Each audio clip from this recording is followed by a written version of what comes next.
Welcome in, everybody. We are reviewing, giving y'all a sneak peek today. This is the Air Dribble Roadmap version 11. I've already scanned it a little bit. This is a project I've been working on for the last 4 months. And while editing this, I thought it might be a good idea. Welcome in, Dennis. And I'm sure more of you will trickle in.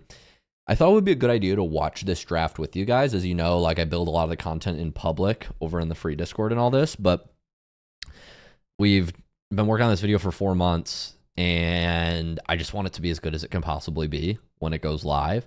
And so I figured it wouldn't be a bad idea to like crowdsource some feedback. Now, the trade-off to this is I'm basically leaking this video. I'm going to be showing you it in its entirety. It's like 90% there, and it's pretty crazy. It's pretty good. But I think it is worth it to show it to y'all.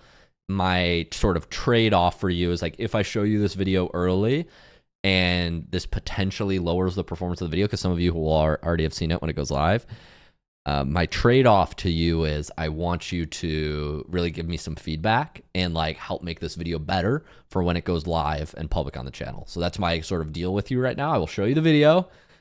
We're going to watch it in its entirety. I have it loaded up here. It's pretty crazy. I was just looking at the FIFA World Cup. Sad to see that US got top 4 only, but France, Saudi Arabia. So I just spoiled that. But I have the full video here, an hour and 50 minutes in its entirety, fully edited. I will show it to you, but the deal is I need good feedback on this video. Okay, that makes sense? I need good feedback on this video, and I think that's all. That's the only trade I will make with y'all, if that's fair. So we will get into it. I will be pausing throughout, so I guess watch the main video when it goes live. But this is the Air Dribble Roadmap. This video is going to be how to air dribble at 5 levels of difficulty. It's going to be published on the main channel. We've been working on it for many months, me and the entire team, as you'll see soon. It's pretty crazy. We already uploaded the companion guides on YouTube. It's a little bit of a sneak peek if you haven't seen them. Oh, looks like my thumbnail didn't go through. Sometimes the thumbnail doesn't go through and I need to update it twice. Where's my face? Where's my fat face? Trying to get my fat face to show up. We already uploaded the companion guides, over 8 custom videos on the Rocket League Bootcamp channel that some of y'all have already, oh wow, looks like some of you have already discovered some of these. So there are over 8 videos that have gone on in the last 24 hours. I'm going to give you a sneak peek at version 11. This is version 11 or 12. Camille, the video guy, is working on changes, I think, already.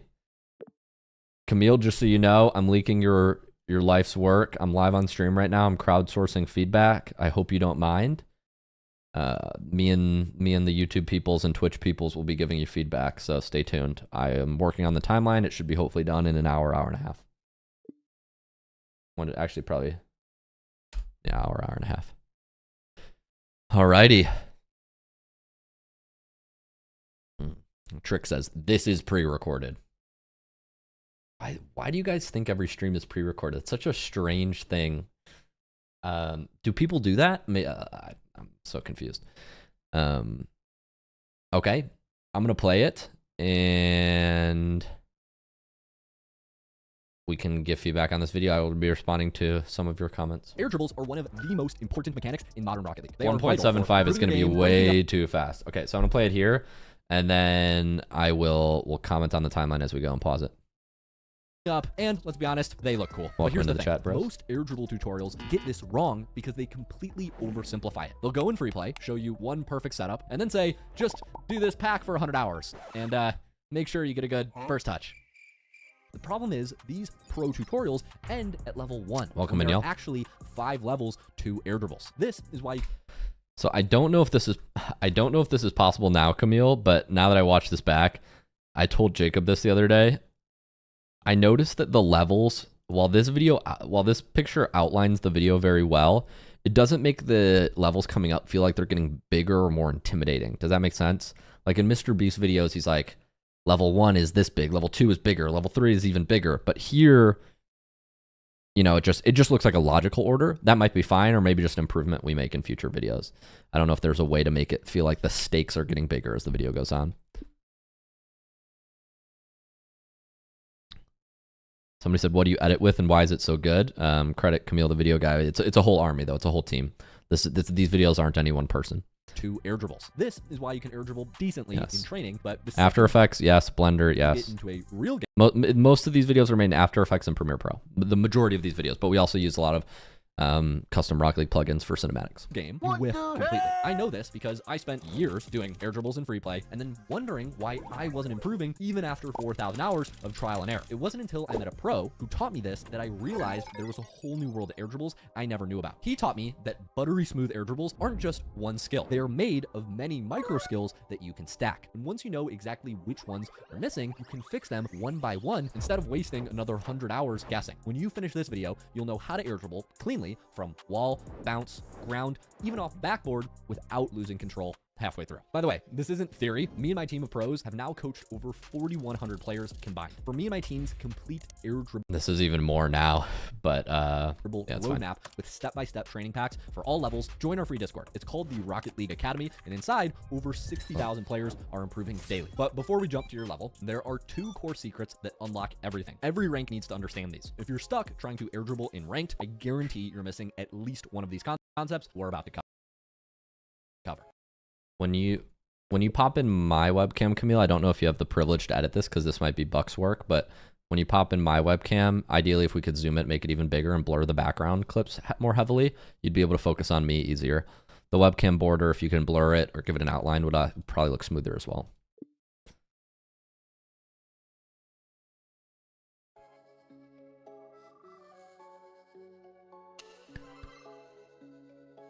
Here's what really grinds my gears about most of these air dribble tutorials.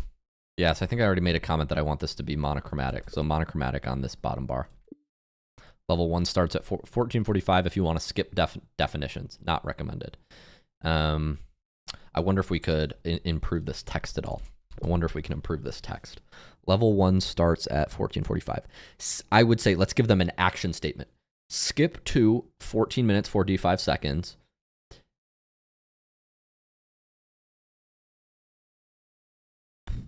To go straight to level 1,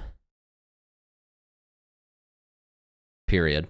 You will miss key concepts / definitions, parentheses, not recommended. That's how I would type this.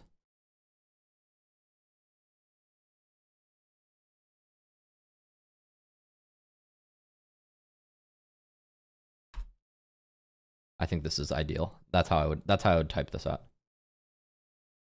This is how I would type out this sentence. Thanks, Marbles. Welcome into the stream. Appreciate the tier 1 sub the other day, Marbles. Appreciate you. We're just giving me any good feedback we have on this video. I will leave it for Camille, the video guy. They basically give you the fish rather than teaching you how to fish. You know the saying, like, if you give a man a fish, you feed him for a day, but if you teach the man to fish, you feed him for a lifetime. It applies here. Stay with me. Stick with me. For example, they'll show you one magical setup where the ball is rolling slowly at the wall. There's no bounce. I generally think these side cam angles are filler or fluff and a little bit boring. Oh no, we're lagging. I hate when this frame.io gets so glitched because this is such a huge file, I think. It often does this where we just complete freeze. Hope this doesn't happen a lot on stream. Somebody said France just won. Yes, this is true. That team is very good.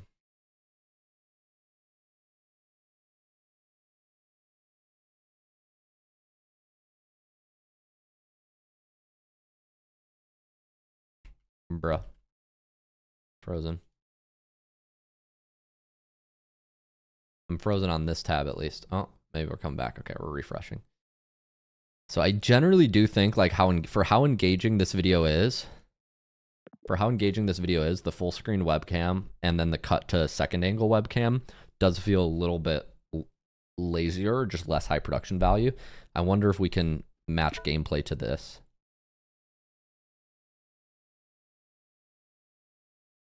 Match gameplay to this section.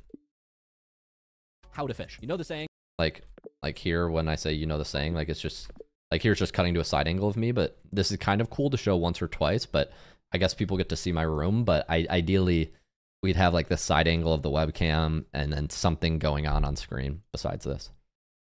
Like maybe we have some training pack footage or you know what I mean?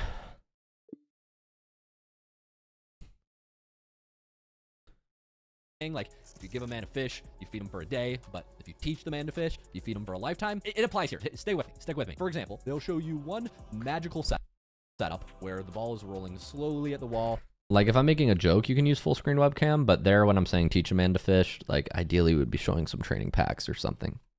Like maybe some wall to air dribble by IP Joker, I don't know. There's no bounce, and it's perfect. And then they say, just do this in game. That's like teaching somebody to drive by only practicing in an empty parking lot and then telling them to go drive in downtown New York. It doesn't work. But here's what really, really frustrates me.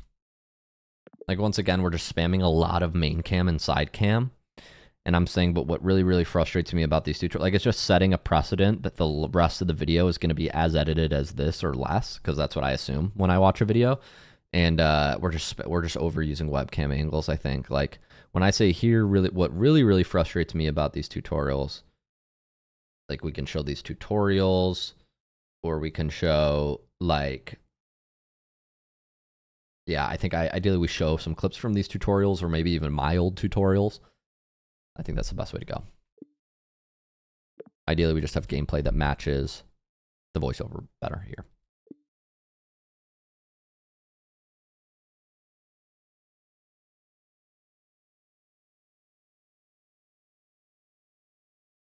Semi-final between USA and France was the best series. Yeah, I didn't know USA and France happened in the semis. About these tutorials. Most of these are made by cracked pros that don't actually know how to teach, and so they completely ignore where most players are coming in from. Your brain doesn't work like a computer where you can just watch a pro do something and then download perfect air dribble program.exe. These clips are very good. These clips are very entertaining. See, you need to understand the stepping stones and the underlying system behind why pros are doing what they're doing. The real game changers are two control concepts that literally no tutorials I've seen explain properly. When I say no tutorials I've seen explained properly, I'd be showing like another tutorial, and then eventually you can cut to me on webcam. But we're just spamming a lot of full screen webcam in this entire 2-minute mark to 3-minute mark. And since this is so early in the video, I think it's important to upgrade before we post. The first is the arc equation. This is how you understand the ball's predictable trajectory. The second, what's up, something YTG I call Marinov? jump mechanics. This is how you time your first touch to perfection. Secret number 1 is the arc equation. When a ball rolls up the wall, it goes through what I call I like the music. I like the music. I like the music shift a lot here. 3-phase arc. Phase 1 is the wall hug. This is when the ball sticks to the wall, glued to the curve perfectly. This is where most players think, oh, perfect, easy air dribble setup. Then comes phase 2, which is the transition point. This happens when the ball hits apex height and physics takes over. I think I already added a comment, but add a jump sound effect. Here, actually, we don't need one here. It comes later. Never mind. I'm just going to delete this. This is where 90% of players panic and mess up their first touch. Finally, you have phase 3, which is the predictable arc. In the last step, the ball follows a perfect curve down from the wall. Smart players use this phase and they don't fight it. Now, here's the equation part. The ball's spin determines the arc. When the ball is rolling off the wall, you'll... For this editor's note, make it monochromatic as well. The spin of the ball does not affect its flight. The game's physics are simplified and the ball's trajectory is not influenced by its spin in the air. However, the ball spin does affect it. I would start by a message here. I would add a sentence here, Camille, that before this first sentence say, the voiceover is mostly correct. However, for sake of specificity, here are some technicalities. I want people to know they can trust this information. This editor's note, make it monochromatic.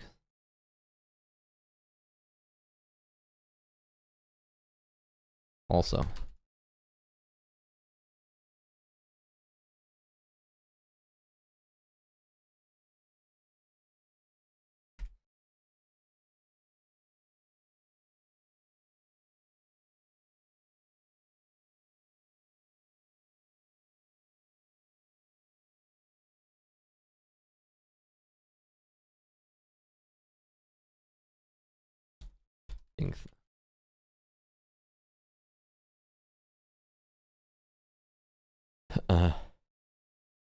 that was a big word. I'm going to use it on that. What's a big word?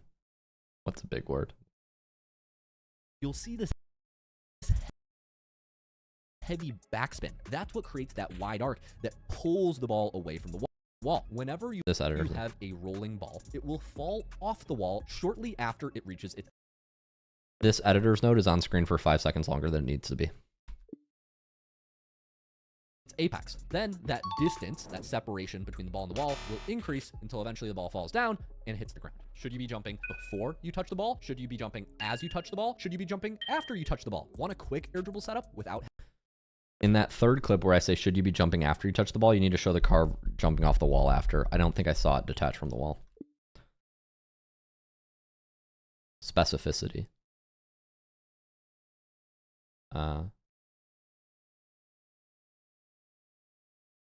I do think specificity is probably a better word to use there.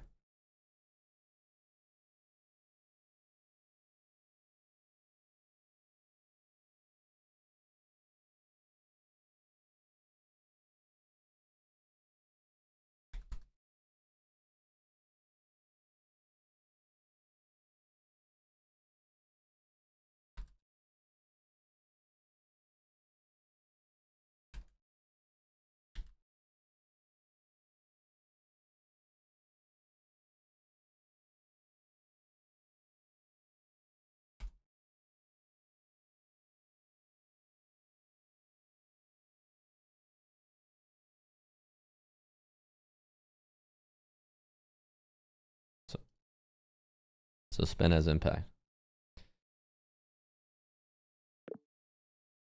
This is a sentence that goes at the start, and then a sentence I would add at the end is, so TLDR, spin does affect ball trajectory, but only on impact or bounce, not while midair.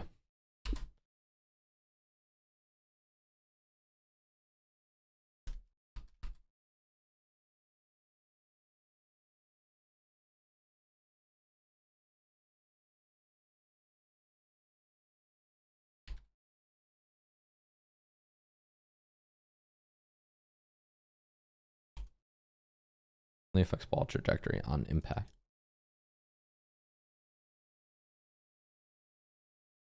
You'll see this heavy... Hey Spook, how's your Friday? I'm doing well. What's up, Blanket? Thanks for the tier 1 sub the other day. You gifted one too. Appreciate you, man. That's what creates that wide arc. How you guys doing? Pulls the ball away from the wall. Whenever you have a rolling ball. Here I would remove the editor's note. So show it on screen for 5 seconds, and then if people want to pause to read, they can pause to read.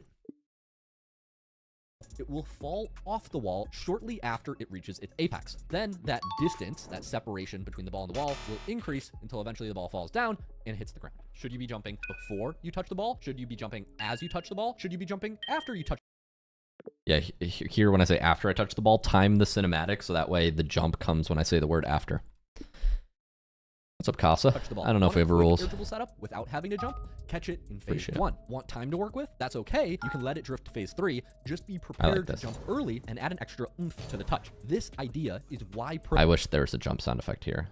Jump sound effect on this pro clip too. Pros can get perfect first touches on their air dribbles from everywhere on the field. They're not more skilled, they just understand the arc equation, so they know how to meet the ball based on what distance it is from the wall. The second secret I'm going to call...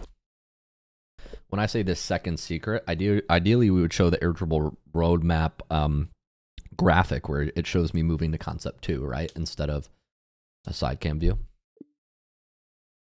The interception jump. This is about perfectly timing your jump to meet the ball's arc. A lot of people don't understand that when you hold jump, the mechanic changes from the tap jump. On the left, we'll have the tap jump. This is for quick, minimal height. When you tap jump, you get 1.25 seconds of flip time. This is perfect for phase 2 intercepts when the ball is just at the peak, but only a tiny bit off the wall. On the right side of the screen, we have the hold jump. This is an extended jump for maximum height. The maximum duration you can hold jump is 200 milliseconds. And when you do hold jump for the full 1/5 of a second, you actually extend your flip timer to 1.45 seconds total. This hold jump technique is more important when you need to reach out from the wall and catch that ball that's falling down in phase 3. Now you might be wondering, Luke, what about if the ball's in phase 1, if it's just rolling up the wall? Great catch. In that case, you can just do the drive through. This is no jump at all, just pure momentum. If the ball is still glued to the wall in phase 1, sometimes the smoothest first touch is just driving straight into it and then jumping after the first touch. Here's the key concept. Your jump timing determines where you intercept.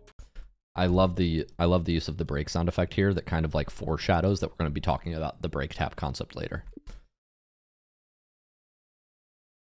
The ball arc. I call What's interesting to you, Marbles? Feel free, guys, to comment on what's been interesting so far. Let me know if the hook is good. Like, since it's an hour and a half long video, I'm spending extra time on the intro, longer than I would to set stakes for like the first 2-3 minutes. I'm not really teaching. I'm just like kind of trying to hook you in. Like I'm like trying to explain why this video exists. Hopefully I didn't do too long trying to sell the video that you got bored, but just long enough so that way you're interested. It's, you know, a balancing act of how long an intro needs to be to hook you, but too long bores. So I'm open to any feedback on that. Call this the perfect interception point. In order to get a perfect first touch, you need to time the exact moment where your jump trajectory crosses the ball's arc. Miss this timing by 0.3 seconds early and you'll crush the ball into the wall. Miss it 0.3 seconds late and you'll send the ball flying to the midfield. But if you time it perfectly, the ball sits on your car like it belongs there. Finally, the third core concept. When I say the third core concept here, I wish we weren't just using webcam. I wish we were showing like some sort of way to visualize what we've learned. So far we've learned the arc equation, we learned the jump timing, and now we're moving into section 3. Like there's some way to visualize that of the intro, that would be good. And then when I do make a joke, then we can zoom in on my webcam type thing. But yeah, just relying on full screen webcam is probably the weakest part of this section. And I think it's worth changing before the video goes live, Camille. So I appreciate your attention to this. Concept, a little bit of a bonus. I didn't have. When do I think this video comes out? In the coming soon. The clock method. Soon. Yes, you heard me right. I said the clock method. This is a Rocket League tutorial. If you want the link in bio, I've got a link down there. It's not that type of link though. You got to go to my Instagram for that. Let's say we're approaching from the left wall. We'll picture a clock face over the ball as you approach. The key observation is your contact point changes based on your field position. To show you what I mean, I'm going to pull up. There's a slight glitch in that cinematic. I don't know why. The Air Dribble Roadmap. Reminder, this is the first link in the description below, and it's completely free. If we start on the home page here, we can skip to the section on clock method for examples. By the way, if you're confused about the arc equation or jump mechanics and you want examples, skip to those tabs. There are GIFs on each page explaining the concepts, so if I went too fast here, you could slow it down. But what is the clock method? The clock method states to picture a clock face on the ball as it rolls up the wall. The key observation is the angle of our first touch sets the trajectory of the air dribble. So for example, on the left wall here, your contact point changes whether you're at the backfield, midfield, or upfield. In the backfield, off the left wall, we want to be striking the ball around 8 to 9 o'clock. If the ball's more near the midfield now, our touch needs to be around 7 or 8 o'clock. We need an equal combination of under the ball and behind the ball. Finally, if we're on the left wall and upfield, aka near our opponent's corner, we want to hit the ball under, closer to 6 or 7 o'clock, because we want more up and out to the middle than we do. This cinematic is a little choppy in the middle there, the way it cut. I'm gonna go back. Field now, our touch needs to be around 7 or 8 o'clock. When I split this and say we need an equal combination, show a slow-mo clip of me getting the setup like you do in the 6 o'clock section. Since I do a little extra note there, we need an extra gameplay clip. We show this static image a little too long for my liking. We need an equal combination of under the ball and behind the ball. Finally, how do I turn with directional? I have a video about this on the Rocket League Bootcamp channel. The left wall and upfield, aka near our opponent's corner, we want to hit the ball under, closer to 6 or 7 o'clock, because we want more up and out to the middle than we do necessarily forward towards the opponent's net. The closer you are to your opponent's net, the more under you want to be on your first touch. The further you are from the opponent's net, the more behind the ball you want to be on your first touch. This holds true off the left wall or off the right wall. Going back to our Air Dribble Roadmap, let's look for examples on the right wall. If we picture a clock face on the ball and we're in our backfield, now we want our first touch to be between 3 and 4 o'clock. This is the same concept as the left wall. We want to be more behind the ball, so that way we hit it far, high, and forward on our first touch. As we get closer to the opponent's net, on the right wall at midfield now, we want to strike between 4 and 5 o'clock. This is the same as earlier. We want equal parts forward and up. Finally, if we are past half boost and closer to our opponent's net, we want to hit the ball around 5 or 6 o'clock. In this position, we want to favor more upward than forward on our first touch setup. You may have noticed these gameplay examples going on in the background. These are not me. These are my personal coach and one of our coaches at the Rocket League Bootcamp, Shock's clips. For those of you who don't know, Shock was the former North American MVP back in Season 9 COVID era, and what I love most about Shock's explanations is that mechanics didn't come easy to him. As a matter of fact, many of the concepts you see in this video, he taught me in an over hour-long video we did on the Rocket League Bootcamp YouTube channel. It's completely uncut, where we break down exactly how all of these concepts change with real training pack examples. So if you want more, I'll have that link up here. Camille, the video guy, help me out. But for the sake of time, I'll just show you guys the best moments from that interview throughout the rest of this one when it helps. If this all sounds confusing, don't worry. It was confusing to me too. It'll all make sense when we slow it down. So I'm really focusing on lofting the ball high and forward like this. And as you can see now, I don't have to do that much. And I will actually let this one play again to kind of drive the point home, as I'm focusing on being more behind it than one that I'm closer to the net. Makes a lot of sense. So the further back we are on the field, the more behind the ball we want to be on these first touches. Yes, think of it as a clock, right? When you're back here, like in terms of your relation to the ball, center of the bottom of the ball is 6 o'clock, and we're on this. On that cinematic, you're showing a shake effect, Camille. I think we talked about doing a zoom effect, a slow pan in, slow pan out. If you can adjust that for me, thanks so much. This side, for example, then we're going to want to be hitting it at like 8 or 9 o'clock, like the back third of the ball. Yeah. You need maximum forward momentum to carry the ball toward their net. I want to add a note here. I'm often using 2 jumps to catch back up to the ball. So like on this one, for example, Camille, on these deep back setups, editor's note here, I will actually use 2 jumps to get back to the ball. Because my touches are so high and far here, I will use 2 jumps to get back out to the ball before it starts falling again. I'll show you another example off blue wall. I think this is too big of a derail. I would remove this editor's note because we already showed a shot clip, which is too much of a derail in my opinion.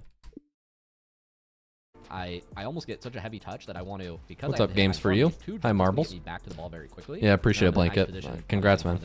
Finally pushing to to champ 3. In the midfield area, you want to connect between 6 and 7 o'clock. So like if you move closer to the net, how does that change? On a ball that's halfway, I'm now going to start being more focused on hitting it upwards rather than forward. Your defenders are going to be back towards the net most of the time. So we don't want to just push the ball at them. If I do the same thing I did in the other one and I focus on being behind it, it starts looking like this. And okay, that one is obviously really bad, but the point does stand that like I'm going to struggle to keep the ball high in that scenario and not be easy to challenge. So I want to focus on popping the ball more high, even if it's really far away from me. I'm going to have more success doing that and focusing more hitting it around like that 6, 7 o'clock area, more centered underneath the ball, so that I go high first and then forward is what I'm going to be thinking about doing. Because Correction. On the right wall, what shock means is 5 to 6 o'clock, not 6 to 7. On the left wall, it would be 6 to 7. On the right wall, it's 5 to 6. Can you add an editor's note there somehow?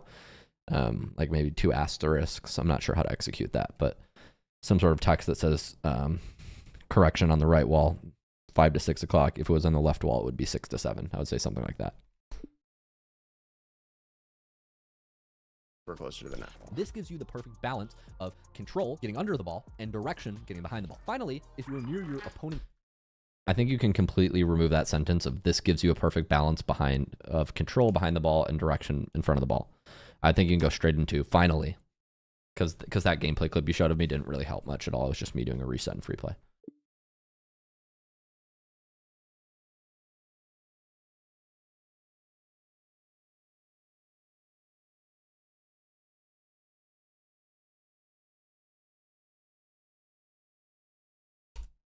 corner, we want to hit directly under the ball at 6 o'clock. In fact, if you're right next to the corner or in the corner, in some cases, 5 o'clock. This is because when we're close to the opponent's net, we actually want to take the ball out to the midfield first, then redirect towards the goal mid-flight. And it's almost like if you get close enough to the net, you almost want to start to take it away from the net on your first touch. Yeah, actually, while the air dribble has a really good one that's close to the net, this one here, I'm actually going to take it a little bit away from the net. You can see I'm actually hitting more on the left side of the ball, and I'm taking it out first and then towards the net.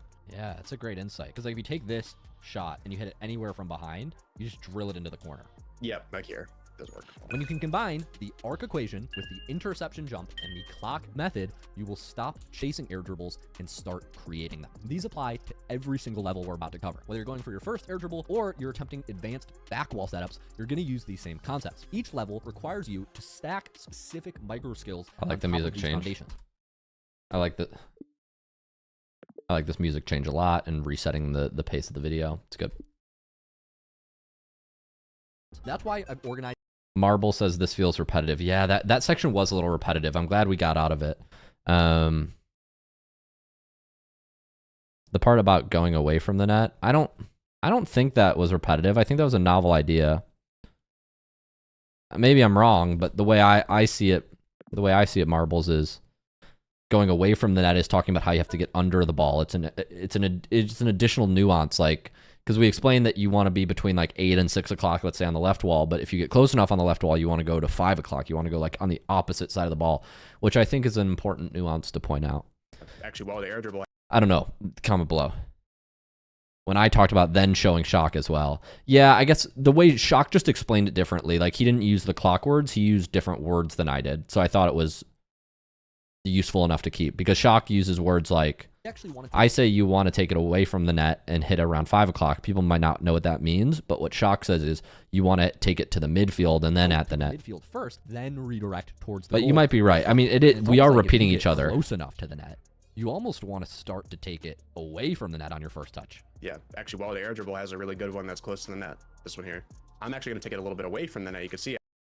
I mean, maybe as a compromise, Marbles, we could remove that first sentence of me, Camille, there. Remove that first sentence of me saying, it's almost like if you're close to the net, you want to hit on the other side of the ball. Instead, just say, you could just start this clip from Shock explaining, actually, a great example of this. You could save a sentence there.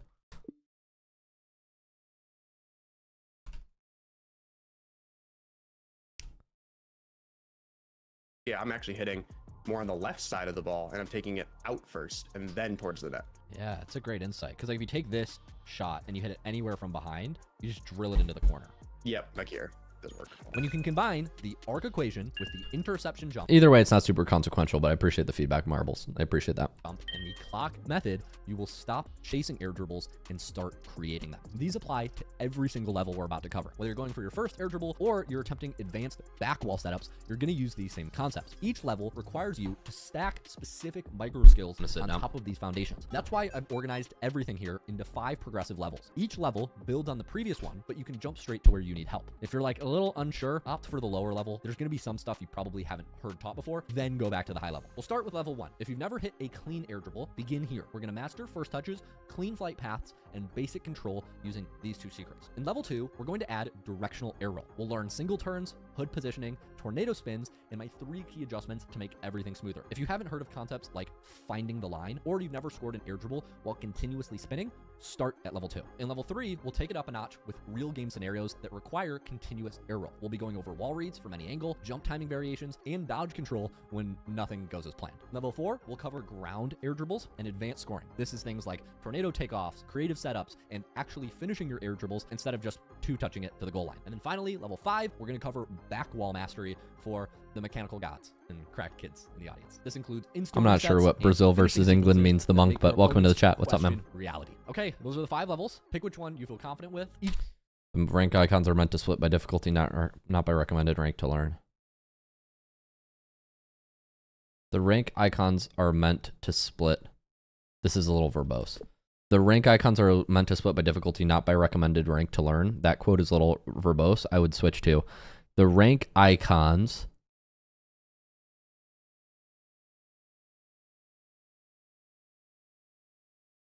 are not strict requirements to learn each level. You can learn any level at any rank. Each level is going to include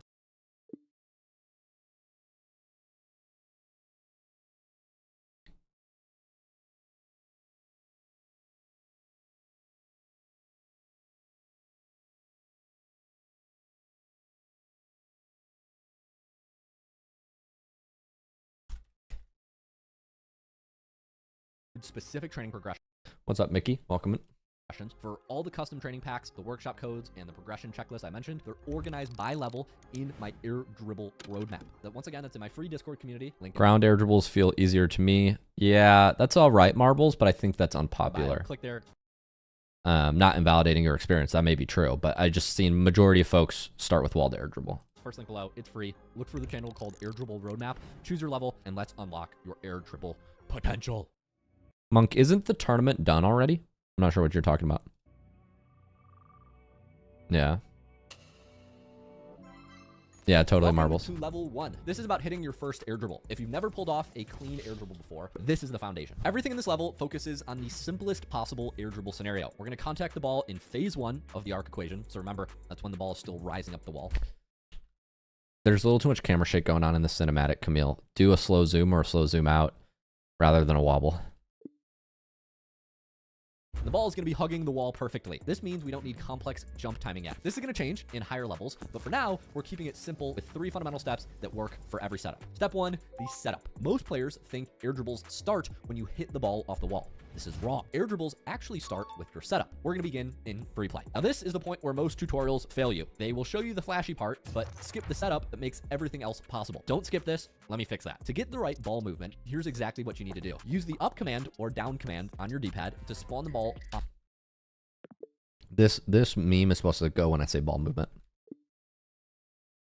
On your car or in front of you. I'll use down on the D-pad for simplicity. We're going to drive toward the wall at half boost. This speed is crucial for consistency. You don't want to be holding down boost, and you don't want to be just driving either. You want a medium speed rolling ball. If the ball is bouncing as it goes up the wall, you'll have to make impossible jump timing adjustments that we're not ready for in level 1. Let's talk about the spacing secret. What most players do wrong is they dribble the ball up the wall the whole way. This is wrong. Before the ball reaches the wall, we actually want to pump your brakes. You want to create about 1 to 2 car lengths of space between you and the ball before the ball starts going up the wall. This gives the ball Just time found out you're in to roll Chicago. smoothly Yeah, I up appreciate the it, man. wall without interference or collisions. This spacing Midwest. is key. Once Midwest you have a boy. perfect rolling So ball, shocked. we're going to move on to the first touch. For the first touch, I'm going to open up the Air Dribble Roadmap and use Training Pack Wall to Air Dribble by IP Joker to make sure that the setup is controlled and all we have to focus on is our first touch. If we use the clock method for this shot at mid boost, since we're about halfway up the field, we want to be hitting the ball near 6 or 7 o'clock. If you hit too low, near 6, the ball will move out to the midfield and your car will be stuck under it. Too high, and you won't pop the ball high enough to actually be able to get under it and air dribble. Hitting the ball between 6 and 7 perfectly puts the ball on a trajectory toward the center of the opponent's.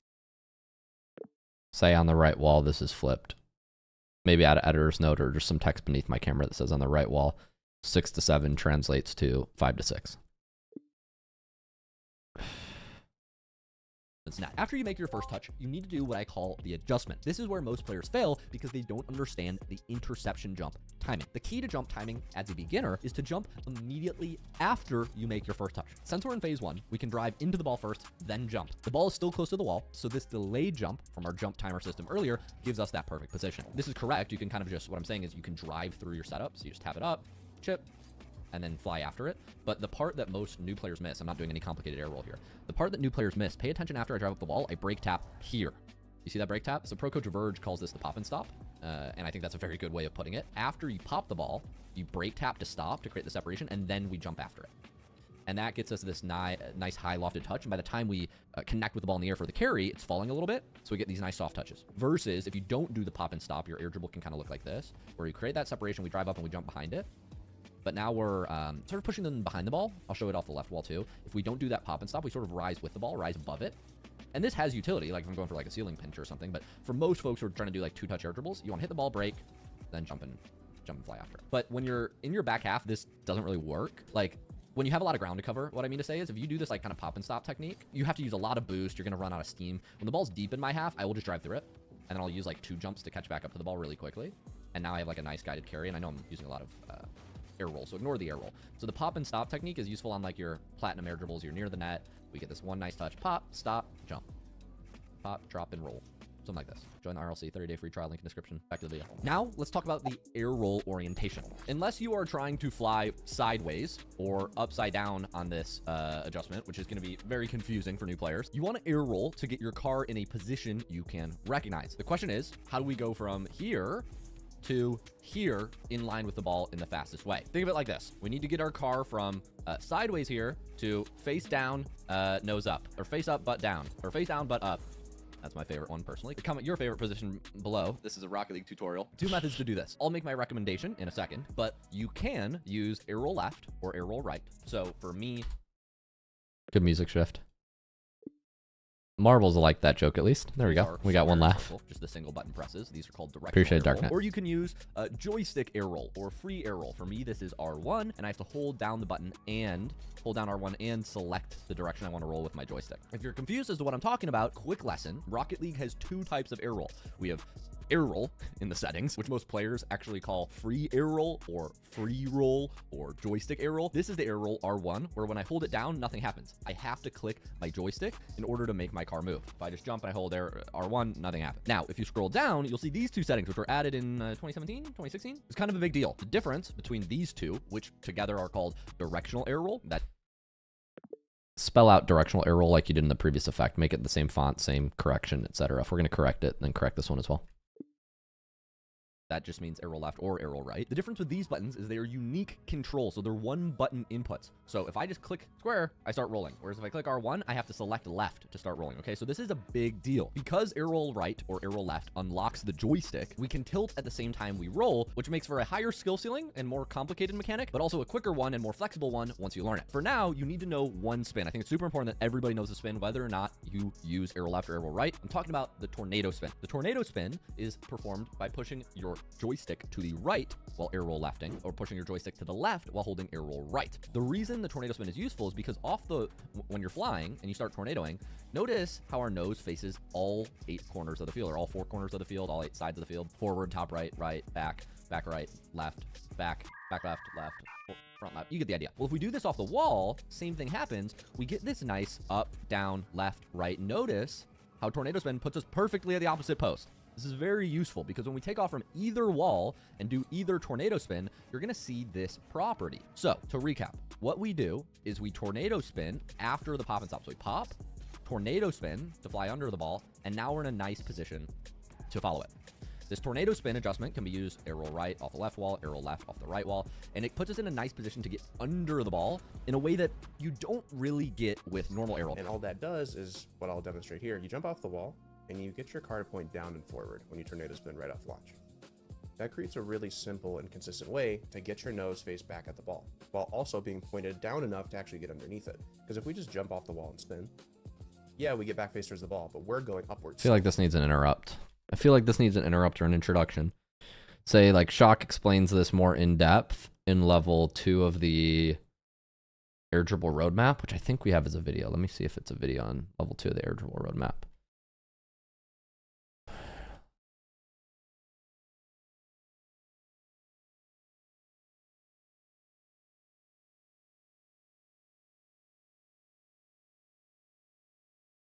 He does. I could say something like, Camille, I'm going to record a voiceover, and I literally want you to steal this voiceover and use it somehow to segue this clip.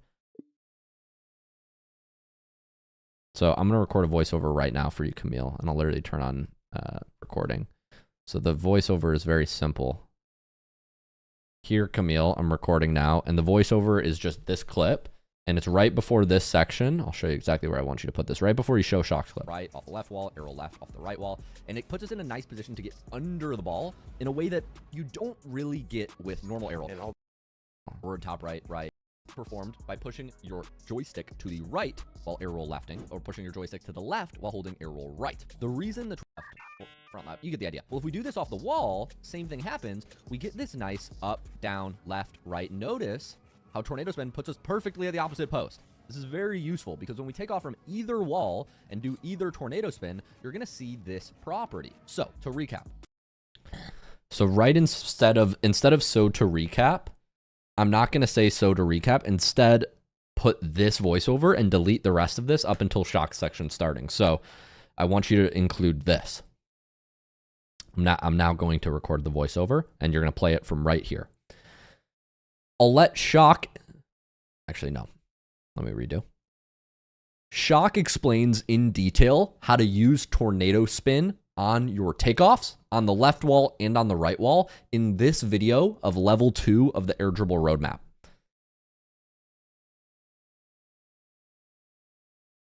If you want the full step-by-step breakdown,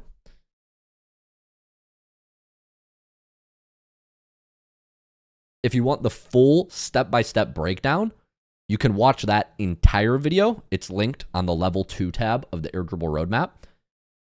But here's the 30-second clip that everybody needs to know right now. But here's the key concept that all of you who are watching this need to understand. And then play it, and then segue into the interrupt, Camille. So that's kind of the idea we're going for there. Just recorded a clip for you on stream, Camille, and I want you to integrate it here. I'll show you exactly where it's going to go. You might need to record some screen share or just use clips from Shock's video and tease that here. Here's the clip. I'm going to send it in the Air Dribble Roadmap section. It's in the free Discord. Watch this stream and this clip to understand what I'm talking about. Okay, now I need to clip myself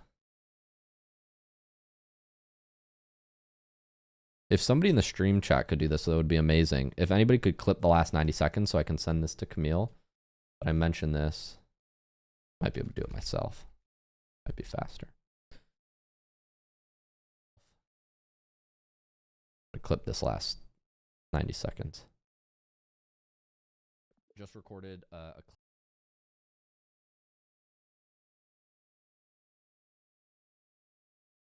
If you want the full step-by-step breakdown, basically I want Camille to record this.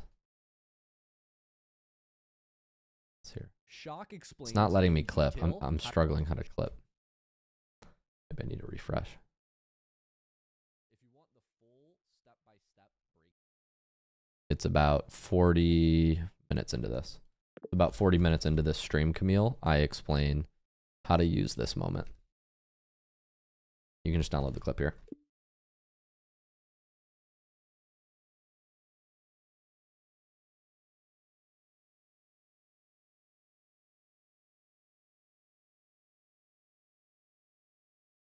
Hopefully that makes sense, y'all. What we do is we tornado spin. So now you can remove this whole explanation and then just include the promo to the air dribble roadmap and then include shocks clips. What's up, King Smokes?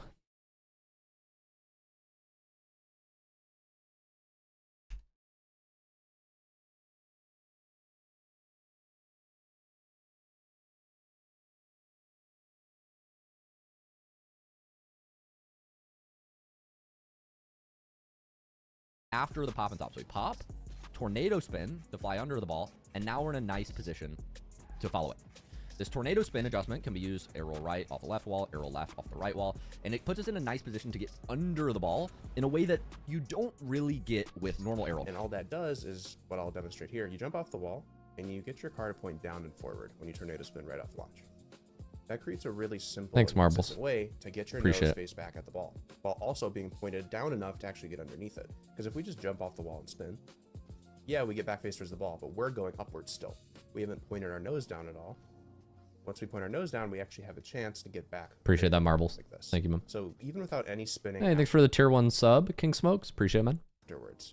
So just the tornado spin takeoff and boosting. Once my nose gets face back towards the ball, you'd call that like finding the line, aligning your nose with the ball. It looks like this. Now you can see we're actually able to air dribble to the net and without any other rolling than that. The only roll I'm doing is the tornado spin off the wall, and we're actually able to carry it all the way to the net if I boost enough properly without touching the ground. Now the other option, option number 2, you can just use free air roll, which is R1 and stick left. Oh, you can use R1 and stick right for me, which puts us in this position. But you'll notice we're not really under the ball when we do this. If you don't use the tornado spin, because tornado spin combos tilting down and rolling, you'll see here I push my joystick forward here to try to get under the ball. Important note, you can use arrow left and arrow right, R1 and stick right for me, which puts us in this position. But you'll notice we're not really under the ball when we do this. If you don't use the tornado spin, because tornado spin combos tilting down and rolling, you'll see here I push my joystick forward here to try to get under the ball. Important note, you can use arrow left and arrow right, so directional arrow roll, or free arrow roll.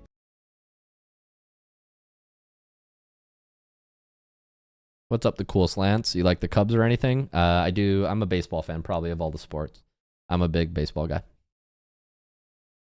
I used to play baseball.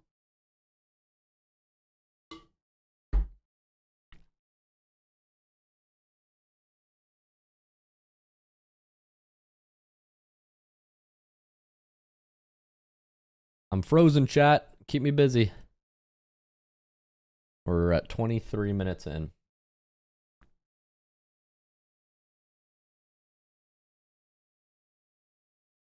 We're frozen.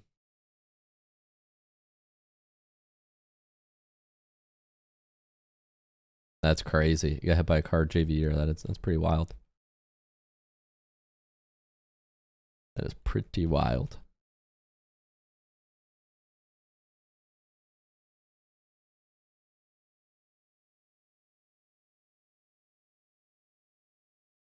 Yeah, that's life. Can't prepare for some things. That's real. Okay, we're frozen for a second. Trying to wait to come back.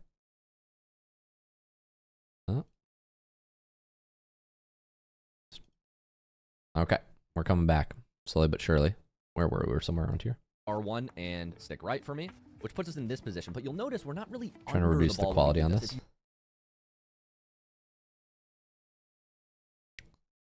What's my favorite genre of music? I don't have a favorite. I would say if I could only pick one, it would probably be rap. But that's very wide encompassing. You don't use the tornado spin because tornado spin combos tilting down and rolling. You'll see here I push my joystick forward here to try to get under the ball. Important note, you can use air roll left and air roll right, so directional air roll or free air roll. For level 1, I'll let you choose. But I highly recommend you learn the tornado spin. Find air roll left, find air roll right. You can get these like 2-3 touch air dribbles without it. Once again, it's your choice. I would just remove those 2 sentences. Those 2 sentences were kind of weird. Bind arrow left, bind arrow right. I would instead just play it from, once again, it's your choice.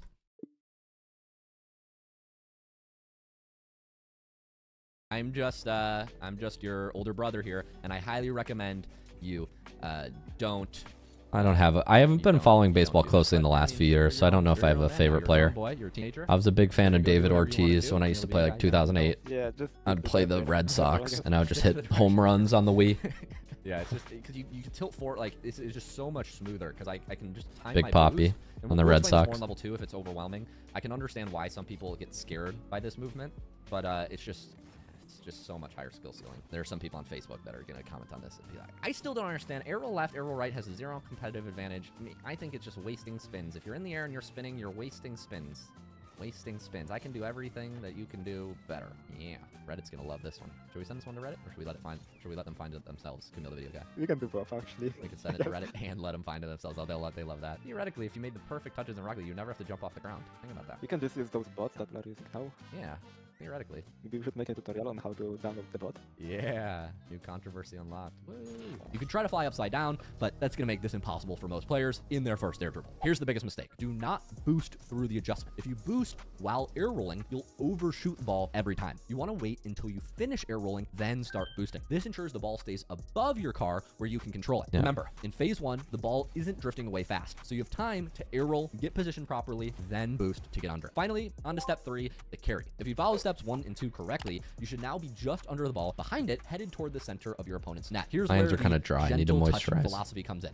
Kind of like my uncle. That just came into my brain. The key to effective air dribbles is being gentle. You don't want to hold boost through the entire carry. Instead, you want to feather boost. So think quick taps, not long holds. You can use a burst of extra boost to get under the ball before your first touch. But at point of contact, we should start feathering boost. So think swoop under it with a burst of boost, then start feathering boost. This combo catches up to the ball quickly enough, but still keeps the ball close enough that you can make an outplay touch when a defender challenges. Now onto getting multiple touches. If you have trouble getting 4 to 5 touches, start with what's called a 2-touch air dribble. Master the consistency of 2 touches before trying for more. Let's go over some common mistakes in this whole carry process. So we've talked about that gold bond. I do need that gold bond. Ball away, but there's also not staying under the ball. It's very easy to get behind the ball on your first couple air dribbles, but if you try to go too fast instead of being controlled, you're going to be in this position where you're just kind of pushing the ball forward and down instead of keeping it up. We want to try to stay underneath the ball as much as we can in an air dribble. That makes it most difficult to defend. And finally, let's rapid fire some quick tips and kind of FAQs for the for level 1. First off, do I need to air roll during this carry? No,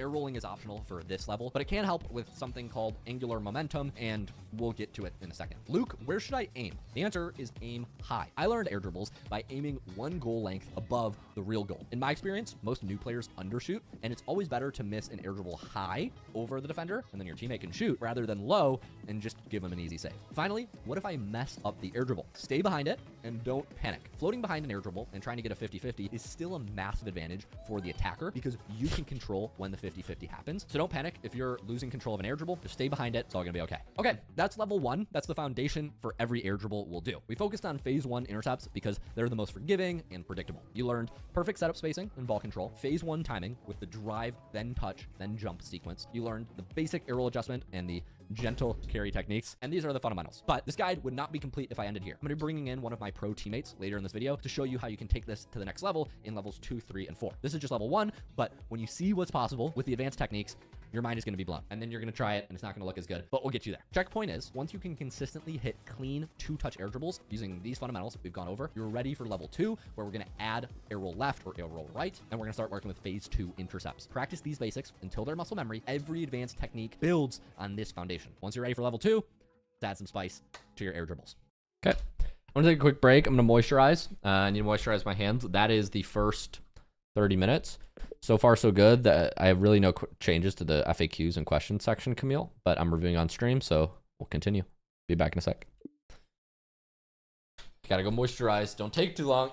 Don't get any ideas. Don't get any ideas.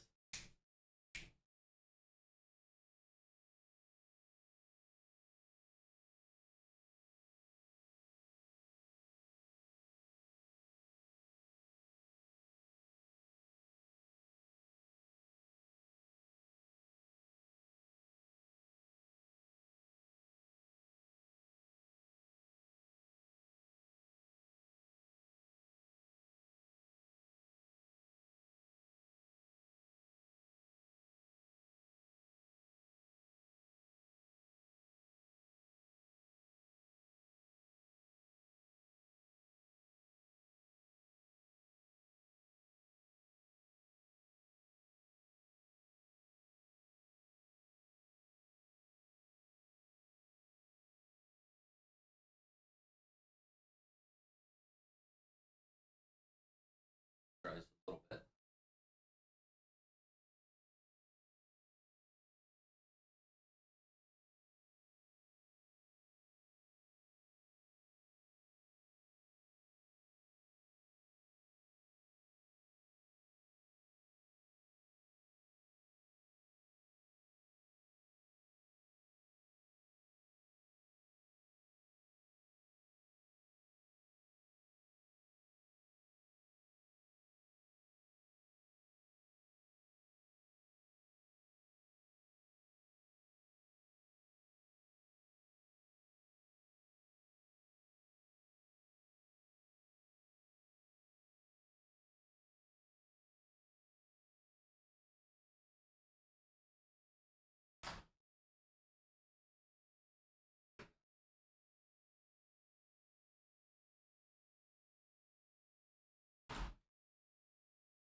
Making a smoothie real quick, chat. Making a smoothie. And we'll be right back. Smoothie.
right, chat. I got a smoothie here. Check it out. Got a lot of stuff in here. Avocado, banana, cauliflower, oats, protein, honey, mango, strawberry, blueberry. Mm-hmm.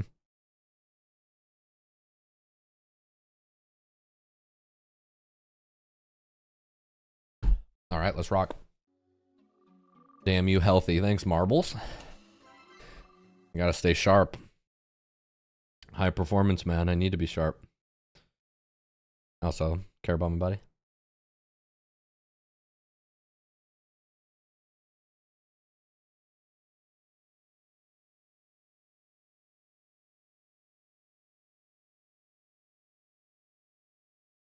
Yeah, pro tip, I highly recommend adding 100 grams of cauliflower or broccoli to your smoothies. Makes it much more bearable to eat cruciferous vegetables.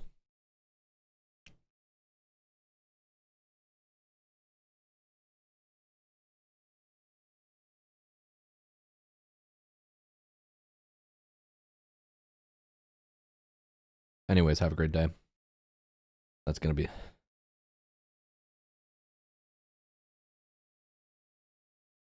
Oh, I forgot there's banana in here too. I'm throwing something on my Instagram story.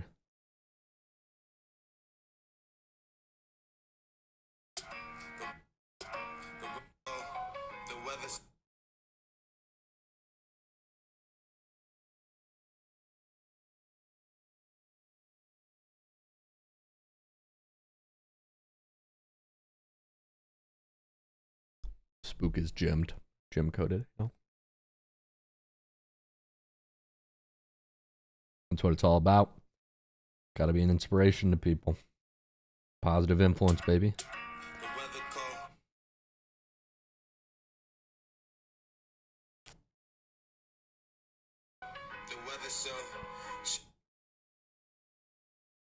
Okay, I'm putting this on my stories.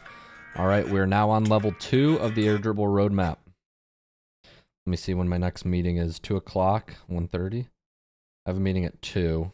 Okay, hopefully I can make this in time. Meeting is at 2. All right, let's do some reviews. Welcome to Air Roll Level 2. This is going to be air dribbles with air roll left or air roll right. If you can consistently hit basic air dribbles from level 1, now we're adding the spice that separates good players from great players. Level 2 is all about learning to control air roll and make small adjustments. We're moving beyond phase 1 intercepts and starting to work with phase 2 of the arc equation. So think we're making our first touch when the ball is beginning to transition away from the wall instead of just when the ball is climbing and perfect cookie cutter setup. This level is going to cover tornado spin takeoffs. I'm not paying attention. I apologize, chat. I'm not paying attention. I need to go back. I apologize.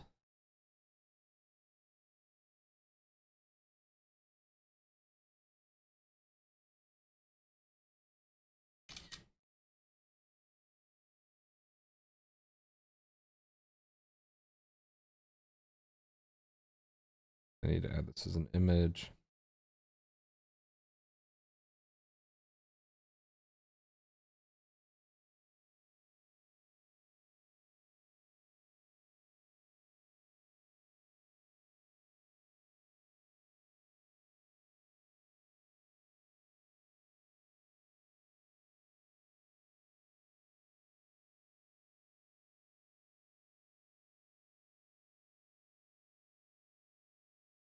The laser beam sounds. Hell yeah.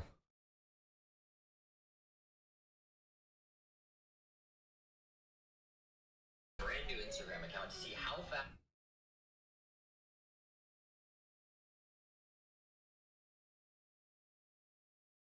All right, let's rock. I'm gonna put this on my Instagram.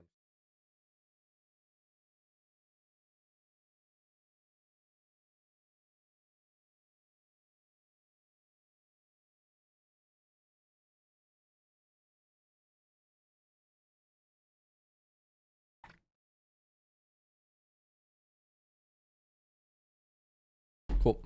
air roll left or air roll So right. let's If you focus. can consistently hit basic air dribbles from level 1, now we're adding the spice that separates good players from great players. Level 2 is all about learning to control air roll and make small I'm gonna adjustments. put this on Moving 1.5. beyond phase 1 intercepts and starting to work with phase 2 of the arc equation. So think we're making our first touch when the ball is beginning to transition away from the wall instead of just when the ball is climbing and perfect cookie cutter setup. This level is going to cover tornado spin takeoffs, which is using directional air roll to launch perfectly off the wall. We're going to talk about finding the line, which is how you use tornado spin to get aligned with the ball's trajectory instantly. We're going to talk about speed control, which is using tornado spins in the air for precise speed up and like slowdown effects. I'll show you how this works in a second. I'm going to briefly explain the 3 critical adjustments from my air roll guide. This is like how you turn left, right quickly when tornado spin isn't enough. And I'm going to hopefully convince you that you need this stuff to make your air dribbles look like high level. So let's start there. Why do you need directional air roll? Can you first tell me why do I need to learn air roll left, air roll right? Like if I was just going to say, I don't want to learn air roll left, I don't want to learn air roll right. Why do I have to do this? I don't want to do this. Well, the biggest factor into why directional air roll is important is because free air roll, or joystick air roll, as you might put it, adds a lot of extra human input, which can lead to more mistakes.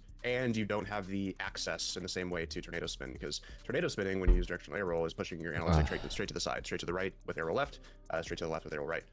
And the problem with not being able to do that is you don't get access to a lot of the most important and easy consistency building spins that most professional players fit into air dribbles, which is kind of what you've been seeing me do the last few attempts. If I were to do it with free air roll like this, you don't, even if you push your analog stick to the side. Do I you use don't get both that same air spin in your rolls, car. Luke?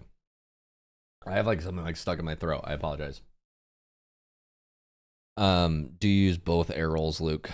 I use primarily air roll left. Or just spin. Primarily air roll left. I think I drank the smoothie too fast. Just give me a second, chat. I apologize.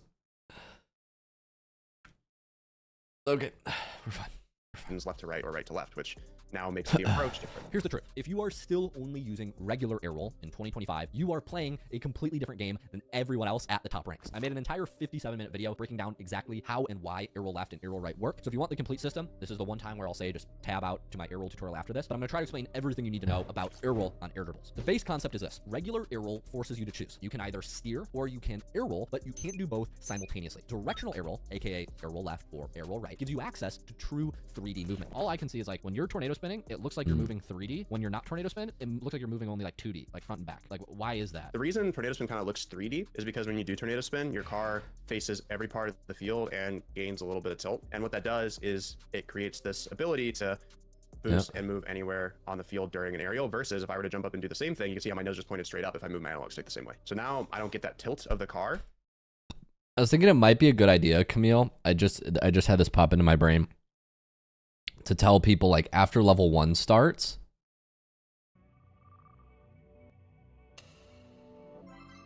Welcome. I just thought like now that level 1 is starting, this might be a good point to pop on screen. If you've already hit your first wall to air dribble, skip to, you know, whatever the start of level 2 is. The start of level 2 is 29 minutes, 24 seconds. They can skip to 29 minutes, 24 seconds to learn how to air roll left and air roll right and spin on their air dribbles.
I think this is good, right, chat? If you already know how to wall to air dribble, skip to 20.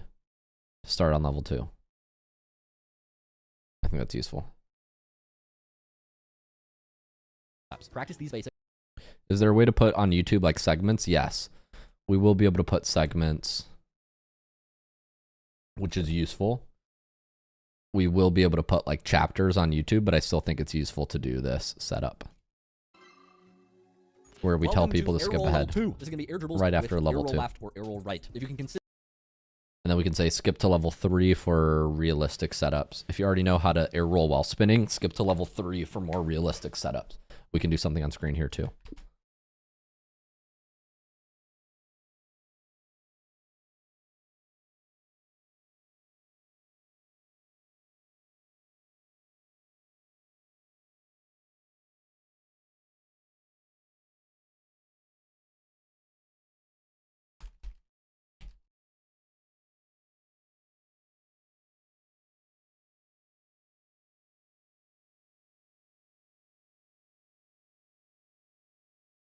If they want. Consistently hit basic air dribbles from level 1. Now we're adding the spice that separates good players from great players. Level 2 is all about learning to control air roll and make small adjustments. We're moving beyond phase 1 intercepts and starting to work I think it's useful to tell people. The arc equation. So think we're making our first touch when the ball is beginning to transition away from the wall instead of just when the ball is climbing. Messaging my team member, see. This level is going to cover tornado spin takeoffs, still wants to meet. using directional air roll to launch perfectly off the wall. We're going to talk about finding the line, which is how you use tornado spin to get aligned with the ball's trajectory. We're going to talk about speed control, which is using tornado spins in the air for precise speed up and like slowdown effects. I'll show you how this works in a second. I'm going to briefly explain the 3 critical adjustments from my air roll guide. This is like how you turn left, right quickly when tornado spin isn't enough. Okay, we already watched this. Convince you that you need this stuff to make your air dribbles look like high level. So let's start there. Why do you need directional air roll? Can you first tell me why do I need to learn air roll left, air roll right?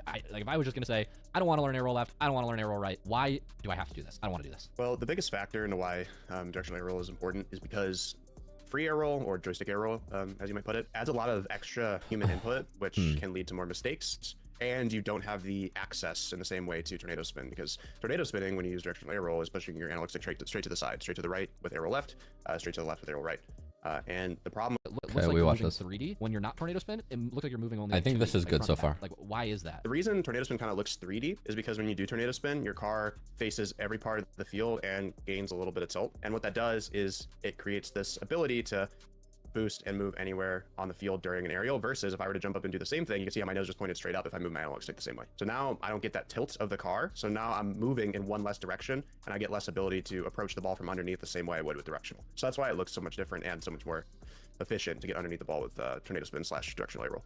That's interesting. It's like tornado spin lets you move in 3 axes, whereas if you only have joystick air roll, you can only move in 2 axes at any given time. So you can't turn and do all that fluid movement as quickly. Right, exactly. But why isn't joystick air roll good enough? Joystick air roll locks you into 2D movement. Yes, you can air roll, but you're stuck moving in basic planes instead of having full 3-dimensional access. For air dribble specifically, directional air roll unlocks a couple things that I'm hoping are going to convince you need to learn. Number 1, you get tornado spin takeoffs. This is what gets you airborne faster and more precisely. Second, you get 3D movement access. So you can spin, let's say, with joystick up, left, down, or right, and that allows you to make adjustments in any direction by just changing your boost orientation. You also get reduced knockback, which is spin cars are actually less affected than just flying cars in Rocket League. It's actually coded into the game. Technically, you get this with both air roll left and joystick air roll. You also get deception, which is like making it harder for the defenders to predict your next move. For example, you could reset at any point or just continue to hit the ball or make a soft touch, etc., etc. And last but not least, it's actually consistency building. When you're air rolling, your hood faces you every spin. And so for consistency purposes, many players find it easier to build air roll control while spinning than while just flying normally and using partial spins. Point is, the mechanical ceiling with regular air roll is like trying to paint a masterpiece with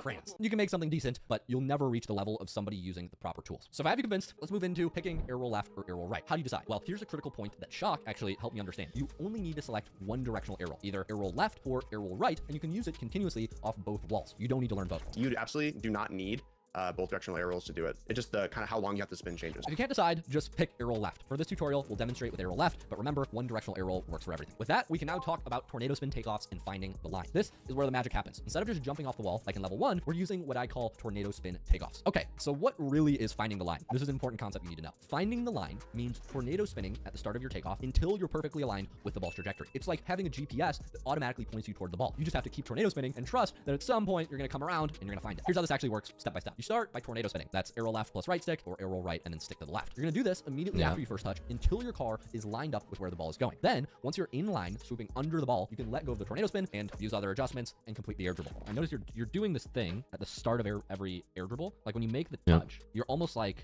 tornado spinning from the get-go. So far, I have no changes here. Control? Yeah, so a lot of what that is about setup, which has already kind of been covered in the last part, where it's just very simple, getting an air dribble towards the net. So your setup does have to be consistent. You'll notice most times times, like a high majority of the time that I do this setup, even while I'm talking, is it goes towards the net in some capacity, right? That's kind of the biggest thing, because if your setup is ridiculous and horrible, it looks like this, doesn't matter what spin you do, your air dribble's not going to be good. So that's the first thing. But to kind of launch off the wall with tornado spin back towards the ball each time, what I'm doing is I'm keeping my movement super minimal. A lot of people get caught up practicing this wrong, where they're trying to really feel it out, so their stick nonstop moves.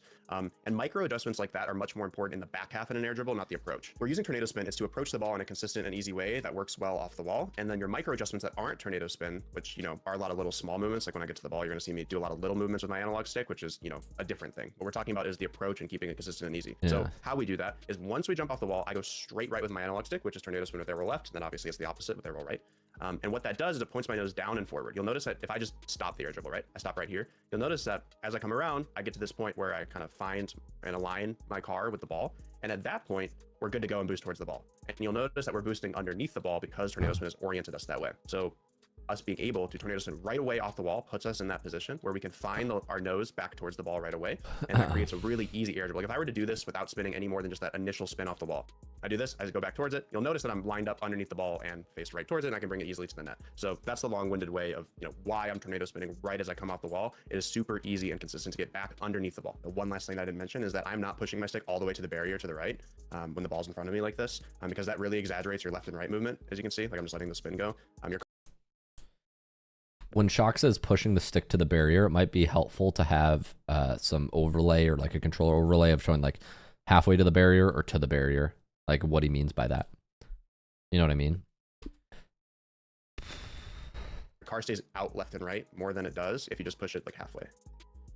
So you don't need all that left and right movement with tornado spin. So just push it halfway. You do just a more tight tornado spin, and that's better for an air dribble that's in front of you. And you only exaggerate when the ball's kind of behind you back here. And that way I need more of that slow down left and right to let the ball catch back up with me. So it's kind of an important note on the approach as well. Yeah, not pushing joystick to the barrier. Now here's where it gets a little bit nuanced. When you're off the right wall with arrow left, you're going to hold tornado spin for about 75% of a rotation to get back to flat. But when you're off the left wall with arrow left, you'll notice that you only have to hold tornado for about 25% of the full spin to get back to flat with the ball. The duration is different, but the concept is identical. When I come off the wall, I'm immediately pushing my stick to tornado spin just a little bit, and I'm holding it there, and I'm doing it each time. And then the micro adjustments come after that. But like I said, that's, you know, something separate. You're using arrow left tornado spin on the right wall.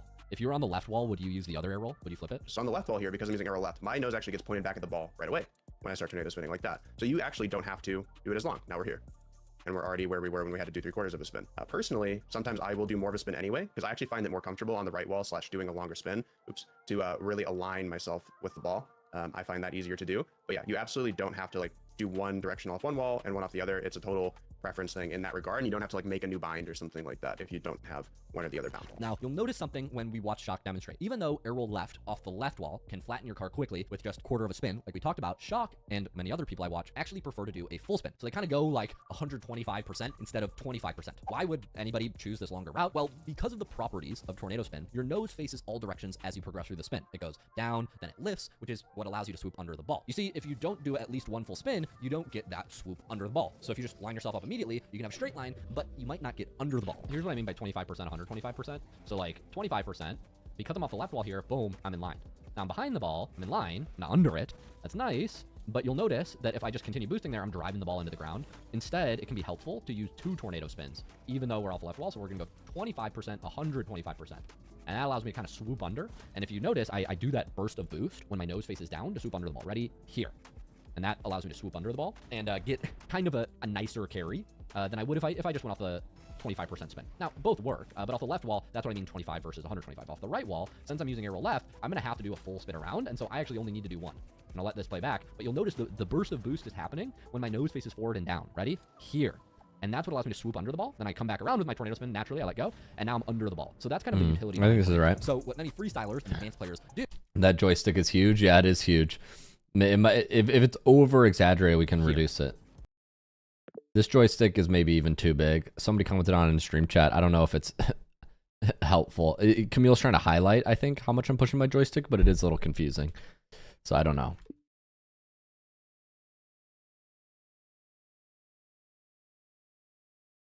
And that allows me to swoop under the ball and get kind of a nicer carry than I would if I just went off the 25% spin. Now, both work, but off the left wall, that's what I mean 25 versus 125. Off the right wall, I gotta go in 20 minutes, chat. I'm going to have to do a full spin around, and so I actually only need to do one. And I'll let this play back, but you'll notice the burst of boost is happening when my nose faces forward and down. Ready? Here.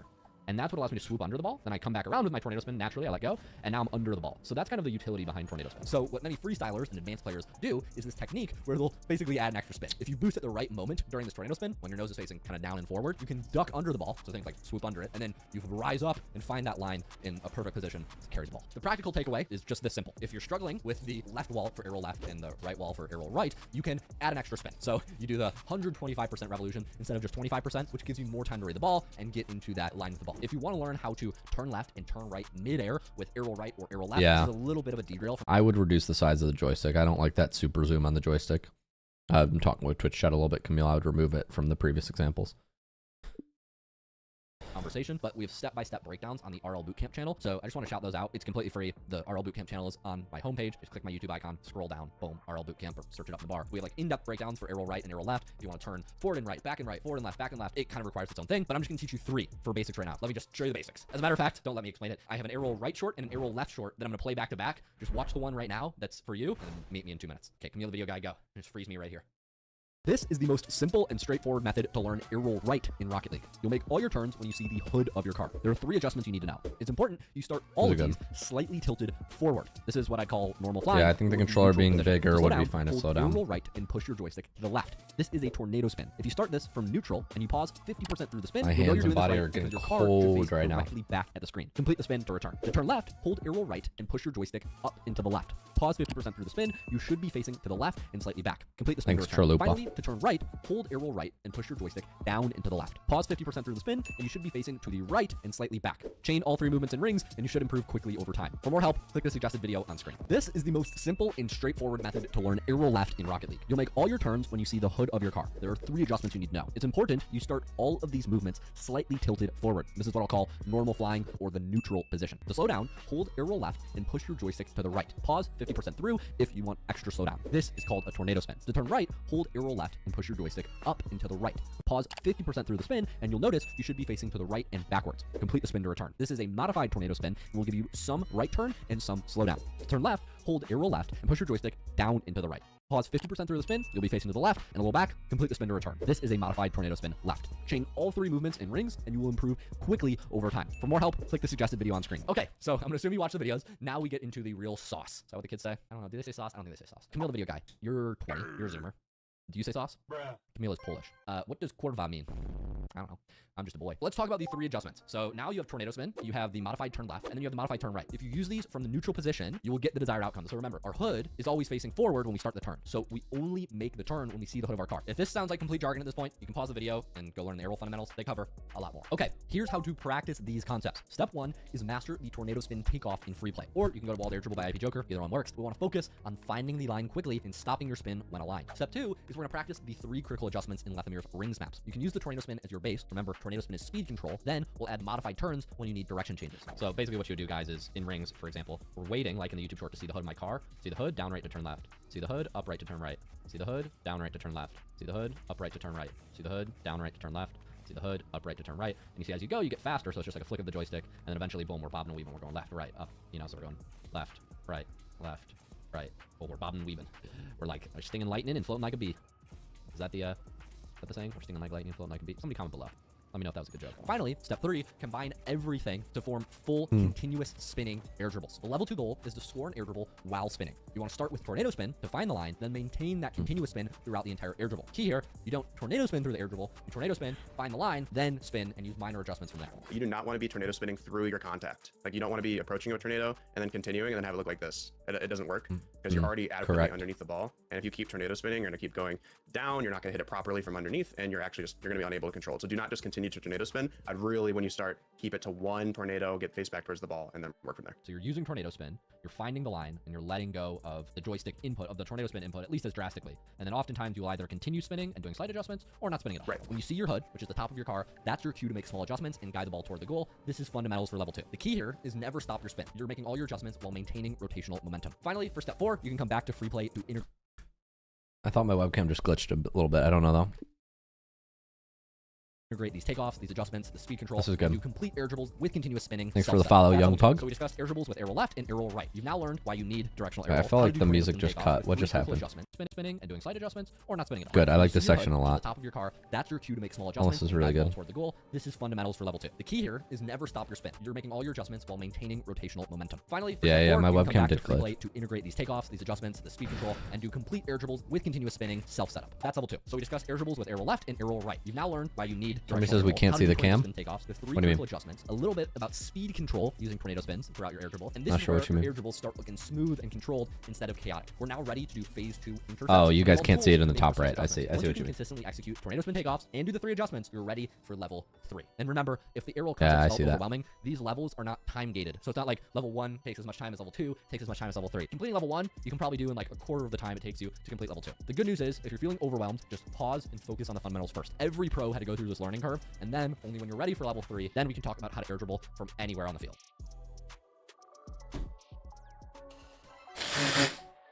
Welcome to level 3. This is realistic wall setups. If you've mastered level 1 and Yeah.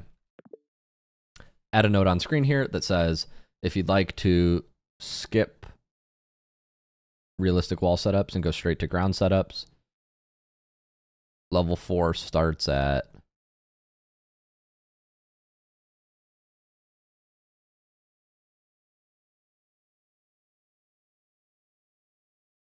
(61 minutes and 14 seconds).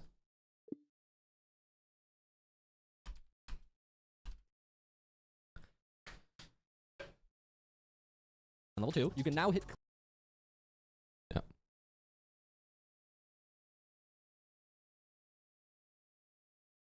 You're such a good speaker. I appreciate that. We froze, so you're going to be stuck with my speaking for a second. It's a skill. What do you Good news mean by is- that, Marbles, exactly? Like, what do you think are the skills feeling underneath that? overwhelmed, just pause and focus on the fundamentals first. Let's start with the foundational wall setups in Dribble Gym. I'm going to be bringing in Shock again for a big games. You don't get perfect training pack setups. The ball comes at you at weird angles, different speeds, and with unpredictable adjustments. Once you can consistently execute tornado spin takeoffs and do the 3 adjustments, you're ready for level 3. And remember, if the aerial concepts felt overwhelming, these levels are not time gated. So it's not like level 1 takes as much time as level 2. Speech takes as much time as pattern, level 3. yeah. Level 1, You have to, like, can probably do, enunciate like, on a quarter certain of the time words, it takes yeah. you to complete level 2. The good news is, if you're feeling overwhelmed, just pause and focus on the fundamentals first. Every pro had to go through this learning curve, and then only when you're ready for level 3, then we can talk about how to air dribble from anywhere on the field.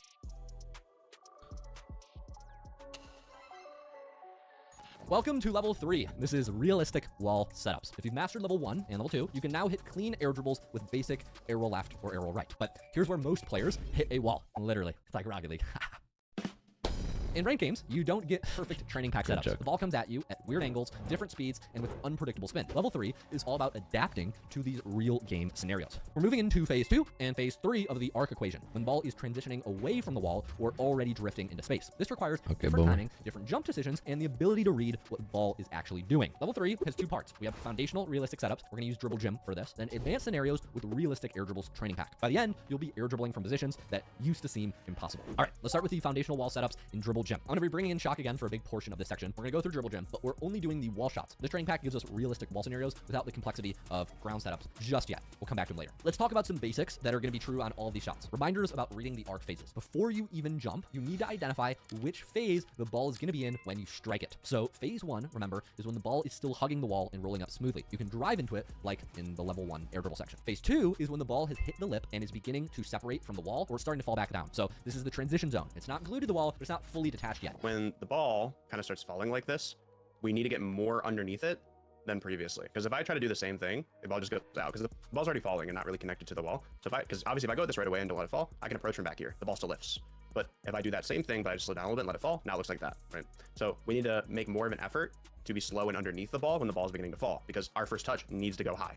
Terra dribble. So you'll notice on these, I'm letting the ball fall. I'm slowing down here, but I'm underneath it. So my first touch goes high first. Critical point. When we notice the ball's in phase 2, we're almost always using jumps on liftoff. We have to tap jump, or in some cases hold jump, because the ball isn't naturally rising anymore. One more component here that I think is important, jump timing. I'm noticing you're almost always tapping jump here. You're like, when the ball's already falling, you very rarely will just hit it and then jump after. Why is that? Because when I jump, I get separation from the wall as well, and I'm more underneath it. If you don't jump, like especially when it's falling off the wall, This makes me want to play Rocket League. That's what we're going for. It no longer That's lofts good. up and forward. That's so good. you need to match kind of you need to match your car's separation from the wall with the ball separation from the wall by jumping, and that will give you that touch that lofts high forward and with you. Finally, you have phase 3 setups. This is when the ball is clearly arcing away from the wall with a predictable trajectory, and it's falling down. On these setups, you need to intercept it in space and from under it. These are advanced, and there's not going to be too many to worry about, but the key difference from level 1 is that in phases 2 and 3, you can't just drive touch anymore. The ball's behavior has changed fundamentally. So quick recap. Jump timing changes based on which phase you're intercepting. Phase 1, drive touch is possible. Phase 2, tap jump or hold jump. This is really disorienting, at least on 3 fast just mode. requires hold jump, double jump, or even more advanced stuff that we'll get into in level 5. Let's start with That was really disorienting, but maybe it's just because I'm watching on 1.5 times. Like, they almost gave me a headache, like with all the zooms and pans, but we're okay. self setups, which is creating our own wall I was scenarios in influenced. games. That's so good. in real games, you'll often need to create your own wall setups. The key principle here is that you need to create separation before your first touch. The ball needs to climb the wall before you touch it. So here are the different ways you can create separation. Driving is simply driving behind the ball and trying to tap it and then slow down. So you'll notice that like on one that goes to the wall by itself, I can just drive up to the wall and then hit it up. There's no, other than matching the pace of the ball, there's no other speed control I need to do. I just come up here, okay, I brake to match the speed of the ball, and then I jump with it, right? There's boosting, which is using boost to create the distance, and then brake tapping. I'm going to focus on these more advanced self setups is I'm going to make sure that after I hit it with enough pace, I actually brake right after and let myself separate from the ball to kind of recreate how that self setup looks. So you'll notice that I kind of tap it, brake, and now I have that separation, and now I can do the same thing I was doing on the other ones.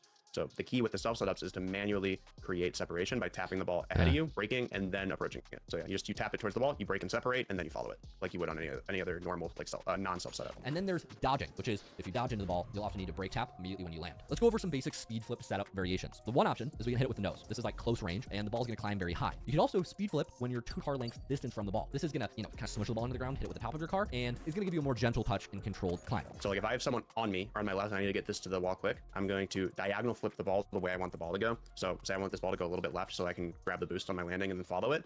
I'm going to drive with this ball. I'm going to speed flip, hit it with the back of my car, land, grab this boost, and then approach the ball. I guess there are 2 ways to do this. You could hit the ball with the roof of your car on the speed flip, so you time the animation so that the top half of your car smushes it down, or you can connect with the nose on the speed flip. The nose will give you more power. So you could do it that way. The ball will go higher. So if you want the ball to go high, you're going to hit it with your nose. It'll come up about this height. I mean, it gets a lot of height, and that can sometimes be harder. If I want the ball to not go as high, I'm going to hit it with the back of my car. It'll roll a little nice and soft, and now it's going halfway up the wall, and that feels a little bit better to me usually. Obviously, there's times you need it to go high to beat a defender, so in that case, I would be using my nose, yes. But normally, if I have that tiny bit of time and I don't want to hit it that high, I'll use kind of the back of my car on that speed flip instead of my nose. If I land too fast and I'm too close to the ball, like I just hit it really soft and I'm too close, I will brake as I land to make sure I get that separation. If I need it, I'll be here. It's kind of too close. I'll brake. Okay, now I'm adequately away from it, and this becomes easier. Critical mistake to avoid here is if you hit the ball too close to the wall, it will bounce off and make your setup much more difficult. Your car, if you speed flip too close, can also bounce off the wall. So you always want to create that separation first before you speed flip, or create that separation between the ball before you make a first touch too close to the wall. You don't want to jam it and get that weird bounce. Shot can recover it, but you probably can't. Now we're going to switch to realistic air dribbles. This is our next training pack, wall setups only. These are the scenarios that separate good players from great ones. I'm going to pull up the pack here. You can grab this from the Air Dribble Roadmap. I don't like that joke. That's kind of mean to the viewers. I don't like the whole shot can recover it, you probably can't joke, because that's like putting down my viewers. I don't like that. Can we remove that, Camille? I don't like that joke. Low. I don't think I've done a promo in like 2.5 minutes, so here comes another one. In this pack, you're going to be facing awkward angle air dribbles. It's kind of like me in high school. Some examples include balls coming off the wall at a 45-degree angle. Much better. Self-deprecating humor better. This is also going to be high-speed wall bounces that require quicker decision-making, and the technique just changes in general here. You can't rely on the standard clock method because the ball's trajectory is going to be unpredictable. So you can't always like get that perfect touch behind the ball. Sometimes you have to get under it and use jump, and you have to read the actual arc in real time, which is not always what you expect. On something that separates more from the wall than with like this one. As we see, this one comes up, but it kind of separates off, and this is how a lot of your in-game air dribble attempts or opportunities actually will be. That's kind of the nature of the game. You're not always going to get the setup you want. So any ball that's more separated from the wall, I'm going to jump earlier. Again, we're just trying to match. Marble says, no way, it's better to hit the ball at the back of your car. Hey, that's what we're here for. Little light bulb moments. The distance of our car from the wall to be the same as the ball from the wall. So the farther the ball is away from the wall, the earlier I'm going to jump to make sure that I'm hitting underneath it. Because if you jump too late, like if I jump normally how I would at this, it looks like that. Like if I'm jumping like the ball is glued to the wall, I'm going to hit out because I'm jumping too late. So instead, I'm going to come up here, I'm going to jump a little bit earlier and get it pointed towards the net. And obviously you have to make sure you're underneath it. That last one wasn't great for me. This is the one you wanted to be emulating. On this one, you'll see that I jump about like maybe a half car's length away from the ball instead of right on it. So that creates that separation from the wall alongside it, so that I'm able to actually hit underneath it towards the net like this. Key point here is to remember that jump timing is based on where the ball will be, not where it is right now. The most common mistake here is arriving 0.2 seconds early or 0.2 seconds late. At this level, precision timing becomes mandatory. What happens if I jump too early here? you jump too early, then well, way too early looks like that. But if you jump even a little bit too early, you're kind of hitting it forward. I really like that paint. I really like that paint trail effect in the previous animation. I wish we could do that more, Camille, in the phase examples, the phases. Like a paint trail for blue for phase 1, or like green for phase 1, yellow for phase 2, red for phase 3 would be really cool in like level 1 and level 2 of the roadmap. That kind of like paint trail effect that you just did was really interesting. Precision timing becomes mandatory. What happens if I jump too early here? You jump too early, then well, way too early looks like that. But if you jump even a little bit too early, you're kind of hitting it forward. This one. Based on where the ball will be, not where it is right now. This paint trail is really cool. Now, the most common mistake here is arriving 0.2 seconds early or 0.2 seconds late. At this level, precision timing becomes mandatory. What happens if I jump too early here?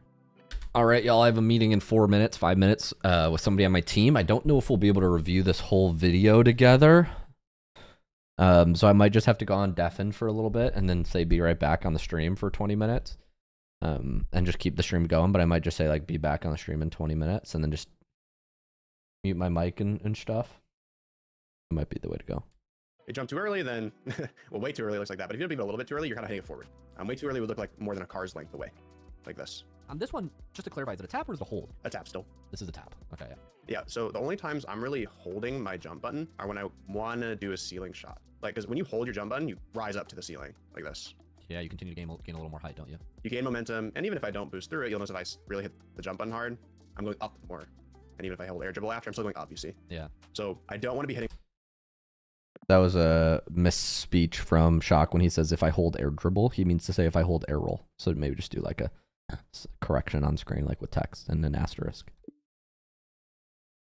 My jump button hard on these. I want to be very, very lightly tapping them, and that will give me the opportunity to stay underneath the ball. That's level 3. You've learned to read phase 2 and 3 ball behavior in real time, adapt your jump timing based on the ball trajectory and spin, how to handle awkward angles in unpredictable scenarios, and even adjusting where you hit on the ball based on how far back you are on the field, and combine that with other variables like is the ball falling down, etc., etc. This is really where air dribbles start working in actual games. Like if you can do level 3, you will start to score way more consistently in game because you're no longer limited to perfect setups. This is a huge power spike. If you can consistently get these good touches from realistic wall scenarios, you're ready for level 4, which is going to be taking it to the ground with advanced takeoff techniques. Okay, let's talk about air dribbling from the ground.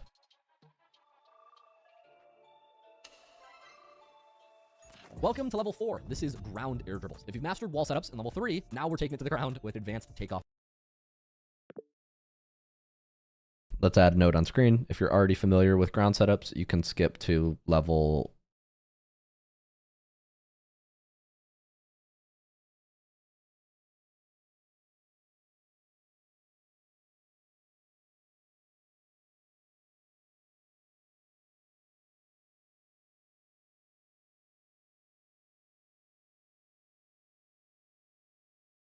You can skip to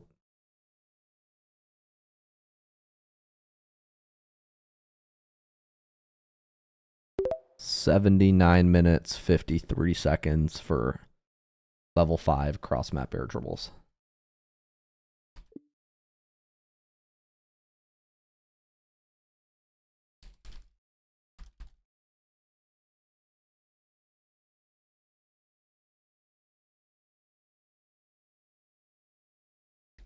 All right, chat. I'm going to go on mute for a little bit. I'm going to go take this call. What I want to know is how to control the ball when it's floating near to the ceiling. But maybe we will see that. You have a minute, right, for the meeting? Yeah, that is something separate. I haven't really done that yet.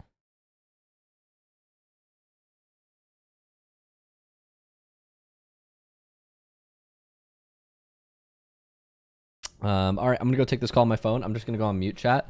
And I'm going to put something in the chat. Be back in 20 to 30 minutes. Appreciate y'all.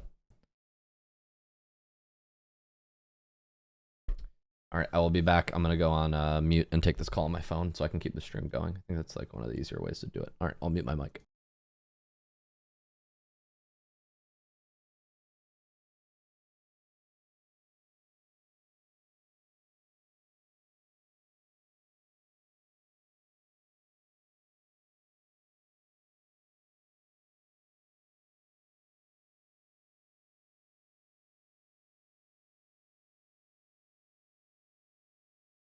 On my phone right now, I'm just reviewing the Dribble Roadmap, and I saw we had a meeting, so I'm like, I'll just keep my stream going.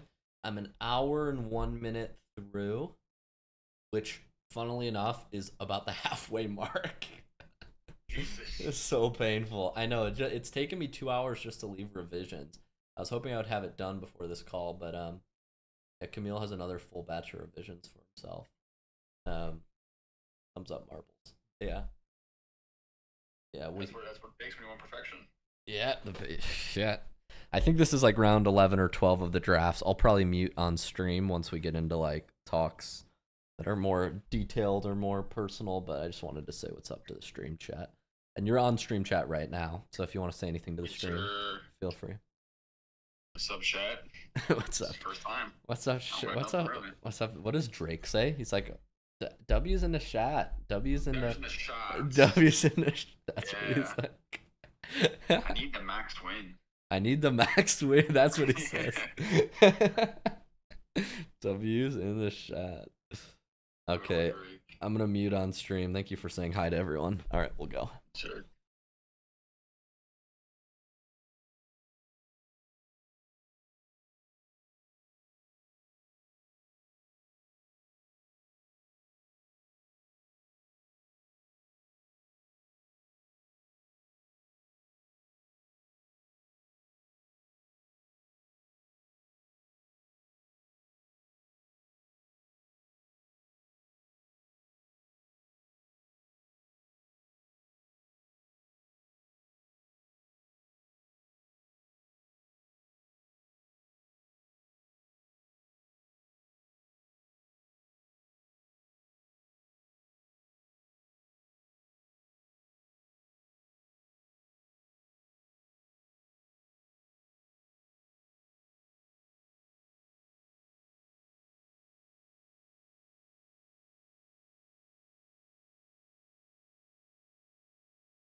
Oh, right now I'm not thinking about losing or gaining weight.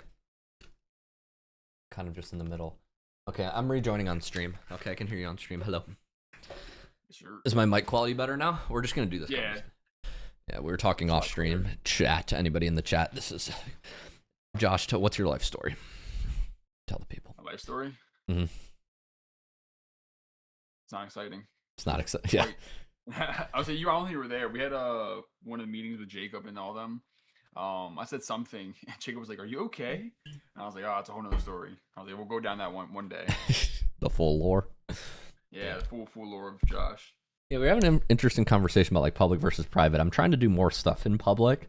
I'm working on seeing what works in public. Like right now, this stream is obviously me doing something that like I've over the last couple of years been doing, like reviewing a video. I've reviewed hundreds of videos in private, and you just never see all this stuff. And so certain times, like I think it's more fun to do together. Josh is on the East Coast, but there's also a fine line of like, yeah, like I think we are moving to a world where everybody just streams literally what they do all day. At least the influencers do. And then it gets a little wild pretty fast. But I think that's what Elon talks about. He's always like, the world is just going to be fully live streamed reality or simulated realities. I don't know what he says, but something like this. Something to this effect. Probably something like that. Sounds about right. Something crazy. Something crazy.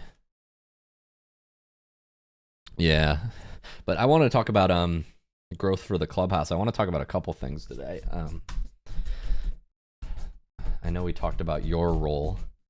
Obviously, context is right now you came on a couple months ago. You do a lot of talk to a lot of students who joined the clubhouse. A lot of people know that. Did you see Zero, aka Snizzy or Sniz, left a review. I think he's one of your students, is he? Yeah, he is. Yeah. Yeah, he left a nice review in the clubhouse. Yesterday morning, I think. Yeah, he left a nice review. Yeah.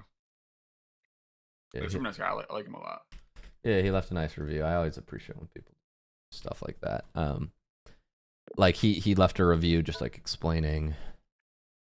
I like when people leave reviews and they're I apologize, I'm freezing a little bit. Hopefully this doesn't tab out. Let me know if I lose you. Do I still have you? I'm there. This is weird. My screen is freezing. I can't. I'm gonna fully shut down Discord and then restart Discord. Like I couldn't tab my Discord over. It was opening but not tabbing over. Okay. All right. Yeah. All right, let me rejoin the chat. Yeah, my Discord's glitching out hella right now. We'll see. It might be because I'm connected on my phone too. I don't know.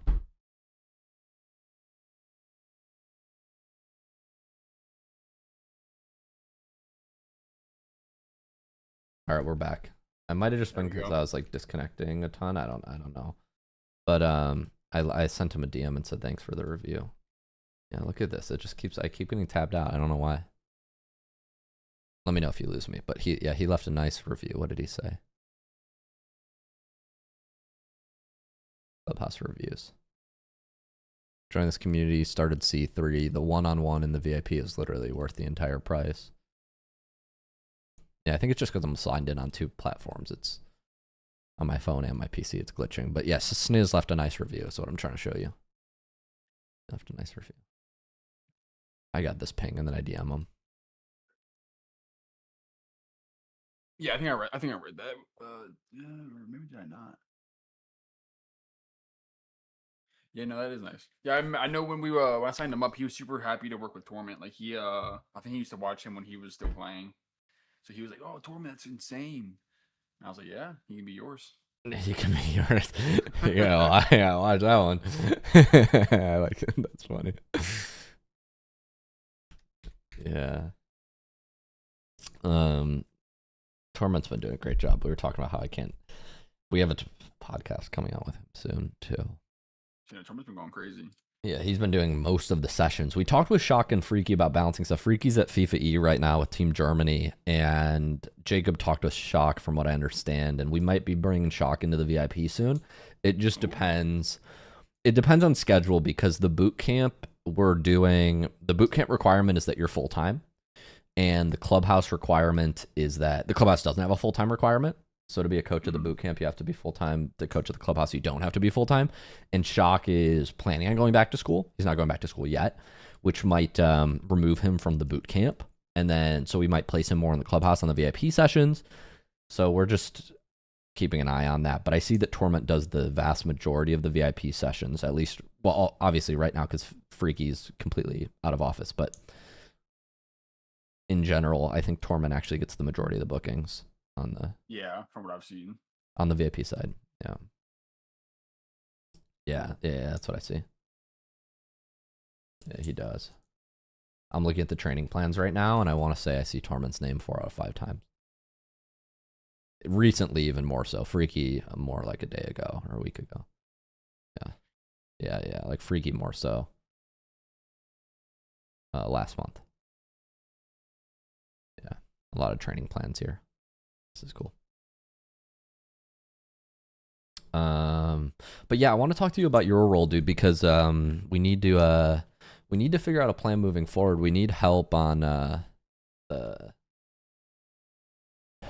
obviously you wanted to take more calls. We wanted to move Sarah away from taking calls. We also might need help with the boot camp thing. So I just wanted to know like what your plans are. And I know you're planning on doing nursing school, but I don't know what the timeline looks like on that. So yes, so nursing school, I won't know if I'm accepted till like March, unfortunately. Like my last email was like, hey, we've received all your stuff, like it's all here, it's all processed and like completed or like whatever. But you won't get your acceptance email till 6 to 8 weeks after the deadline, and the deadline's like February 12th or something. So that kind of sucks because I have to wait a little bit to know. Okay, so you have to wait till March to even know if you got in, right? Yes. Yeah. If I do get accepted, that starts next fall, so that'd be August, end of August. I would start nursing school. Yeah. And that would be like pretty full time. I don't know exactly what the hours of school would be, but I'm assuming it's going to be like probably all day. Yeah. Nursing school is a grind. Yes. Nursing school is a grind. I know. One of my girl space friends got into med school, and that's a lot of space friends. I gotta clarify that one. Sometimes I say one of my girlfriends, people are like, one of them. I'm like, yeah, it's always always weird saying that. Yeah. She is like preparing to sign her soul away for because it's like when you go into the whole residency process, from what I understand, it's night and day. And I guess so nursing's the similar in terms of a grind. I would say so, yeah. Yeah, it's a grind. Yeah, that makes sense. And then obviously once you are a nurse, then you can work. I know a friend who's a nurse, and she works it's very erratic schedules. Yes.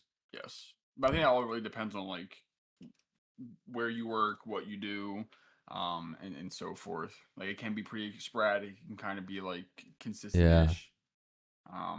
But yeah, I think it all depends. But yeah, so I'm waiting for that. And as far as that, I know I talked to you about the picking up hours. My employers said that they want to discuss stuff at the beginning of the year. So they kind of gave me like a non-answer when I like after the holidays type deal. That's not super rare. I was like, I emailed them. I was like, hey, like, can we like sit down and discuss like things going forward about like hours and so forth. And they're like, oh yeah, we would love to sit down with you. Once in the beginning of the new year, let's schedule time. And I was like, okay. Yeah, those answer me, but not really. Yeah. Said happy to take it, but do it later. Yeah, unfortunately, it's very common right now, especially in like corporate or like, I mean, they're not hustling. I think it's less popular to work the holidays. I'll be around over the holidays, but it's not popular for people to do that. Yeah. Marble says female friends to clarify those kinds of confusions. That's so wise. Yeah, that's what I should say. I should say female friends, not girlfriends. That works, yeah. Yeah, so you just got to wait to up your hours there, or at least know what your schedule is going to look like. Yeah. Well, I think the top priority that the main things I wanted to communicate to you were Clubhouse we can definitely use help with, especially over the holidays, because Sarah's disabled her calendar for the next 10 days. So if you're willing to cover, I know like not around the main days. The main days are obviously Christmas Eve, Christmas Day, New Year's Eve, New Year's Day type thing. Like I don't expect to have coverage there. And you can set whatever you want to set, but like coverage on like the 20th to the 23rd, as well as the let's call it 6th or 26th to the 30th type deal, is appreciated. And if you want to take extra calls, there's definitely going to be room to take extra calls because Sarah is completely disabled her calendar until the New Year's. Right. Okay. So there's that. I want to make sure you're aware of that. Other thing to make you aware of is this. So I'm not sure. I'm just going to communicate this to you because maybe you can think of somebody. Maybe it applies to you based on the upcoming workload with nursing. It's probably going to be challenging. But separately, I'm making a video on my IRL channel soon talking about wanting to expand my kind of like, what I call this, like the brand deal side of our business. Like obviously the majority of the money we make is through selling services, and that is still the main thing, and that always will be the main thing. But I've had a series of conversation with influencer friends over the past couple of weeks and months that has really convinced me that doing brand deals at the level of like social media following that I'm at is not like a distraction, but actually can be like a key part of making money for us, and that can actually fuel the building the business. And what I mean by that is because we have so many tools now that grow platforms like Instagram, TikTok, etc., basically on autopilot by just clipping and posting shorts. It takes 5 to 10 hours a week from me and a full-time work from somebody on the team. But anyways, brand deals are a priority. Like we could be doing a lot more with brand deals, and I'm going to make a whole IRL video about this, but I'm looking for somebody who can take on a more active role with brand outreach. And it's pretty simple, but it's almost like you could think of it as like an agent role, almost like an MLB agent or sports agent, where your main responsibility in this role, whoever this person is, would be somebody that does outbound and reaches out to basically a small set of brands that we align with. So we're thinking tech companies, gaming companies. Like I use this certain microphone, Shure SM7B. I have 5 of these microphones. I love Shure Tech. I love there's certain brands I really love, and people, one, always ask about what I use, so we could talk about them in videos. But number 2, like potential brand deals, like proper partnerships where they could send product and we could review it or give it away to people in our community. Like so many avenues for brand partnerships that this is just what I'm realizing is like a role that if somebody reached out, my friend who's in tech who has like 70K subs has just like consistently told me like, dude, you guys should be making 6 figures a year or 5 figures a month just from doing brand partnerships with kind of the influence you have across your team.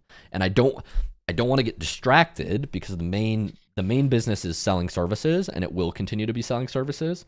But I'm looking for somebody to spearhead that basically mini business that's umbrellaed by, that primarily starts with my brand but could expand outside of that. So anyways, yeah, I'm looking for somebody for that talent management role, basically to represent me, but I'm a little bit picky about who I want it to be, and obviously it has to be somebody who's super aligned long term. Which is understandable. That's basically the whole context that's led up to that. But I don't have a timeline. I don't think it's right to rush. I've been burned in the past for rushing hires because I had such a good idea and then I put the wrong person in the position, and I've learned the wrong person in the right position is still a fuck up. So yeah. I'm just trying to fill that position, but it's not something I can actively do right now. So it's just something I'm thinking about. Okay, I mean that sounds really cool. I like that the whole concept and the whole idea of that. Yeah. There's avenues for it to expand. I'm going to pitch a friend IRL on it. I talked with a guy who I got referred to from one of my friends who's a YouTuber, and he's an MLB agent, but he was like, so baseball agent. And he's like, yeah, I'll represent you, dude. I'll work for you. And I like the dude a lot. He's a good values guy, a good work ethic guy, but, at least from what I see, and he's a referral from a friend, but I don't want a situation where somebody who is my agent is working on being an agent for me part-time. I want it to be like this person represents me and is actively involved with the business, as opposed to just doing this on the side. Like I want it to be a primary focus for them. It doesn't have to be a full-time job, but it's got to be like, can't be the only thing they do, but like I think this role like is a little mini business within our business, and if somebody did this the right way, it would be what they obsessed about, not just something they would do on the side. So I don't know. Yeah, they put more time, a little bit more effort, like kind of like like you said, like not the full time, but their main focus on like a day-to-day basis. Yeah, exactly right. And I don't know who would be right for this role, because it's mostly outreach, relationship building. You have to know gaming, but you also just have to be kind of like put together and matter of fact. And obviously I care a lot about this person, because if they're going to represent me to brands, then they need to have my values and my demeanor, right? Otherwise I would just I'd rather them not represent me than represent me poorly. Yeah, right.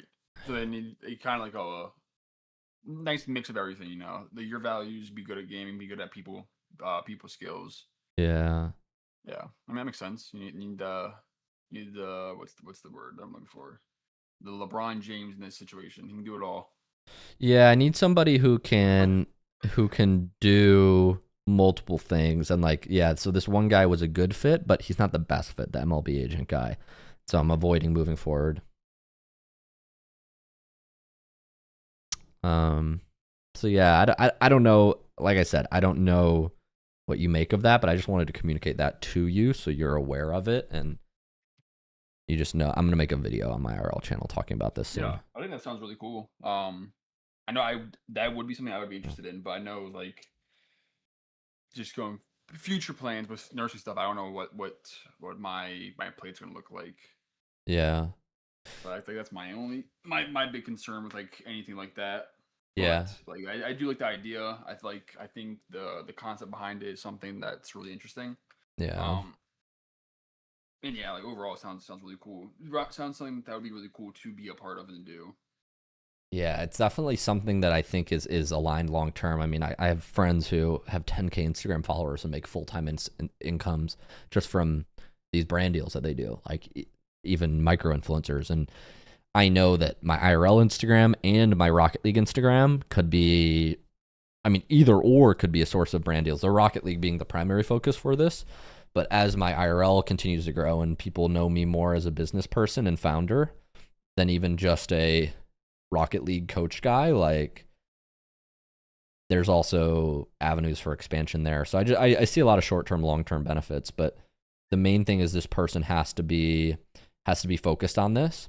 And it has to be like a big thing about this role too is I don't want this person to develop the relationships for 6 to 12 months. And then obviously you never want somebody to leave, but in this role specifically, it would be quite costly to make a hire and somebody to go and do something else, because this person is effectively building up relationships with a bunch of brands. And I don't think we'll lose those relationships if this person leaves, but it'll definitely damage them, because like, right.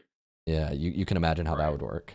Yeah, then if you put someone else in that position, they might not make the same connection with the same people. So then it's then right, you run the risk of severing that partnership. So exactly, whoever builds the relationship is likely gonna have to keep it.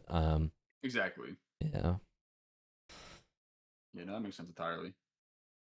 So just a couple things I'm thinking about. I'm gonna make the IRL video sooner rather than later. I need to do it, but first I need to get this feedback to frickin' Camille. He's gonna be crying when he sees all the revisions I put in this timeline. I thought it would be done, but then I turned on the stream and started reviewing and found a bunch of things to improve, as of course. That's how it goes. Yep, that's how it goes. What else? So I wanted to communicate hours. I wanted to communicate taking more VIP calls. That should be good. Their Dribble Roadmap should be out when it's out. Classic. Bootcamp calls. If you want to expand bootcamp calls and doing those as part of your role, that is a skill set that Jacob would be the best to train, because Jacob does all the bootcamp. He does the bootcamp calls and all the check-ins. I do bootcamp calls, but I don't do check-ins, so that's how we split the work. But I know that one thing Jacob is conscious of is investing if it's something that you're going to be pulled away from. So just my recommendation to you, if you approach that conversation, the more clear that you can get on your next couple months and years from like what the key availability markers are, and like when you start nursing school, what that does to your time and the cost that's gonna have and how you want to split your time, the more you can be precise on that, the better, because we're looking to fill the boot camp position, but Jacob is very conscious of, we don't want to train somebody who is going to start the role, do it well for 6 months, and then we're just gonna have to train another person immediately after. So we're just kind of keeping an eye out for that. But that's my recommendation for you. If you want to expand and take bootcamp calls too, I'm sure Jacob would be happy to have that conversation with you. Yeah, totally. Like I said, once time, I mean, I know it's kind of sucks because kind of the wait, but yeah, once things kind of start rolling through and I kind of figure out what the actual plan is, I can definitely kind of paint a clearer picture for like you or Jacob and stuff like that. Because I think bootcamp calls would be really cool. But right, like it doesn't make sense to train someone and then have to train someone, say that you said 6 months later, if availability isn't there. Versus, training someone who's going to be there for like a year plus doing it. Yeah, exactly. Yeah, it's simple as. That makes sense. Yeah, that's really what I wanted to communicate to you. Is there anything else I can support with? The main thing that we're just waiting on is like, if you do want to increase your calls on the VIP side, like you can, but I'm sure Jacob would love to know what your availability is going to be as you wind down, and just when you want to increase call times. I got you. Yeah, like I said, they said I'm trying to get waiting for them to like re-answer my email. I'm trying to get like this meeting set up with them as like either like the first or second of January. We're probably not the first, not that, probably like the second, the first Friday. Yeah. And just try to get an answer from them as soon as possible. That way I kind of know what to expect. Whether they're going to be like, yeah, you can take a little less hours, or whatever the case may be. Yeah. Good deal. So yeah, I'll keep you guys in the loop. Like I said, as soon as I get answers, I will let you guys know. And just try to communicate everything as best as I can. All right, cool. Was the meeting with Jacob good today? What you guys went over mostly admin stuff in the sales meeting, right? Yeah. Did a little some support tickets. Kind of stuff with the enrollment chat, like how to sending all of the reports. Oh yeah, formatting those. Yeah. Yeah, I noticed we started doing that in the last week. That's great. That's really helpful, actually. I think he talked a little bit about the VIP bot. Not really too much, but like, I think he said this should be all good now. That was kind of like the main gist of everything. Good. So yeah, productive. Always productive. Good. Can I support with anything else? No, I think good. I think everything's just going smooth. Everything's rolling right around.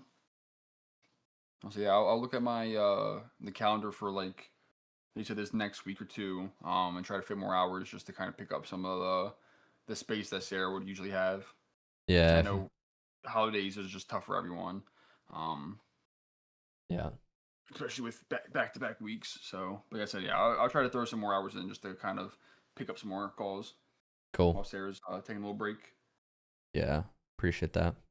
Is this a solo leveling profile pick? Yeah. I really want to watch this show. I haven't watched it. It's so good. Sarah got on a call with someone else who had the same picture as me before. So I told her, I was like, I gotta switch mine now. So I started reading the manhwa, and this was like the one of the pictures in the next chapter, and I was like, oh, this is sick. So I was like, we're switching it. Yeah, I definitely want to see this. I would love a show like this. It's awesome. Pure action, just clean, nice, pretty choreography and fights. It's worth a watch. All right, so yeah, I'm gonna check this out. Not that I need it. And Avatar's coming out this weekend, so I got a lot of sci-fi to watch. I love all that sci-fi stuff. Yeah, I've been kind of like watching videos on like the recaps of the first two, just to kind of remember. Yeah. Nice. I'm excited. Nice. Thanks for talking with me. I'm gonna go back to reviewing this vid. Gotcha. No, yeah, I appreciate your time. Thank you. We'll talk later. See you later, Josh. All right, have a good weekend. Bye. Bye. That's Josh. He's cool. He's a very cool stream chat. He came on the team, joined the team a couple months ago, actually, and he's been doing great work with welcoming new members in, all of his students. Like, so we have, like, when you join the clubhouse, you join our paid community. Like, we obviously do like an onboarding call, and like we welcome people in, both because we want to show you around, but also we want to keep the bad eggs out. And he is, all the students who talk with him seem to have a great experience. So we were just talking about, like, I don't know, expanding his role, balancing his, like, he's a student, he's in college, so I have a lot of empathy. I mean, I started this whole business when I was in college, so just trying to work around him. Fun fact, the creator of the book series had cancer and sped up the series to be able to get the plot done before he passed. Wow, that's deep. Is solo leveling lore done? Like, is that done?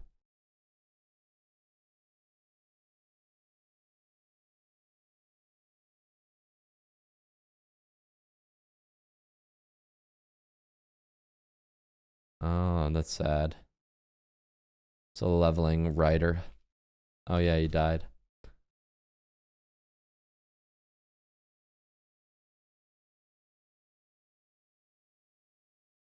Oh, the beloved artist.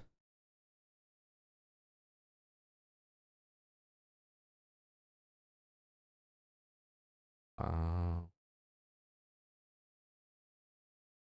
Oh. The artist, I see.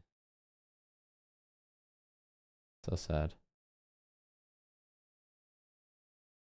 Dude, life's too short, man. Life's too short. You only get so much time to do cool shit. Techniques. Ground air dribbles are often more challenging than wall setups because you're starting from All right, zero. we're watching from level 4. We're going to resume our air dribble roadmap review. We need to give revisions to Camille the video guy. And sorry, Camille the video guy. We're on level 4 now. Height, and you need to The revisions have been slowing down. I was more picky up front. I always am, because this is when we make or break people watching the video. create And I just want to make sure they get the best experience at the start. all the lift yourself. It's kind of like talking to a girl below the age of 25. Get it? Because you have to do everything yourself. No, just me. Okay. But they're also more versatile. I'm not talking about women. I'm talking about ground to air dribbles. Ground to air dribbles you can set up anywhere on the field. Yikes, my humor's. Don't use the shake sound effect on the field. Use the slow zoom or slow zoom out. Really getting low. Bad joke. 3 types of ground That's why I respect your passion for your business. Appreciate Marble. air dribbles in order of complexity. We're going to cover chip air dribbles, we're going to cover carry air dribbles, and we're going to cover bouncing setups. Okay, starting with dribble gym, ground setups only. The first scenario we'll break down is the chip to air dribble. This is when the ball is rolling at you, and you can chip it up and pop it into an air dribble. For chip to air dribble, there are 2 Goldilocks zones. First, we have the first touch, which is the chip. When you make the first touch, you want to be not too hard that it flies away from you, and not too soft that you can't get under it. You need enough space to get beneath it, but keep it close enough for a follow. I feel like we were looking for like a ding ding sound effect because we had an like I need a ding like payoff sound effect. Follow-up touch. Like cha-ching sound effect.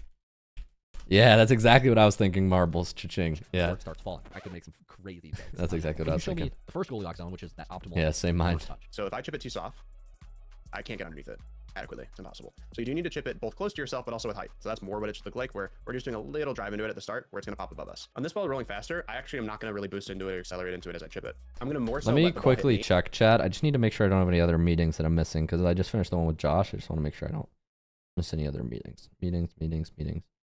Shock might have a event in the community. Let me check. Shock, the guy, the pro coach. Does he have an event tonight? Let me see. Yeah, Shock is doing a coaching event at 5 p.m. So maybe I'll go to that 5 p.m. That could be fun tonight. Then me hit the ball. So I'm just going to do like a real slow drive, and you see it gets plenty of pop anyways. Speed adjustment. If For those of you who are wondering, we have a private community here. It's called the League Clubhouse. Shock's doing an improvement event tonight at 5 p.m. I'll be looking at replays, which should be a good time. I think this is an updated replay guide. Oh, we need to update this submissions video. We need to update the submissions video on this event. Let me make sure we can do this. Hey, was just poking around on this on stream. Can we make sure we update the submissions video on this event? Like how to submit. I don't know who the best is to do this. Does it have to be Shock because he created the Discord event? Let me know. Anybody else can do it, let me know. I just want to use the most updated how to submit replays tutorial. And that loom there is the outdated one. It's not outdated, but just not as good. Here's the best version of it. Announcements. Here's the best tutorial.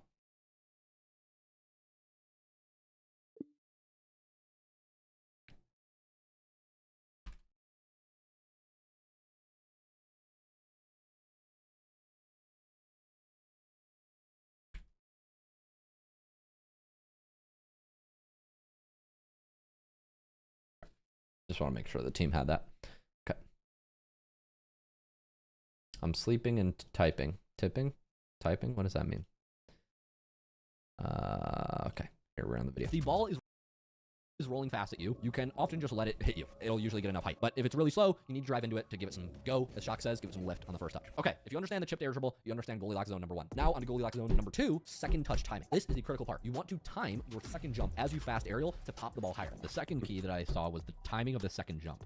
So that second jump is pushing us through the ball, almost like resisting the recoil of the ball. It's not before, it's not after. Exactly. When we're timing our second jump of our aerial to pop the ball further higher. So what I'm focusing on is I'm actually, when I'm doing this, I'm watching my nose as I approach the ball, and I'm making sure that my nose is underneath it. You don't want to jump before you touch the ball, and you also don't want to jump after. You want to jump as you strike through it to get that second pop. You want to be the same amount behind it and beneath it. So you want to basically give a touch that lofts high, but not far away from you, which is what keeps the air dribble controllable and in a position you can create. We don't want to be straight underneath it, but we also don't want to be way behind it. When we're way behind it, it looks like this. And when we're way underneath it, it looks like this. So both of those results, we can't really air dribble with. So we want to be the same amount behind it and underneath it. So the ball lofts high and up above us so that we can continue the air dribble and like that. And what I'm doing to do that is I'm watching my nose on approach, and I'm waiting to see when I should jump my second time here so that it continues. And I'll even, if you do it right, you don't even have to really air roll to it, as you can see on that one. Ball pops, double jump, and you'll notice that I time my second jump with my first contact of the ball after I've chipped it. I'm not flying up to it and then trying to jump after. Creates way too much complication. I'm using that second jump to create pop to then, so then I can further be underneath the ball and bring it higher. Okay, that is the 2 Goldilocks zones. If you got this down, you got down the chip to air dribble. Now let's talk about the ground to air dribble, or the carry to air dribble. This is when you are taking off from the ball on top of your car. The key with on the car is it's much different than a flick. So what we want to focus on mostly is having the ball more on top of our car. You can kind of think of it as your back wheels inside the ball indicator, and then you just do a double jump. So back wheels inside the ball indicator, double jump, and then we lift up. What you don't want to do is the difference between the chip and then on the car is you don't want to tilt up right away. If you tilt up right away when you do this, one, you might backflip. But two, if you do it right after the second jump, you end up like moving your car too far back like this, and then you can't actually keep pushing the ball forward. So what I'm focusing on after I double jump is letting my car just kind of separate from the ball, and then I'll tilt up underneath it. And hopefully I've created enough distance for myself, created that manual separation from the ball, where I then can get underneath the ball with my nose and continue an air dribble. For this type of air dribble, ball positioning is crucial. You don't want the ball in front of your car like a flick. You actually want it on top of your car. If anything, slightly back from center. Checkpoint here is look at your back wheels in the ball indicator. Make sure that your back wheels are inside of the ball indicator. And of course, the ball's got to be centered on our car here, or else it's going to be much more challenging. Once you've got these like basic ideas down, let's talk about the step-by-step sequence. The sequence looks like this. We hold the first jump to max it out for full height. Then we use the second jump with proper timing, and then we start lifting. And this is also where tornado spin comes into play too. A lot of times the ball will be kind of right above you.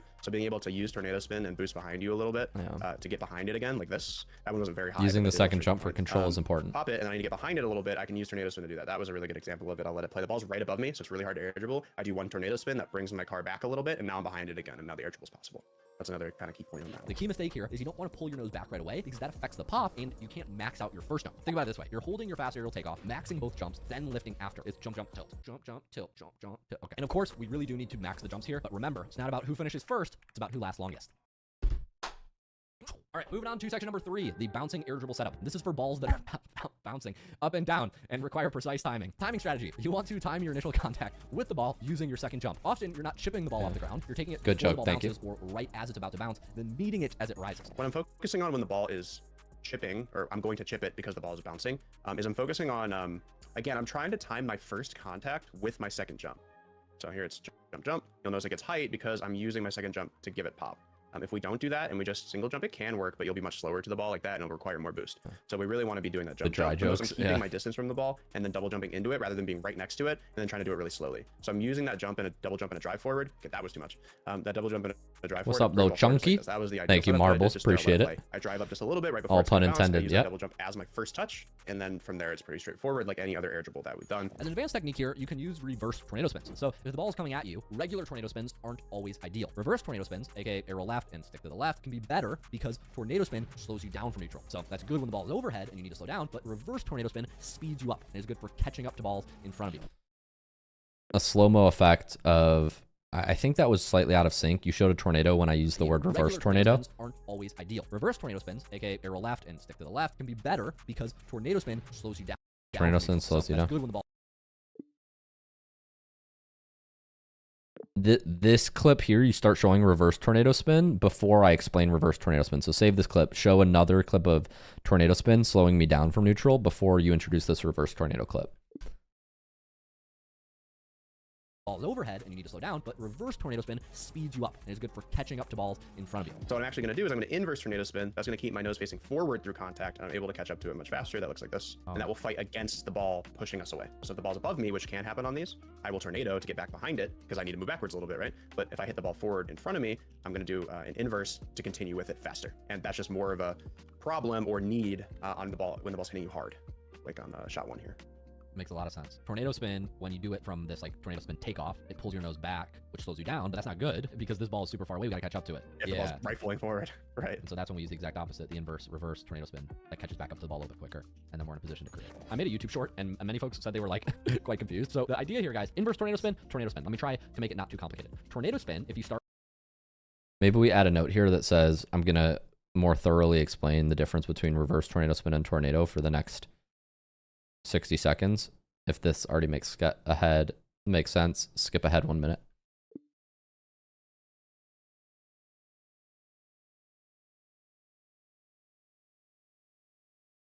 Start from tilting forward, looks like this.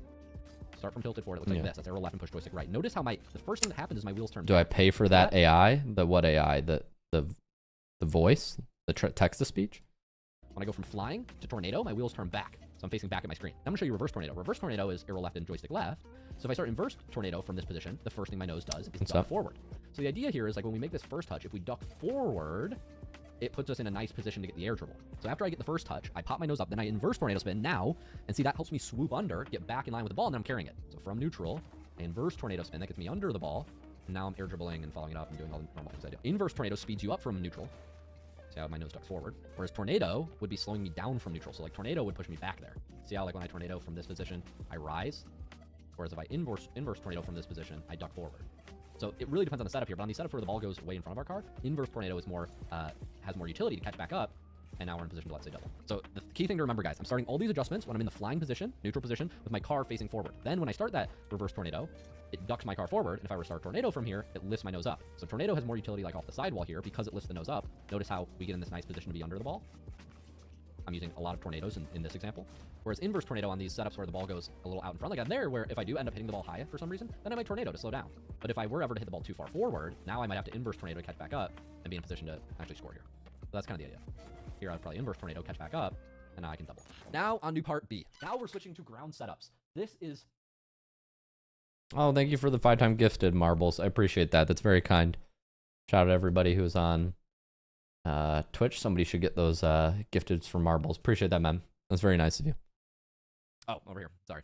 Now we're switching to the realistic air dribbles training pack, ground setups only. These scenarios are going to combine all 3 techniques with added complexity. We're going to have complex speed variation, which is balls coming at different speeds, awkward bounces, and everything. Some will be moving kind of away from you and not towards you. Those can prove difficult. Naturally, you're going to be unable to get them as high because they're moving away from you. You're not able to get underneath it. But what I'm doing here is about what you can expect or want to be able to do is when you pop them again, you're using that double jump to prioritize height instead of forward, so as underneath it as you can. And usually on these that are moving away from you, you're not going to have those really lofty, nice air dribbles. What you're going to have more of is quick plays towards the net where you pop it, you get another quick touch over one, and then you're doubling or something more like you double jump, you get this ball, and then you're going for an air dribble ball. That's going to be more your plays on these kind of balls versus the ones that are moving towards you. And then some will be moving away from you but bouncing really high. And these can prove also difficult because where your car hits them is kind of difficult to control. It's kind of hard to understand, especially at an angle like this. Like the shot's really hard to do. And the key is to try to get it as behind it as you can, if possible. Like you don't want to be trying to approach this at an angle and try to like do a perfect air roll underneath. I can do that. It's quite challenging, and you don't want to be doing that if you don't have to. So instead, get behind this ball and then do that double jump into the ball as we discussed in the other ones where we're timing that double jump so that we're popping it high and forward and able to follow up on it. So ideally your first touch is at the net, as much as it can be. As much as it can be. It's okay, it's a little bit off. You've got plenty of room to adjust it. But yeah, ideally it's at the net. I don't really know what to say at this point. Did Mike write this? Yeah. Where is the roadmap going to be released? This will be on the main channel after this draft of revisions, probably. I think this should be the last one. Thank you for the follow, Kellogg's Chogs. Yeah, the companion guides are already on the RL Bootcamp channel. The companion guides are already over on Bootcamp. We've already pre-posted these to let them let them be public. But the main video is going to go on the main channel. You guys know Mike, right? He's no longer works here. Was it Mark? Mike. Mark. One of the two. The key here is adaptability. Using your foundational techniques from part A, but adjusting them real time based on what the ball gives you. How's that take, guys? Was that take good? Part C, the Zen takeoff. The Zen takeoff is a advanced technique for one very specific scenario. Most of the time, you'd use standard fast aerial takeoffs, but occasionally you'll face a ball that's bouncing in such a way that your tornado spin actually meets with your first touch. This is incredibly advanced timing, and Shock will demonstrate it on this realistic air dribbles pack, and Zen will demonstrate it 2 or 3 times in every RLCS match. Zen pinching time with the second. He smashes it home, and he is a smashing player. Jokes aside, this one specific example where the ball bounces overhead is really useful to practice. The rotation and the touch happen at the exact same moment, so it's useful for learning like what position your car will be in when the ball is in a position. Another example where air roll can help you with your air dribbles and catching the ball midair is in something called the Zen touch. I love this interrupt. I love this interrupt. You can see that I recorded this in like November or something. Might want to add something in the top right that said like recorded in November as like a little Easter egg or something. Maybe beneath the camera in white text. I don't know. If you don't know what I'm talking about, this Zen touch is basically a perfect air dribble catch that happens because of tornado spin. Basically, the situation is you're flying at the ball, and in order to catch the ball, you need to hit it gently in the air. But let's say you don't have time to slow down and you need to get a beat. Well, what the pro player Zen discovered is that if you tornado spin from slightly tilted forward and make your first touch halfway through a tornado spin, when your car's in this kind of like facing you up ramp position, you can get this insane glue first touch. The physics behind this is even though your car is flying full speed at the ball and the ball is flying full speed at you, because the part of your car that connects with the ball is your hood and it's turning back, it's moving slowly. So you get this like beautiful glue touch that is, I mean, it's hard to put words to. Now, this doesn't apply for 99% of you. I love if we could show the actual RLCS clip example. Did we? Did I miss it? Like, could we show the replay in slow-mo a couple times here? Wait, I'm looking for the actual RLCS clip example of Zen doing the Zen touch. Oh, here it is. It's about to come up. Yeah, so this one at 15:15. Can we show this clip again at 15:45 when I'm breaking it down at some point? Slow-mo it. Zen touch.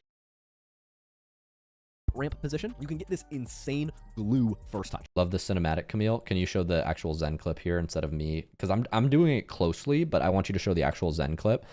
You can even pull like, you can search like Squishy Zen touch example and show like Squishy showing it, other pros showing it too. Because I kind of get the touch here, but it's not perfect. Torment does it on the Rock League Bootcamp in his perfect first touch video. It's in the intro there. Squishy has a YouTube short on it. And then obviously that Zen clip. We could slow-mo that Zen clip too. Is even though your car is flying full speed at the ball touch. and the ball is flying full speed at you, because the part of your car that connects with the ball is your hood and it's turning back, it's moving slowly. So you get this like beautiful glue touch that is, I mean, it's hard to put words to. Now, this doesn't apply for 99% of you, but the takeaway is this. Air roll after air roll right, haters. Now what? Jokes aside, guys, it is currently, what time is it? So it is currently almost 4 p.m. Sunday, November 20th. Look at this. I'm recording this interrupt. We've had like 15 different interrupts. I've had Camille, the video guy, locked in his editing basement since September, even before September. Look at this. We're on draft 9. I realized I needed to record this on draft 9. This is just the feedback on draft 9 of the video. All I'm trying to say is leave a like for Camille, the video guy. And hopefully, Camille, we can finish this soon because I want you to be able to touch grass by 2026. But until then, do not leave the editing dungeon. Jokes aside, that was a joke, Reddit. These videos take a hell of a lot of time. So I'm breaking the fourth wall a little bit here. But really, thank you so much. Leave a like, comments, let us know what you want to see next. It takes an army to make these videos. And that army is Bolsarosi, the editor, primarily. And the rest of the editing team, but primarily one man. So anyways, thank you for watching. And back to the content. This one That was a midair great catch. That was a great interrupt. Probably the hardest one in the pack. This is about timing your tornado spin underneath the ball. Or I guess it doesn't technically have to be like, I'm trying to do this without tornado spin. You could technically do this without tornado spin, just kind of spin a little bit, but I find tornado spin to be the easiest on this because it kind of puts your nose in this spot. So we can tap it up and then we can continue. This one's really hard because it's both a speed thing and a timing your spin thing to hit it with your hood, because you hit it any other way, the ball doesn't go towards the net or it goes too hard a different direction. It should look more like this, what I just did there. So yeah, this one's really challenging. This one's about double jumping and then using your spin to soft touch it rather than your jump, because it's just too high to double jump into. You have to use your spin to do it, touch it softly. Right, and that spin reduces the knockback to some extent, which is I think probably why it makes it a little easier to do while spinning than not spinning. Yes, yeah, the spin reduces knockback and you're kind of pushing through the ball, so the ball hitting you. Guys, my brain is... We literally have visuals on screen for you. Why am I even here? Why do I have to be here? I could be in Mexico right now. I could be, talking to Mike. Or Mark. Whatever happened to Mark? Okay, once you can consistently execute these ground takeoff techniques, you're ready for level 5, which is back wall mastery, with flip resets and pro level sequences. Unfortunately, Shock clocked out at this point, so you're gonna be stuck with my gameplay. Nice. Are you ready for level 5? Let's tackle the most advanced air dribble scenarios. When I'm playing a guitar, imagine I'm playing a guitar. I like that derail. I know this is this is when the video starts to fall off a cliff. Marbles. Welcome to level 5, back wall air dribbles. This is the most advanced level of air dribble mastery, and honestly, wait, guys, bring me back. What happened? Why am I not on this? Bring me back. Welcome to level 5, back wall air dribbles. This is the most advanced level of air dribble mastery, and honestly, one of the most powerful mechanics in modern Rocket League. Back wall air dribbles are insanely powerful because they're nearly impossible to shut down, like Mike. Compared to your cookie cutter sidewall setup where defenders can pre-jump or insta-challenge, back wall setups are much harder to read and defend against. This mechanic will make your air dribbles and flip resets from anywhere on the field so much better. Once you master this, you'll feel like you unlock a cheat code for air dribbles. All right, and then we do the definitions. Mark didn't understand these. Before we dive into execution, you need to understand 4 critical techniques. First, empty jump. An empty jump is using your second jump without any directional input. This can be used for recovering and pushing through awkward setups. The next mechanic is a fast aerial takeoff. Just understand you can do this to launch quicker off the wall, mainly off the back wall or deep in your side of the field to catch up to an air dribble. Next, of course, we have speed flips. Mark had issues with his hands after he worked here, so he couldn't speed flip anymore. And a speed flip is a fast diagonal flip cancel. You initiate a diagonal flip, then cancel it with animation to maintain forward momentum, so your car's always spin forward. This is foundational for the last technique, and the last technique is a twist flip. A twist flip is a speed You like these funnies, Marbles? You like these? You like the knife jokes and the Mark Mike humor? early. So instead of holding the cancel through the entire animation, you release it 20 to 50 milliseconds early. This lets your nose point up at the end, which puts you in a good position to continue an air dribble. Oh, and last but not least, I forgot this. Well, Mark probably forgot this. Or I think it was Mike. Camille, the video guy. Do you remember what happened to Mike? Remember you're under NDA. So I thought. I think I lost his work forms before he went missing. An insta reset is timing your flip reset to. I think this joke would land better if you removed the "that's what I thought." Remove the "that's what I thought." Just say I lost his work forms after he went missing. These Mike Mark edits are going to be common for.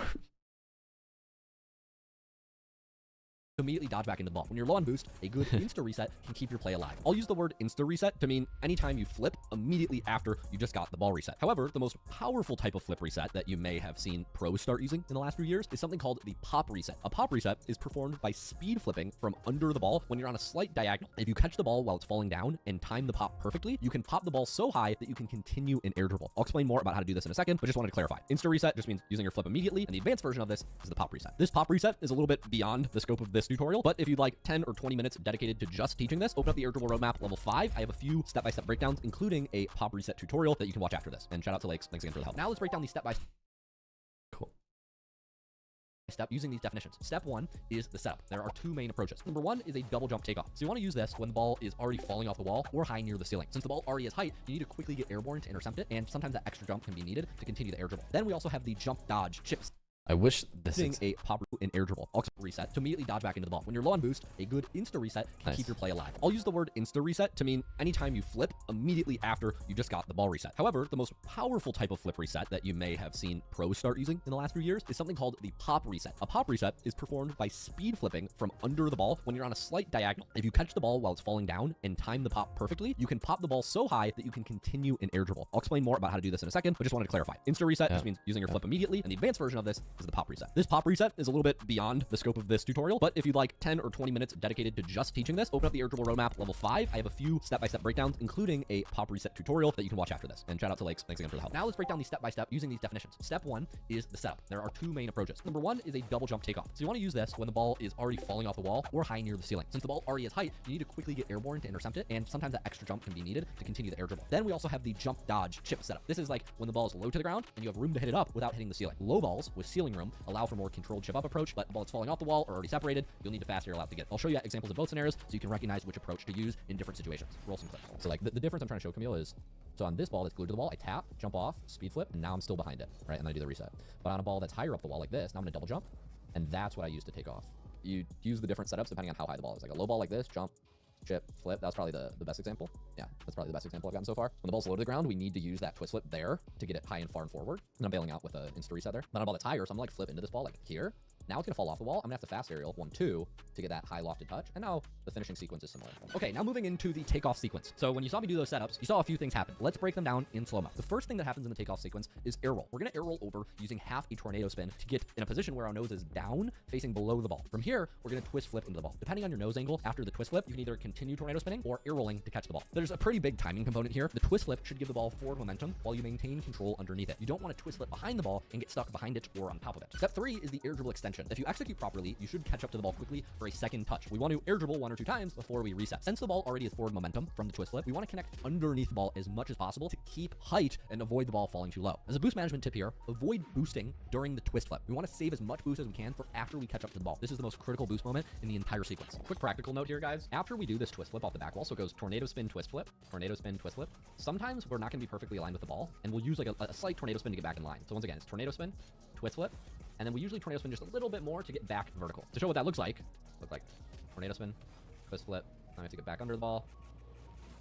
And that's one finish. That's what one finish could look like. Not the best examples, but there I had to use like kind of reverse tornado to get back under the ball. It just really depends. If the ball's too far out, you'll have to use inverse tornado to go get it. If the ball's still above you, like here, we'll have to use tornado to head back up to it. It really just depends on where you are in the field. I guess the TLDR is it can be very useful to deeply understand how inverse tornado and normal tornado spin work. Finally, on to step 4, the insta reset finish. When you reach the opponent's goal line, likely out of boost, you want to bail out with a reset. The most powerful resets come when you're slightly left or slightly right of the ball and you speed flip or diagonal dodge back into it. Also, I did a session with Lakes, a 2200 MMR SSL, on how to get a pop reset. I do play with viewers in my community, Marbles. Extending air dribbles. I do play with viewers in my Rocket League Clubhouse community. You can just do ! Clubhouse for more details. Really important at like Grand Champ SSL plus pro level even. Push it up, get that touch, corner, and then I'm kind of like there on the ball. So I get that touch up, aim for that corner, and then I'm in the area to get it, but I just keep messing it up though. Yeah, you're making your touch much more under the ball than I am. I think that's what I'm noticing. Yeah. There you go. Very nice. There's a double. Yeah. So just get that push out, that initial touch, So under I it. Touch, then I break tap. Not I break tap, then I get the touch. I see. Yeah. Okay, after you turn your car like towards the ball, and you're going for like that twist flip motion, you want to touch it with the top of left of your car. There. Yeah, like there. That was probably the best one. Yeah, but I think you pushed it out a little bit too far though. That was From that touch right here. Yeah. Yeah, so I couldn't really get the. You couldn't really reach it, but like the touch or that like kind of like corner touch, which I'm talking about, you got that there.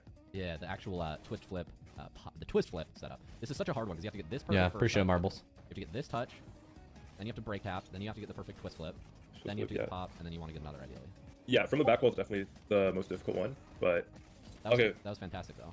If you want more practice for this, Mark developed a checkpoint plugin called Free Play Checkpoint Plugin for reset practice. I'll have it linked on screen. Once you understand these concepts, here's how you practice back wall air dribbles systematically. The primary training pack that you can start with is cross map air dribbles by Cruisin'. And then once you understand the basics and you can score this more than 50% of the time, you can grab this code from the air dribble roadmap and move into Dribble Gym. I think it's shots like 30 something through 40 something in Dribble Gym are excellent for back wall practice. These shots are a little more game realistic. You'll have to like cell setup, which is useful for teaching how to break tap and adjust whether you're using. I should have saved my gifted subs. I'll circle back to this. Appreciate that, Marbles. Master the twist flip in free play. This is going to be a speed flip with an early release of the joystick. Then we can practice empty jumps. A good pack to practice this is actually aerial off wall. Then you can combine the techniques in cross. Can we show the aerial off wall code on screen, or just showing you booting up the pack, Camille? Map air dribble. If you're working on pop resets, this pack that was designed by Lakes called Pop Resets has 5 shots where you have to sort of practice getting an insta reset on an angle. I have a more in-depth tutorial for this on the main channel, but this pack is also in the air dribble roadmap. So this is like the last step. Once you can air dribble, once you get the setup down, then you can practice specifically the pop reset part. And then once you got those, you can do more realistic scenarios with the Dribble Gym back wall shots. That's level 5. Back wall air dribbles. If you like this video, you will probably enjoy my video on error roll. And if you didn't like this video, to the rest of you, the non-believers, the underachievers, the tweet and deleters, you guys make me sick to my stomach, fam. Honestly, if you guys want to look in my eyes, you guys want to do something? You guys, that's what I thought. No. yes, people. You thought you could get rid of me after an hour and a half. We're still here. I'm not fucking leaving. I'm not leaving. At this point in the video, I think I can swear, right? I don't know. Guys, this was a hell of a video. It's currently December 12th, 5 p.m. on a Friday night, December 12th, 2025. This video's been in the works for 3 or 4 months. Camille, the video guy, hit me up. He said, I have an idea. I want to do something. And he's kind of already told me what it is. This is the air dribble roadmap. You guys know Spotify Wrapped? They like should give you the data. It's like Spotify music. They show you all the music that you listen to in the year, and then everybody posts it on their story. Like other people will care. But I guess we're doing it, but for Rocket League, and we're doing it, but for the air dribble roadmap. This is everything that went into the air dribble roadmap. Camille, as a sort of credit scene, I thought we'd make this more fun. I'm gonna react and give you some behind the scenes info of everything that went into the production of this video and the over 8 videos that are with it. I'll explain in a second. But yeah, Rocket League does feel slow after watching this in 1.5, right? I'm actually very tense. 1,500 hours of work. Yes, this is true. A lot of people don't realize like it takes an army to do this. Even just like the script was like 15 tabs. Then we had recording, editing. Oh my god, poor Camille. Camille, are you out of the basement yet? I have him locked downstairs. That's a joke for those of you watching. That was a joke the entire video. Yeah. This is so cool, Camille. The air dribble roadmap wrapped. Let's go into the stats about preparing. So who was involved? Me, mainly scripting, ChatGPT as well. ChatGPT to format and organize my ideas. Yeah, we recorded so many versions of this. Shock was a big help for the script ideas, and Camille and Jacob are good like sounding boards. That's Legend and Zerosi there. Shout out to Luke. So ChatGPT was harmed during creating the script. Thank you, Camille. The script itself already took like tens of hours, but the problem was after we did the script, we didn't know what to do. Like we didn't know exactly what needed to be in the video. So like you have to sometimes record the script and then edit it. So the script is one thing, but you'll see like there are tons of interrupts, we call them, throughout the video, because we couldn't possibly include everything we needed until we saw the final product. But yeah, anyways.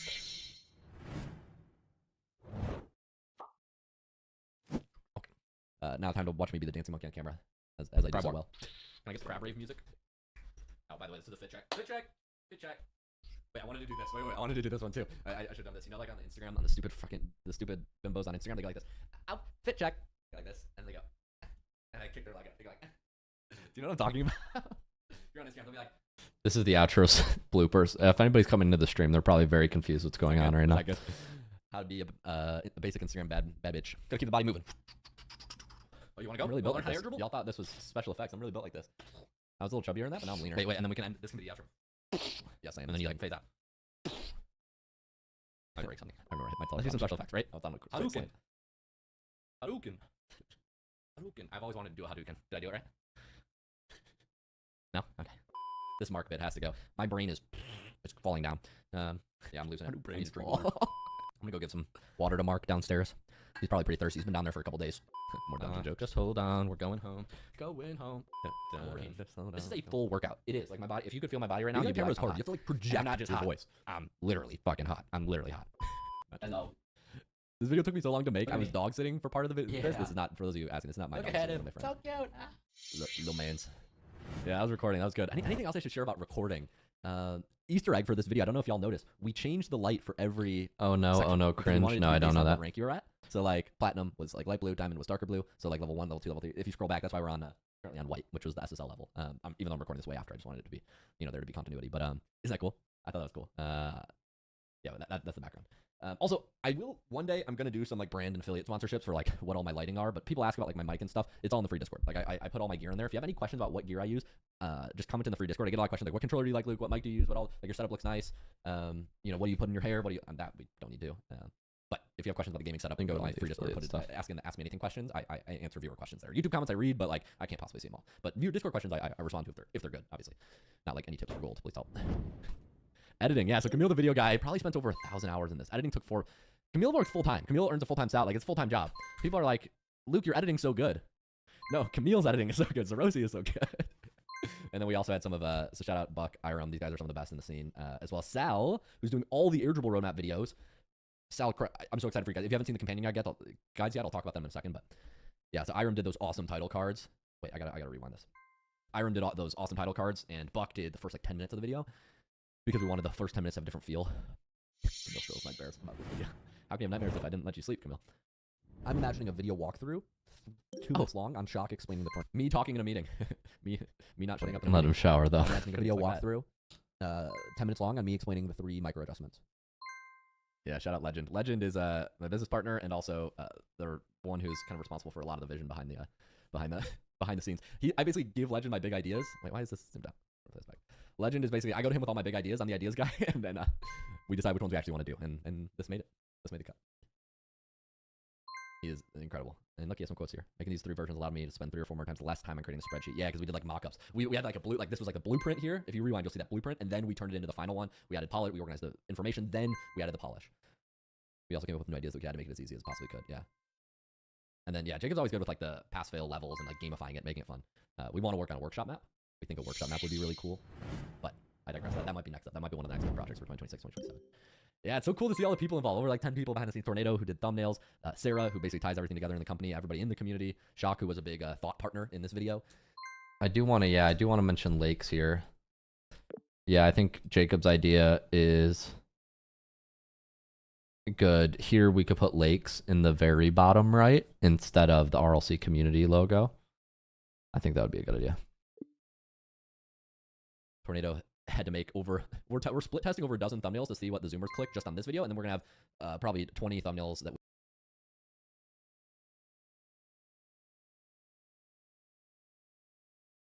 oh, we froze.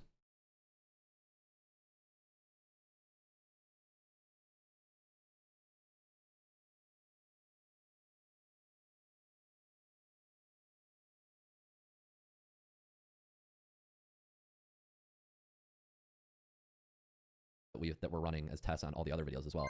So hopefully help more people find those. And yeah, I went live in the community a couple times explaining these concepts and asking questions, and it's like so helpful. I'll explain what the community is in a second, but yeah, that's real. Wow, we're an hour and a half into the video. If you made it to this point, I'm gonna assume you're like you're a real one. You care about what I do. You care about the team. You probably care a lot about Rocket League. I want to talk about something that is very important to me and very important to everybody on the team, which is how we make money.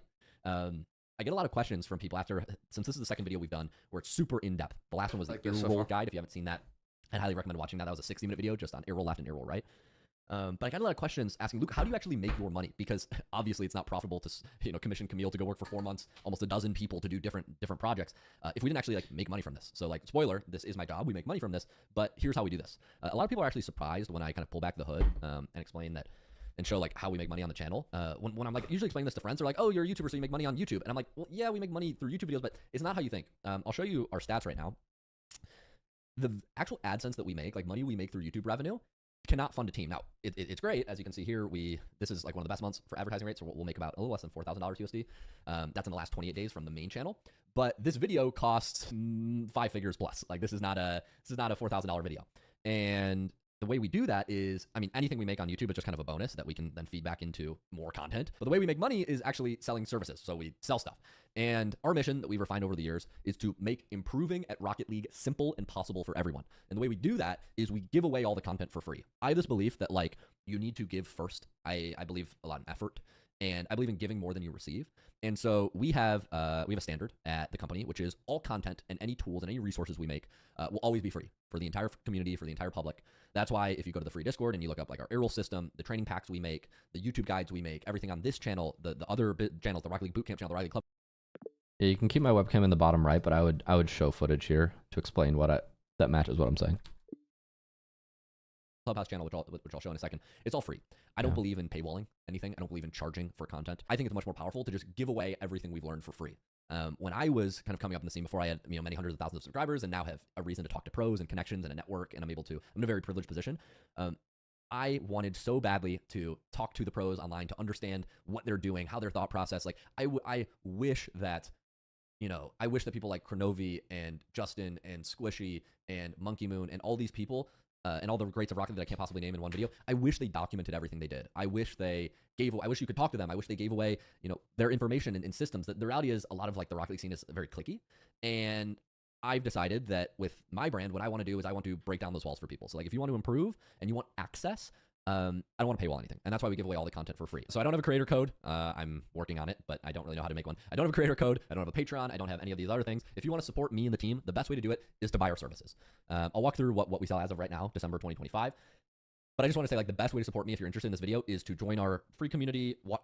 Above and beyond supporting content, like supporting I appreciate that, Marvel. Part of the community is more than enough. But if you really want to go above and beyond, buying our services and being a customer and being a student of what we do, that's the best way to support us.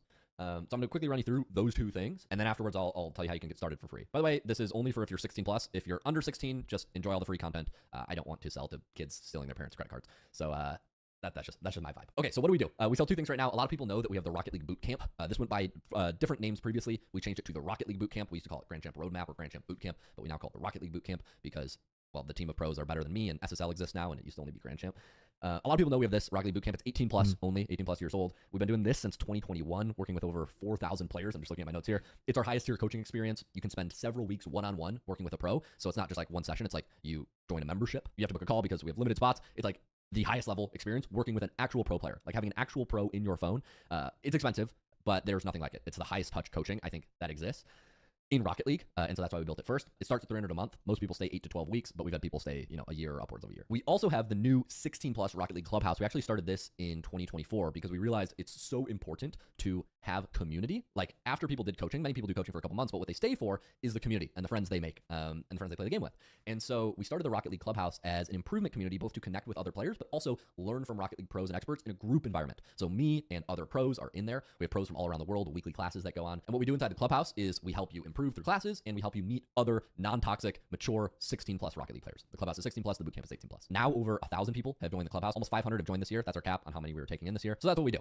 If you're interested in getting started or you just want to take the next step, I would recommend trying the Rocket League Clubhouse first. You can actually start on a completely free 30-day trial. So like test it out, come in, see if you like it, come to classes with me, come to classes with other pros, meet other people in the community, use our resources. I mean, all of our resources are free, but we have stuff organized in there for you too. And basically just like see if it helps. Like completely free test drive, cancel anytime if you don't like it, and you'll never be charged. But if you do like it, you can stay for just $27 a month. So it's literally less than $1 a day. I believe coaching and asking for help and asking for personalized guidance, like people actually looking at your gameplay, is the best way to improve. That's why we do group coaching. That's why we do paid coaching. And that's like the whole thing behind give away the content for free. Hopefully it helps you once you hit a wall and you want, or you just want to improve faster and you want somebody to look at your gameplay specifically and for you to get personalized. Are you able to request certain people? Let me know what you mean by that, Marble. Coaching. So that's pretty much how you can think of. Let me know what you mean. Now, obviously, this is a full team that like comes together. I didn't put thousands of hours into this video alone. I put hundreds of hours. There were people on the team who put more hours in. There were people who didn't put as many in, but like it would not be possible without an army. And so I just want to say quickly before we wrap up, I get a lot of credit, and I know this is like it's easy for me to say this, but I don't think people understand. I get all the credit because I'm the dancing monkey on camera, but like the real unsung heroes of this channel are like we have 3 coaches. Like he spends for every not including hour myself. I spend on a video, he spends 5 or 10. Like he is the one who puts all the work in this channel, and I get the credit because I'm the dancing monkey and I flex on camera and I wear tank tops and I have a poor sense of, and I have a hit or miss sense of humor. But seriously, like Camille, like we just hit 500,000 subscribers, and Camille has been here for 4 years. Like working together for 4 years. I don't know how we would be at this point without people like him. And that's just one person on the team. So yeah, I mean, I appreciate you guys. I appreciate you supporting our mission. It means the world to me that like I can teach Rocket League for a living. When I dropped out of school, I would have never thought that we could get it to this level.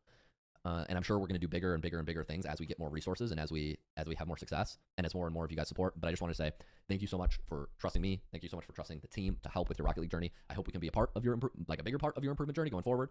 I want to let you know all the videos that are companion guides for this video. We're making like 8 of them, 8 or 9 of them custom just for this video.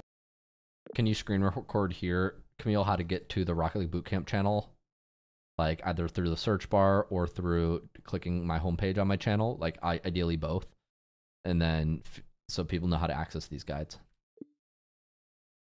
They're all out on the Rocket League Bootcamp channel as of the time this video goes live. We're going to drip them out on my main channel, so that way like we don't spam like 10 videos on my main channel. But if you just go to the Rocket League Bootcamp channel, all the videos that go with the level guide that go on this video, they're all free. So just go check them out.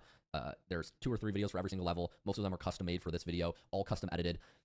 I mean, it's and if I didn't say, it's free. Like, enjoy. I hope it helps you. That's all I got. Thanks so much for watching, guys. I'll see you in the next one. Camille, thank you. You're the man. Know you. All right, I'll see you. Peace. Cool. That's the air dribble roadmap. Air dribbles are one of the most important what a mechanics video, of Camille. They are vital for That's the air dribble roadmap. I watched the full thing.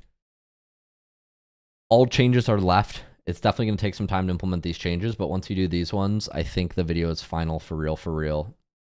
There are a couple things that I realized actually had to wait until this version, and there are some significant changes you can work on next week, but I think we should have this ready before Christmas. I don't know if you'll be able to finish tomorrow. If you want to work the weekend, you're obviously welcome to, Camille, but if we can get this out before Christmas, that's probably the new goal.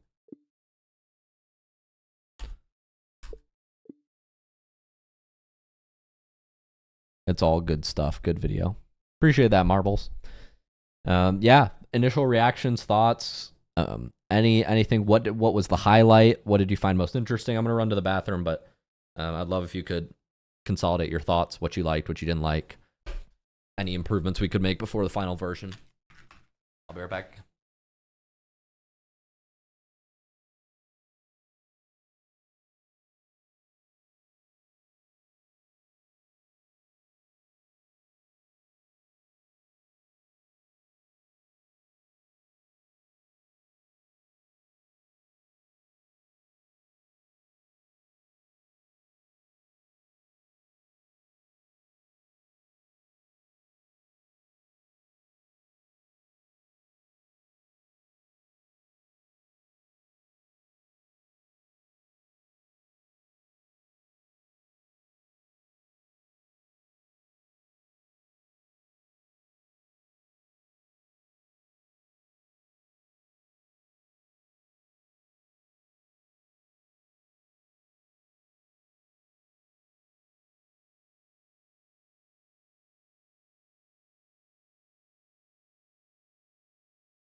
I'm not a content creator, but I think the effort speaks for itself. That's what it's all about.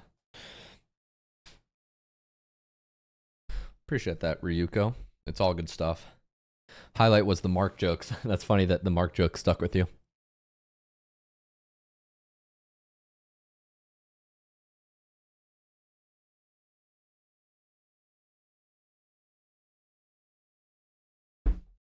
Love how you visually show how to do things. Yeah, that's such an important piece of it. That's a lot of Camille's work, but making sure the gameplay matches the voiceover is a huge emphasis for what we do. Huge emphasis. Or improving your game, ranking up, and let's be honest, they look cool. But here's the thing. Most air dribble tutorials get this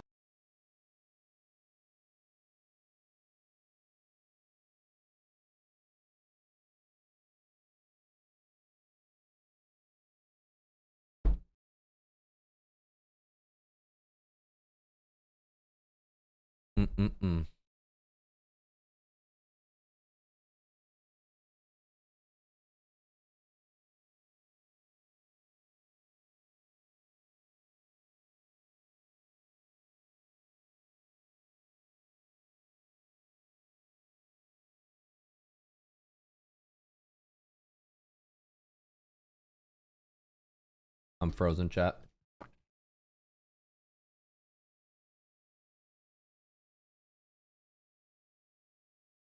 I'm frozen here. F. Feels bad. F. Refresh, come on.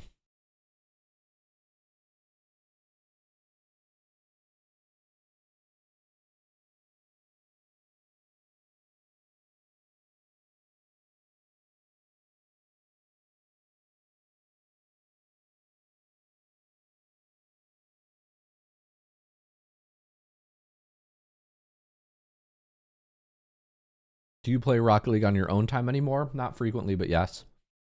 I need to review some more videos on stream, so I might get into doing that now.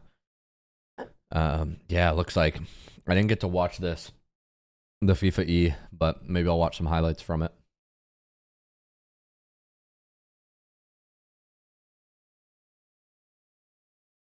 US did well.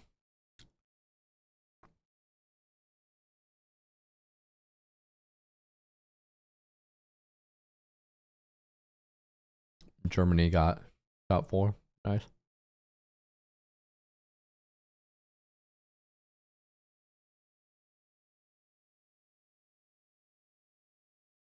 Why did Team Morocco not do well? Don't they have Drawley? Maybe they don't have anybody else.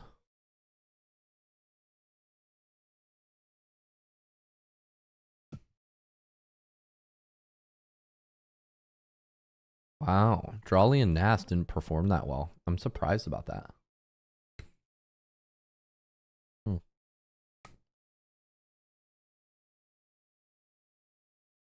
Is Skyrix like severely worse than everybody else? Is that why? I mean, I don't know. I just generally don't have context, but like, is work the only time? Yeah, mostly.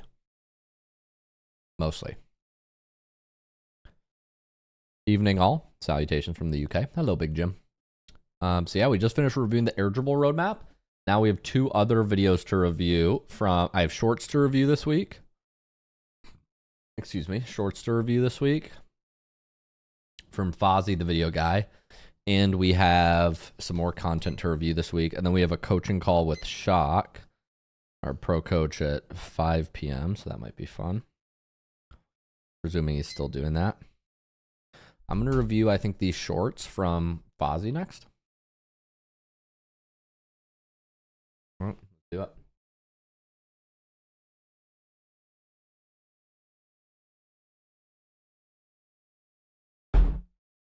Switching over to reviewing shorts and publishing other content. We finished the Air Dribble Roadmap at this point. For anybody coming in, all right, I got to review all this. It's a lot of shorts.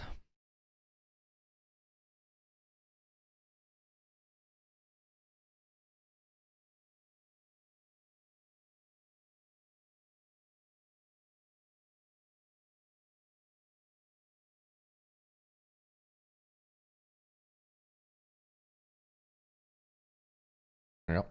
10 shorts here. You keep popping up on my algorithm. Very useful stuff. Minor things that I don't realize I'm doing. Yep, that's what we're reviewing today. More of that stuff. If you were a little farther back, you would know that here, 2 players. Where are they? They're all both back in the same corner. Right. So we want this first. I would open this on here 2 players. I think here 2 players is a better opening. I'm going to let Fozzie, the video guy, know I'm reviewing his shorts. Fozzie, I'm reviewing your YouTube shorts on the week. I appreciate you reviewing and scheduling these.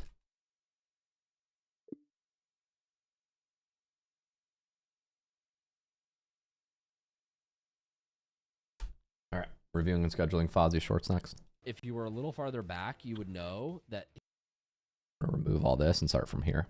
here, 2 players. Well, let's save this tab out.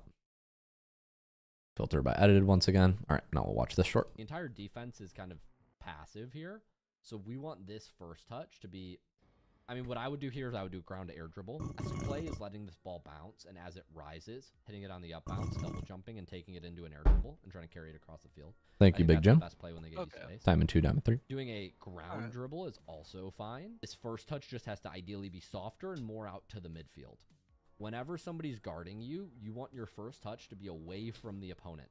So the more forward you make this at the opponent, the less time you're going to have. I like to get on the left side of this ball and take this ball to the midfield. That way, when I do make the cut, he has to cover more ground to come get to me rather than me bringing the ball to him. The entire defense is kind of passive here.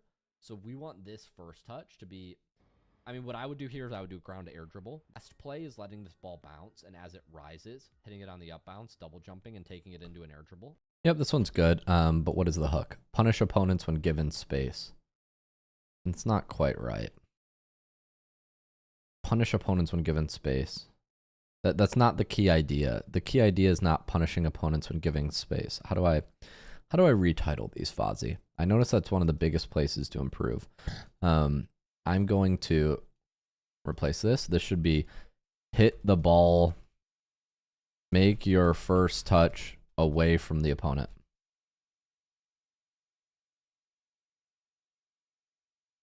Control your first touches. This is control your first touches. This is about make softer first touches.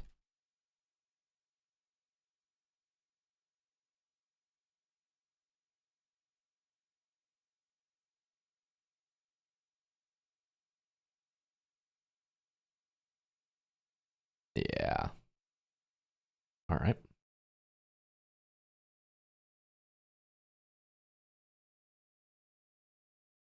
Here, 2 players. Yeah, I think a lot of this is going to be changing titles. So I'm changing titles. The clips are usually pretty good, Fozzie. Would still not Fozzie, the video. suggest in Rocket League you ever move ahead of the play like this. Because what you're saying is, I see 2 players over here. The ball must surely come all the way over here. Time to go over there, right? And cut it off, right? Mm-hmm.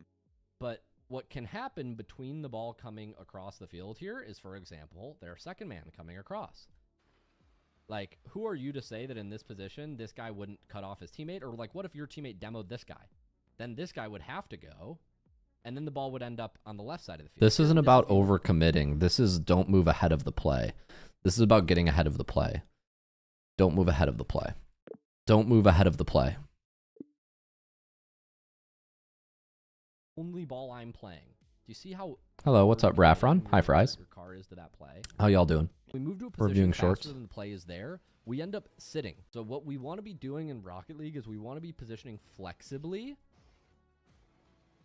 behind and supporting our teammates. So like here, you should have been, I would have been 3 car lengths behind where you are right now. And then eventually I would have been moving over into the same position you moved over into.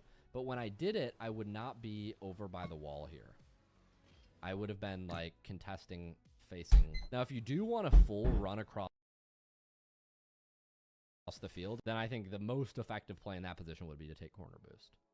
I would still not suggest in Rocket League you ever move ahead of the play like this. Because what you're saying, speed flip is the most efficient to get to supersonic if you're going to use any boost. This short has a couple weird cuts, but this one's mostly good. Flexible flip. Because speed flip is the most efficient to get to supersonic if you're going to use any boost. It's the most flexible flip. Because when you front flip, you can use boost at the start of the flip, but once your car passes this point and it's facing back, now you can't use boost anymore.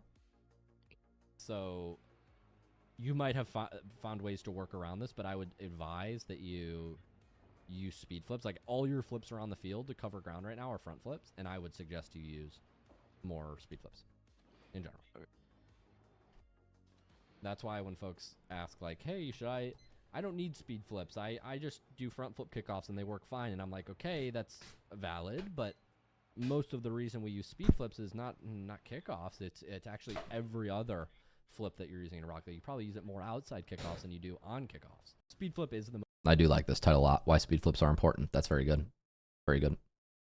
This touch needs to be much more Do you edit your own clips or have editors? I have an editing team. This touch many folks. To be much more relaxed. And I work with, and we commission different people for different things. These guys are moving at you, yes. So I can understand you're a little bit scared here. The most important thing though is that we just control the ball, right? Most important thing is that we keep the ball in our possession. This touch it could be worse. It could recenter the ball right to the middle, so it's good that you didn't do that. But this touch could also be a lot more controlled. This doesn't need to be a jump and a flip hitting the ball into the wall. This can be catching the ball. Like, just let it bounce again and catch it. This can be jump, hit it, and then use your flip after you hit the ball. Or don't use your flip at all. It can be jump and just push the ball to the wall slowly. We don't want to be making these hard touches that give the ball away to the opponents. Good. We want to be keep possession of the ball. That's correct. Ball close to us. That's going to buy you the most time. This touch needs to be much more relaxed, much more controlled. These guys. Okay, good. I like this hook. Keep possession of the ball. It's good. Guys are moving at between front flips and wave dashes. What's preferable? What I don't mean is speed flips are good and front flips are bad. Speed flips have use, front flips have use. I was saying when we're covering ground on the field, the more between front flips and wave dashes.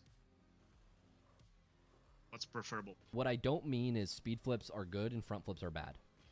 Speed flips have use, front flips have use. I was saying when we're covering... This question's a little confusing because the title speed flips versus wave dash, but the question is front flips and wave dash, what's preferable? On the field, the more efficient way to do it is with a speed flip. Okay? So a wave dash has a different application. A wave dash is most commonly used when moving from wall to ground and sometimes when trying to delay your speed boost. But I would say a wave dash is a tool much different than a front flip or a speed flip. So it's a different tool for a different situation. Between front flips and wave dashes. What's preferable? What I don't mean is speed. Yeah, so I think we need some significant reworking on this clip. This clip needs significant rework because right now the title is speed flip versus wave dash. The hook is front flip versus wave dash. The discussion is mostly about the difference between how you use a wave dash and a speed flip. So I think we need more context before and after. It's just a bit awkward. I'm confused. It's this one. I sent that to Fozzie, the video guy. So far, so good. Front flips and wave. So here's where speed flips would be. So here's where speed flips would be significantly more effective. What we should be doing here is we should be grabbing this 12 pad, then using the boost, and then flipping. We shouldn't be flipping left here. It's more efficient to move, grab that pad, then use the pad and the speed flip to get to supersonic together. Does that make sense? Yes. Ideally, that landing is also a wave dash if you're going to jump and hit the ball like this. Jump, nice, wave dash down. And if you do this right, if you wave dash and speed flip, you should be supersonic moving across the midfield. But since we don't use those recovery mechanics, we're going to be second to the ball, which is fine. Now you have to move back. And the better way is to grab pads and then use your speed flip. So here's where speed flips would be significantly more effective. What we should be doing here is we should be grabbing this 12 pad, then using the boost. It's such a small soundbite that I can't explain why speed flips are better. This clip is fine, but there's a lot of like inference that you have to do here. Like I'm speaking to a kind of a high level player to understand this, but it's okay on this one as well.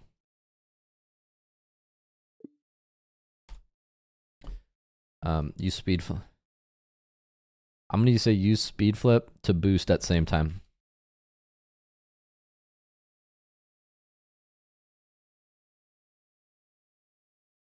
That's probably what I would say. Use speed flips so you can boost while recovering.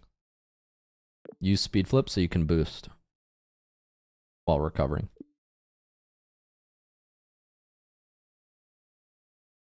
Speed flips versus wave dashes. Keep possession of the ball. This is good. Now we're on use ball cam on the walls. Why are we turning off ball cam? To line yourself up? Yeah. Okay. I don't love that as a practice. I wouldn't recommend getting used to that. Because you turn off ball cam and you can't. You're not adjusting your challenge based on the opponent. You're adjusting your challenge based on how do I make sure I don't miss. Which is like, I mean, I guess it's better than missing, for sure. But you're really capping your potential, I think, when you like just say I'm not gonna look at the opponent. Why are we turning off ball cam? To line yourself up? Yeah. Okay. I don't love that as a practice. I wouldn't recommend getting used to that. Because you turn off ball cam and you can't. You're not. Use ball cam on walls. Don't turn off.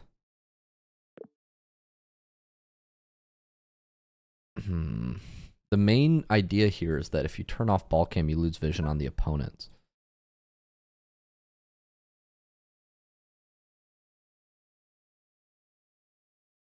It's not about using ball cam on walls. This one's hard to title. I would call this ball cam bad habits.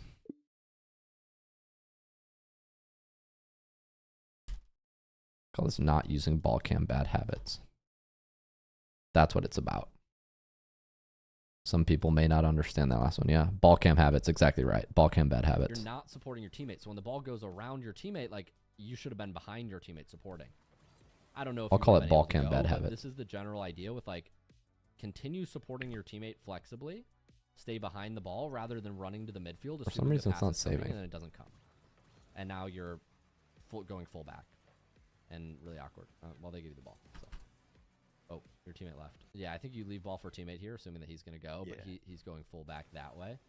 Yeah, as soon as I see him going for booth, I kind of. Ball cam bad habits. The ball goes around your teammate, like you should have been behind your teammate supporting. I don't know if you would have been able to go, but this you're not supporting your teammate. So when the ball goes around your teammate, like you should have been behind your teammate supporting. I don't know if you would have been able to go, but this is the general idea with like continue supporting your teammate flexibly, stay behind the ball rather than running to the midfield, assuming the pass is coming and then it doesn't come. And now you're able to go, but this is the general idea. I would remove the start of teammate. So when the ball goes around your teammate, I would remove the start of this. The idea starts at about 20 seconds into this.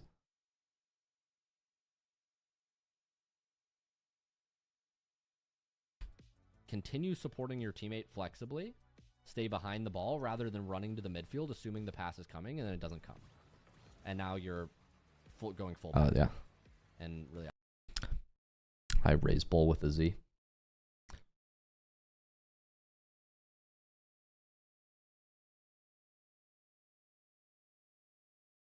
Why are we turning off ball cam? You're not adjusting your challenge based on the. Okay, we're on the last short for this batch. Nice. These camera settings undoubtedly worse. I think anybody who's looked at pro camera settings on Liquid. These camera settings undoubtedly worse. I think anybody who's looked at. The word kevpert is part of the hook here. If we can include that.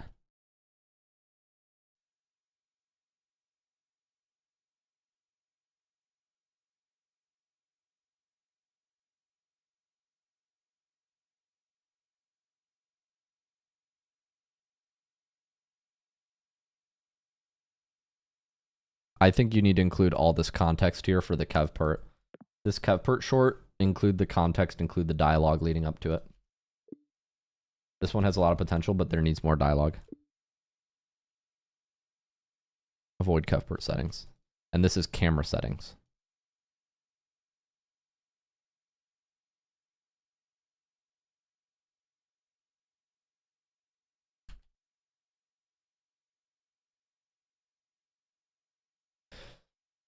I appreciate it, Raisable. The importance of camera settings. Yeah, I think we're done with this batch. We can go to the next batch.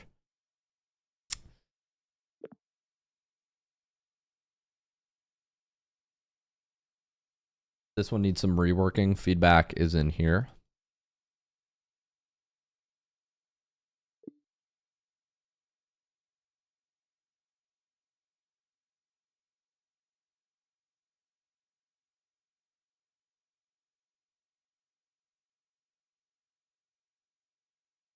This Kevpert short needs some reworking on the hook. There needs to be more info before and leading up to the whole conversation with the student, like where I'm like, hey, are you open to having your camera settings adjusted? Why are you using these camera settings? I think these are awful.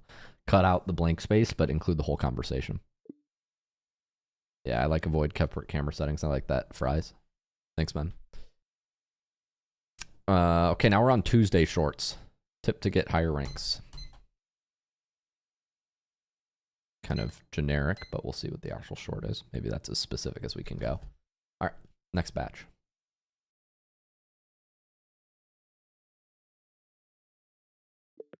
Several of these need title adjustments. When one has a strike through, that means use the title adjustment on the right. Only 2 shorts need major reworking, I think. First batch done. So this is Monday shorts complete.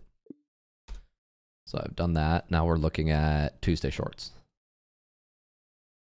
Cool. I need to make a post about the air dribble roadmap later tonight.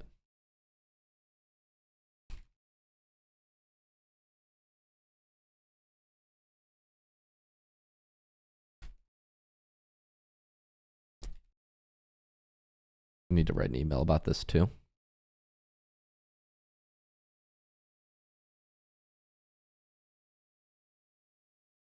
All right. What do you think is the most important skill or tip to get out of GC to higher ranks? Coachability, ego, mentality.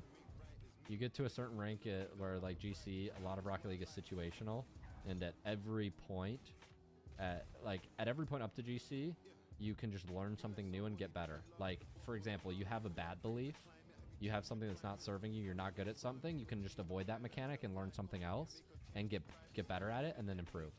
But once you get to GC, your bad habits start to come out, and if you're uncoachable, right, if you think your way is the right way, if you blame teammates, if you always think XYZ has to be done in every situation, you'll be humbled quickly and you'll get stuck. So coachability. Because at that point, this is an interesting one. To get to GC as it takes to go from GC to SSL. So you gotta have coachability. What do you think is the most important? This is not tip to get higher ranks. This is about going from GC to SSL. Number 1 tip to go from GC to SSL. Skill or tip to get out of GC to higher ranks. I guess you're a little low here. Yeah, you point your nose kind of down. I think you want to. I guess you're a little low here. Yeah, you point your nose kind of down. I think you want to track like. Best air dribble strategy. This happens like you just play where you saw him. I guess you're a little low here. Yeah, you point your nose kind of down. I think you want to track like. This happens like you just play where you saw him, but if you just play where your ball is going. Yeah. Right. He has to come to me. Yeah, you're gonna block his path and make him so much more awkward. Yeah. So basically, on the air dribble bump, you never want them to be able to get over you. Like you want them to dodge around you, which makes their hit worse. Or like obviously just if they go for the ball the way you're going, you bump them. So I just stay next to the ball. So I just let them. You just stay as like in the path of the ball the best you can without obviously like accidentally like saving. Ideally for this example, on to Tuesday shorts. Ideally for this example with Torment, couple things. One, we really need like some sort of animation that appears to show who's talking, because if it's not my voice, there's not pre-built trust. We can't assume they know who's talking. Even though Torment is a pro, most people aren't going to know that's Torment. So we need like an image and then say Rocket League a pro, like even more so than like on this apparently Jack short, for example, we were able to just say this is, Zen or whatever, or this is apparently Jack. But ideally, like we would pop up an image of the pro we're referencing to make this more, to to make this more powerful.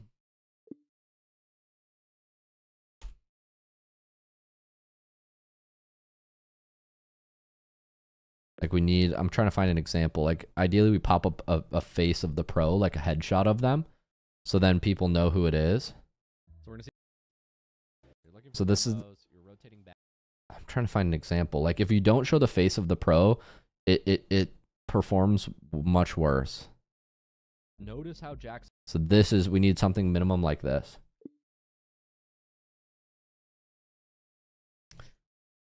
Like anytime we're mentioning a pro or there's somebody besides me, we need a facial image. Like, and if it's Torment, like it needs to say like Torment parentheses RL Pro.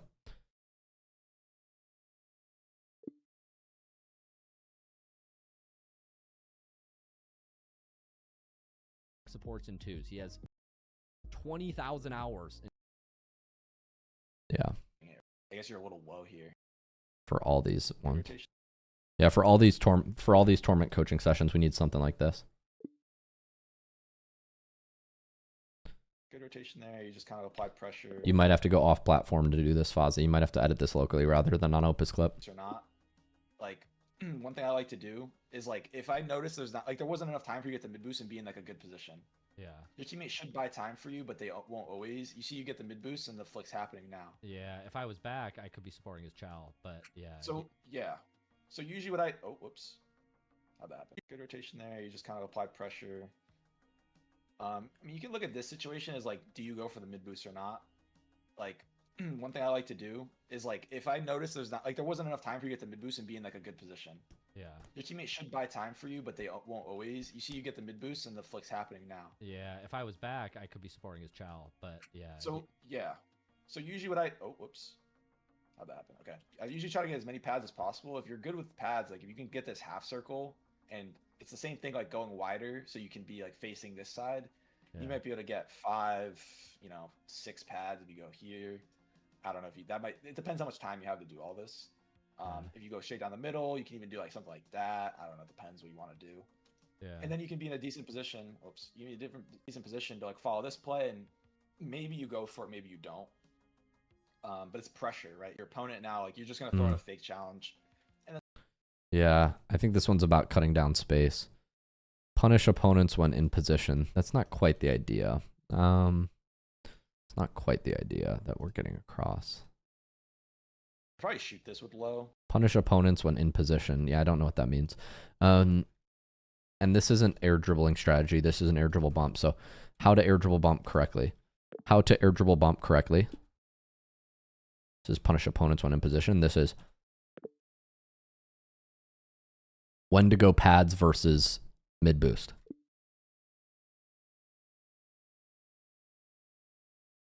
That's what that's about. Good rotation there. Good rotation there. You just kind of apply pressure. I mean, you can look at this situation as like, do you go for, Yeah, that's what that's about. That's not about stopping counterattacks. Oh wait, that's different than this. Yeah, just throw it at him. Okay, this is a different one. probably shoot this with low. Yeah, just throw it at him. First thing is like, you don't know the guy behind you. It's like whole, This short is kind of rough. hard to look. You also know here, high or whatever.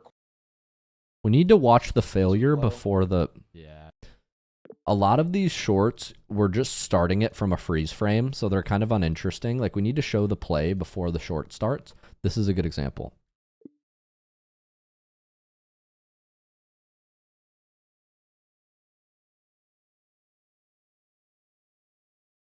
I think you're... Devil man, if you're open to feedback, I think your question is riddled with teammate blaming. I think that mindset doesn't serve you, and you'll get to a higher rank if you remove that mindset. I just throw it at him. Good shot here. Like just an air roll shot. Just air roll right, aim for. Yeah, I just don't think this is a very good short. Middle, so either side. I don't think this is a very good short because it's not very, there's not a lot of movement. Even if he has boost, it's an awkward save, and that would now get you time to go steal his like. It's not bad. I think you're a little too far to the right here. Yeah. It's like obviously you have to read into like typically if you don't know, like there's two players that could go for this ball and they could hit it either way. So, like right here, I think the ball's gonna get here and then turn like this way, right? Yeah. And that's pretty good because the guy on the backboard a lot of times is gonna be the one that clears it or like hits it. But if you get here and you're shifting, you're kind of in the middle, and you notice like, maybe that guy's not hitting it, Yeah. You just turn back, right? But like being in the middle is nice because if you're over here doing it, that ball over there is so far away. So when you're reacting to a play like this and you don't know, it's like, yeah, you shift over here. Okay, now you see the hit, and then you're gonna win that ball. Yeah. And it's probably the difference between you winning it or not is that distance. You can kind of see you're kind of close, but like obviously you can't go for that. I think you're a little too far to the right here. Yeah. So like obviously you have to read into like typically if you don't know, like there's two players that could go for this ball and they could. This one's okay, but once again, I need to see the full I think you're play. a little too far to the right here. Supporting too far to the right. Support strategic midfield positioning on offense. This is like, I don't like that title.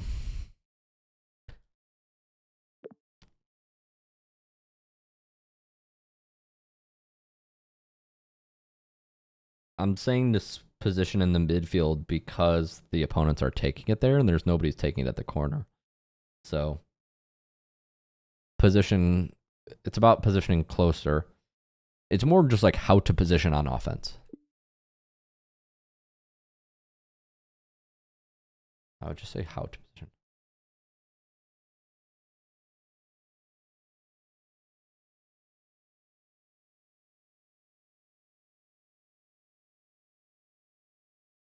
The word strategic doesn't help at all. Midfield doesn't help much either. I mean, maybe the word midfield is good. Position flexibly on offense. Yeah. Maybe midfield helps, but I don't know. Do this to avoid getting dunked.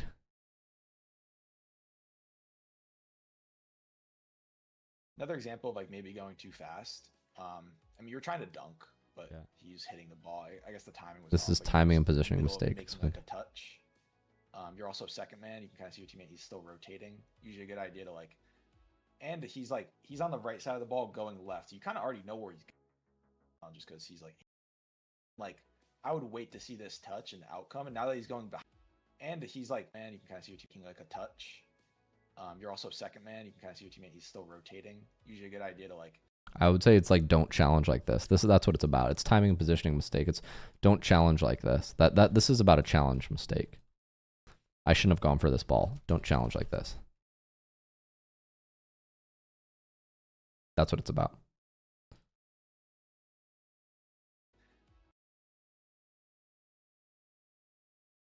A 50 like this seems a little scary, but it's actually like not good that you hit the ball first, right? Because you basically got like got yourself dunked.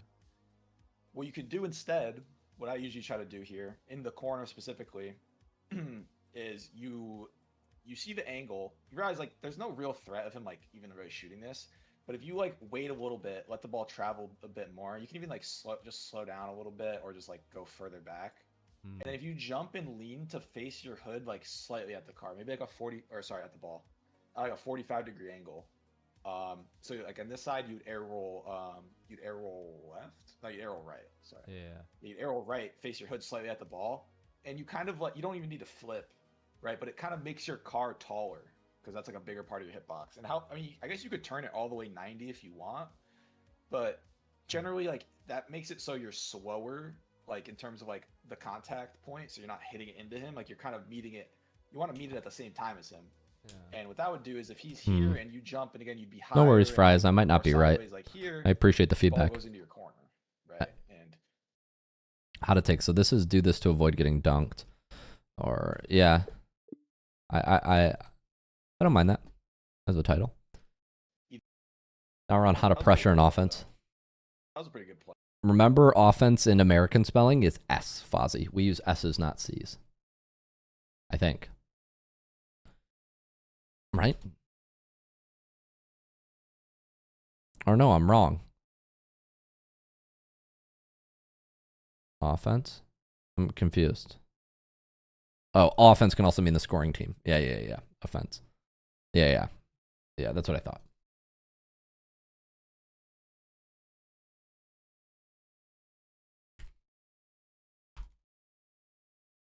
Play though. Kept this ball close. I second guessed myself there for a second. Honestly, it might be better to let him hit it over here, but though.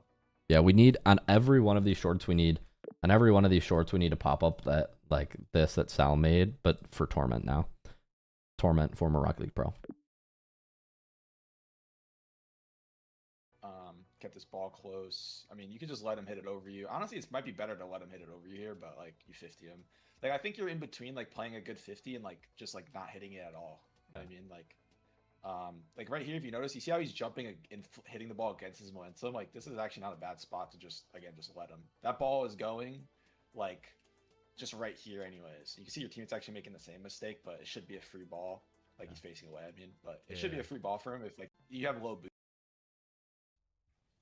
That kind of works. Like that's one of those things that works more. Like they were kind of bumbling around with the ball. That was a pretty good play. They're super awkward. So the demo from behind is obviously a good play. I like the boost steal. This is a separate idea. I think that's why they get the ball back, like that 50. Obviously, you have a lot of time, so I like the boost. The idea is lose the 50 back to your teammate. So the short should end here. This short should end like 45 seconds into the 58 seconds, and then the idea is lose the 50 here.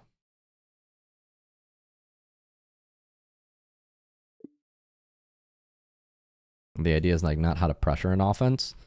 The idea is not how to pressure an offense. The idea is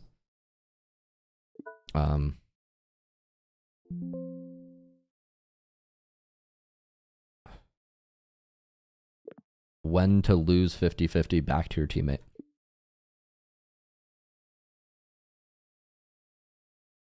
Or just like the idea of just losing it. Lose the 50-50 back to your teammate. That's the idea. Appreciate that, Marbles. Okay, we're through Tuesday shorts now. We have Wednesday, Thursday, Friday. I need a little break. Getting to the end of my my strong focus. I can maybe here. Let's just try to push through. Let's try to push through on stream. I'm getting like pulls to want to do other things because this is a little boring. But I know I need to do this, so I need to fight that urge right now. Need to stay focused. I'm also getting like a little frustrated because I feel like a lot of it's not my fault or anybody's fault, but it's just I feel like I'm correcting a lot of titles and I feel like maybe somebody else should be doing this on the team, not me. Might not be the best use of my time. And I feel like some of these are like similar mistakes, but I don't know how to teach them. I don't know how to articulate how to fix these things. As far as the titling errors go. Like I don't know how to articulate the pattern recognition I'm doing.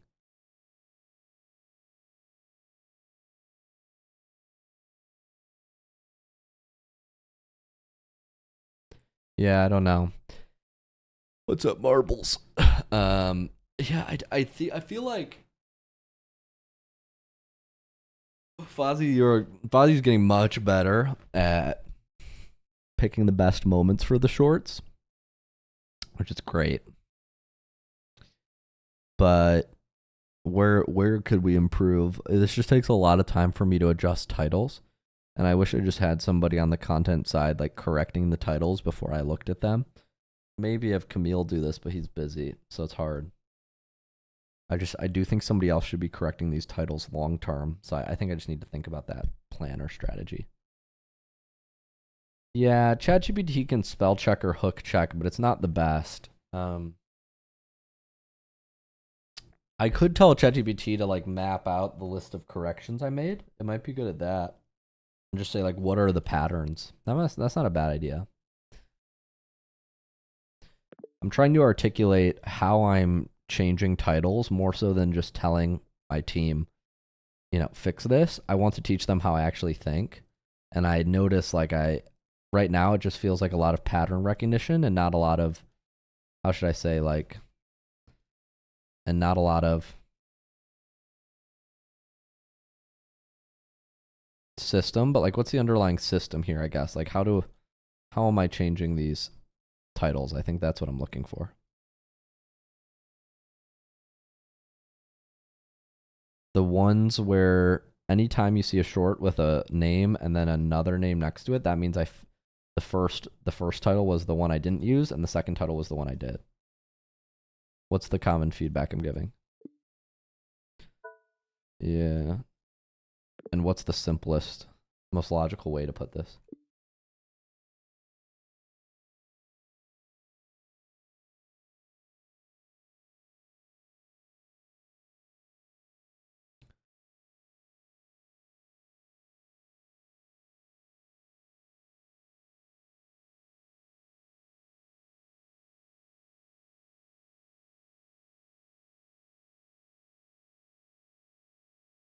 strategy is abstract.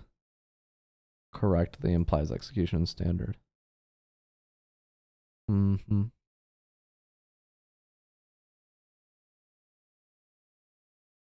Maybe I could document this for the team. I'll share this thread.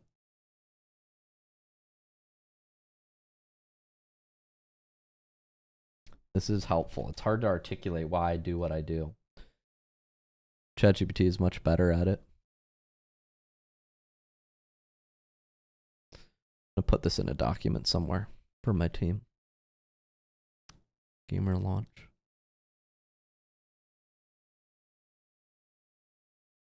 YouTube video playbook. How to title YouTube shorts.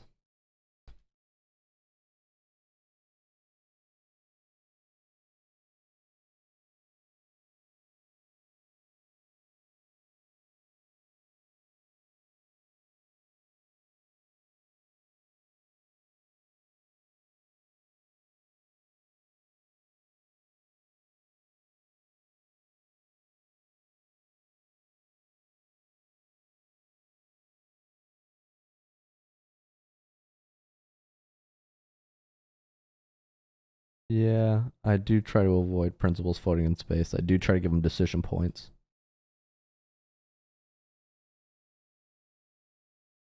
Yeah.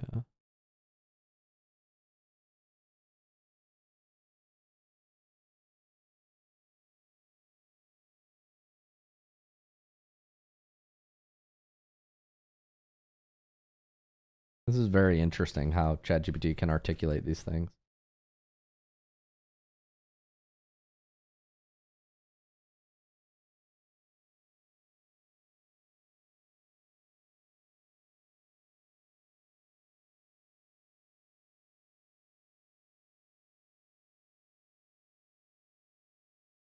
Yeah, I'd usually turn neutral and vice into emotional punishment or reward. This is true.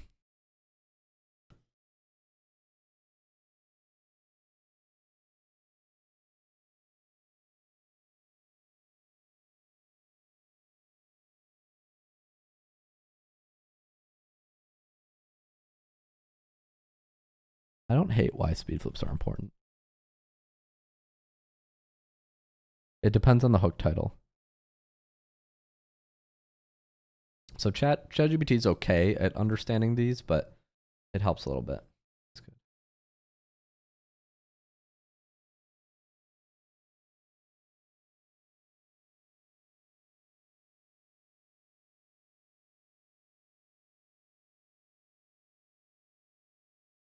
Steal the pressure, and then obviously Yeah. your teammate's really far and they're super awkward, so the demo from behind.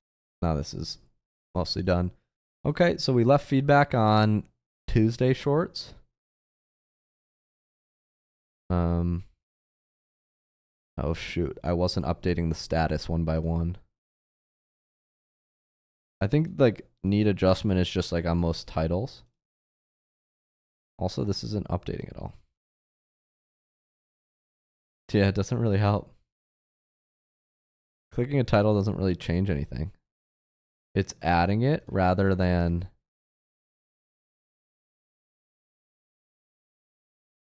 Yeah, it's adding it rather than making it a drop down. So something's wrong with this list. Something is wrong with these. Something is wrong with these fuzzies. They're not drop down lists. They're like adding as a chain. I don't know why this is. Like, see, like it's actually adding the word multiple times rather than like changing what it is.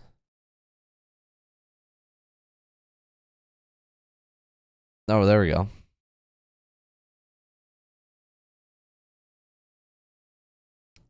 I don't know why this is happening, to be honest. Like, it's like not actually adjusting it. It's just putting that multiple times.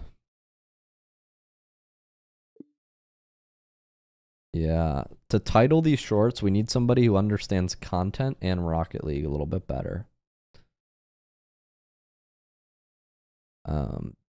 It can't just be somebody who just understands one or the other. They have to understand both.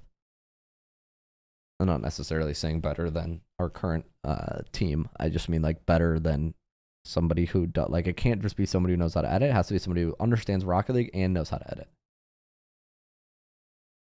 Like, demo these ball chasers. I doubt that's going to be a good title because I don't. There's some where I'm like, there are some titles where I'm like, oh, this title isn't good in any short. And there are other titles where I'm just like, oh, it doesn't fit this short. So there's like, and ChatGPT can edit a title. I can make sure that a title fits any short, but it can't make sure a title fits this short because it doesn't know what this short is. Eventually it will. What's up, Gregory? DeBrins.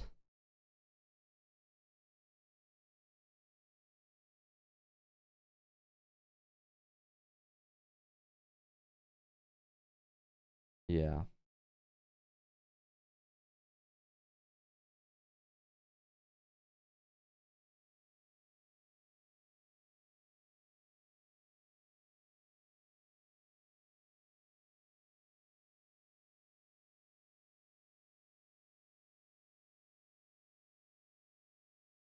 Hey Camille, I reviewed your video on stream today and I'm still reviewing it actually. I wanted to make sure you get this file as well. There's only one more interrupt I added to actually save some time and make one of the transitions in the video smoother. Yeah. All right. We're on Wednesday. Let's keep it going. We can do it. Wednesday shorts. Let's see them. I think I opened this twice. Oops. I just deleted it and opened A demo very often in these positions. When somebody is catching a ball on... Oh, demo these ball catchers, not chasers. I misread it. Demo these ball catchers. Demo when opponent is catching the ball. Demo during catches. Demo them. Demo opponent during catches. No, demo opponent while they catch the ball. Demo when they catch the ball. That should be the title. Defense like this. Very We got good this. Thank you, Marbles. candidate for demos. I appreciate the stream. This works even at the high level. The stream is nice because I know this isn't the most engaging content, but it keeps me focused on work. It keeps me accountable because I can't just like get distracted. I'm on stream to do this thing. It's like going to the library, right? And working on something, kind of.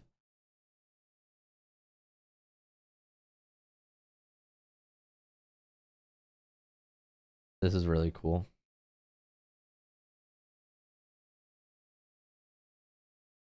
This is pretty cool. Look at this. I taught this in a coaching session last week and this guy sent it to me. I could forward this to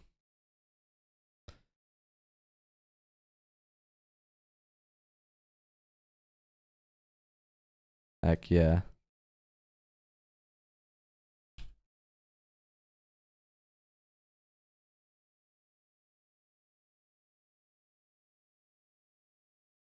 Sending this to Tornado. Video guy. But I wanted to put this in the content pipeline as well. We have a content pipeline. One moment. Who cares what we think? Do what's best for you. That's self-aware. What do you do for work, Marbles? You seem pretty self-aware. I guess the best type of stream content is just stream content that's natural, which is kind of what you're getting at. Which is like, it just has to be something that I do anyways. You know what I mean?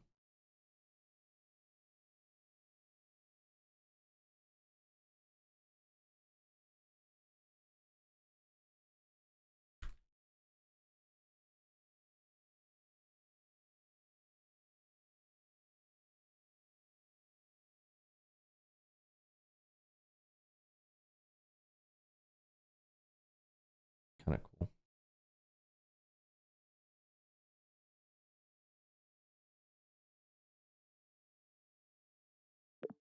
Student sent me this and said this strat worked really, really well. Thank you, Bajuka Joe. Watched your content for a long time. Very helpful and informative. Appreciate that, man. When somebody looks like they're catching the ball, I know they're balking. A demo very often in these positions. When somebody is catching a ball on defense like this, very good candidate for demos. This works even at the high levels. When somebody looks like they're catching the ball, I know their ball cam is all messed up. He has like two options. He can either bang it onto the side of the field, which isn't great, or try to catch it and slow down. In this position, it looks like he's catching and slowing down. And so I will very often just turn like this and try to kill. When somebody's making a catch, great opportunity for demo. I'll do this often.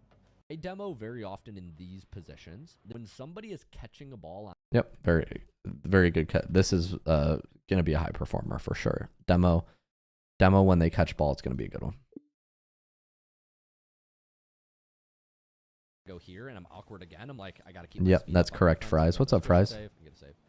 It's important to practice these squishy saves and just remember that when you're upside down, left is pushing right on your joystick. I work in the trades. I do HVAC. Oh, cool. HVAC businesses are good. Most confused about on squishies. So here, I'm pushing my stick to the right, to turn this way, to turn left, which is confusing. Just that tiny bit. You see that? My car is facing like up and left.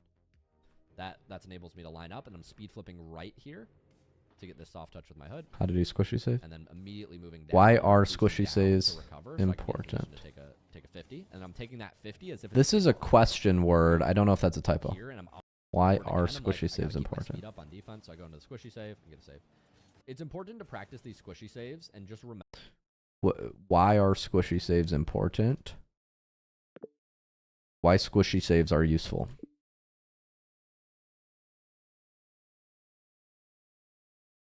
Essential is a stronger word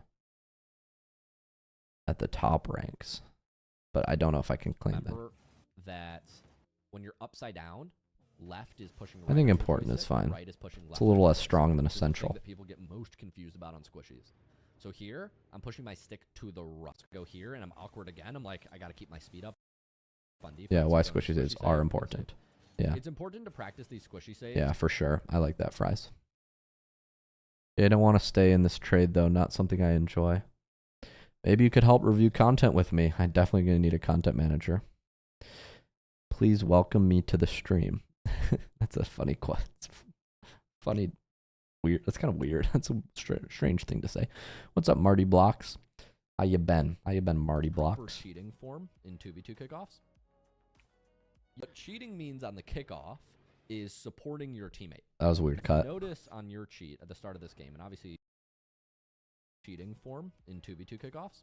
Cheating form in 2v2 kickoffs is a topic, but it doesn't really mean much. I don't know what that means. If you notice on your cheat at the start of this game, and obviously you lose this kickoff, you go fast into the cheat.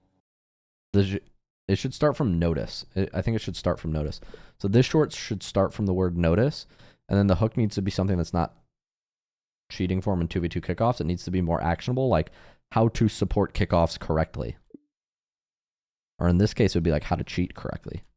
How to cheat on kickoffs correctly.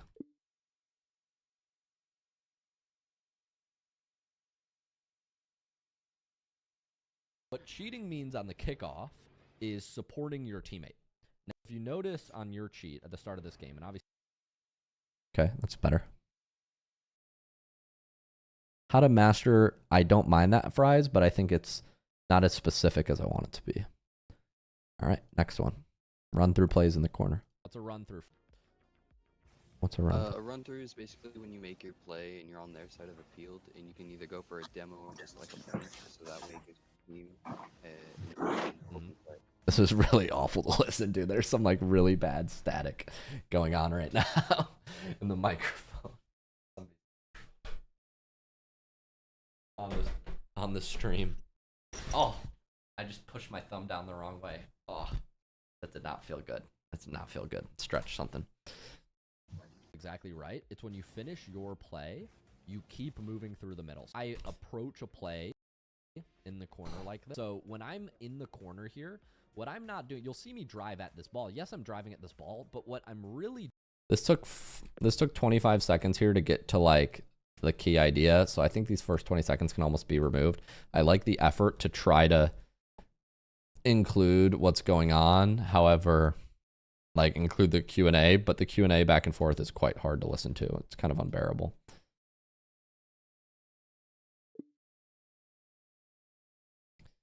Run through plays in the corners. This isn't a specific title. We need something more specific. Doing here as I'm applying pressure and I'm maximizing my recovery. Leave ball, go for demo in corner.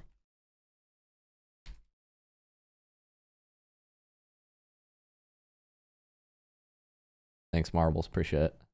Appreciate you hanging out today. It's a good time. Leave ball, go for demo in corner. Appreciate you, man. My priority was always hit the ball so Thanks it for gets hanging out out. of the corner and immediately do what?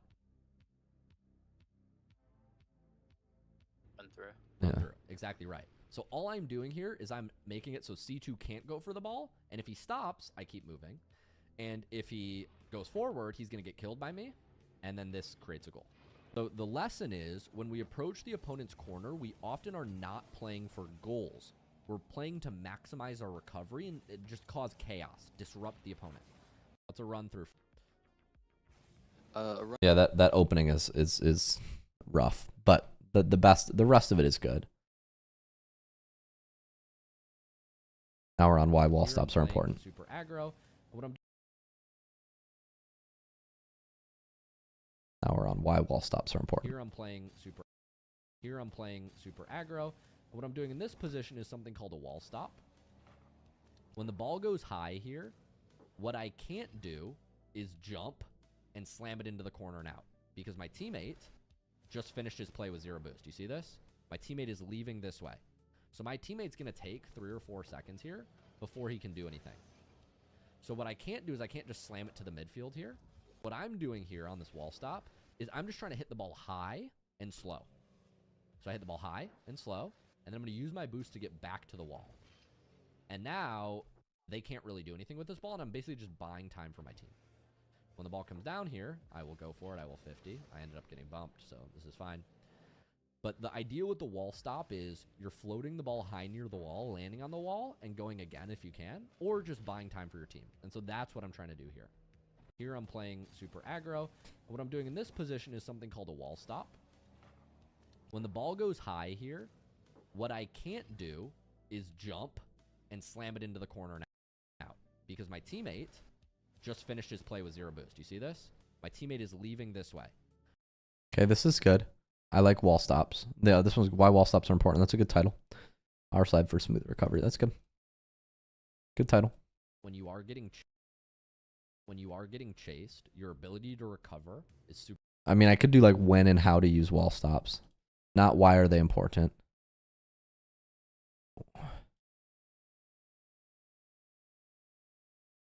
When and how.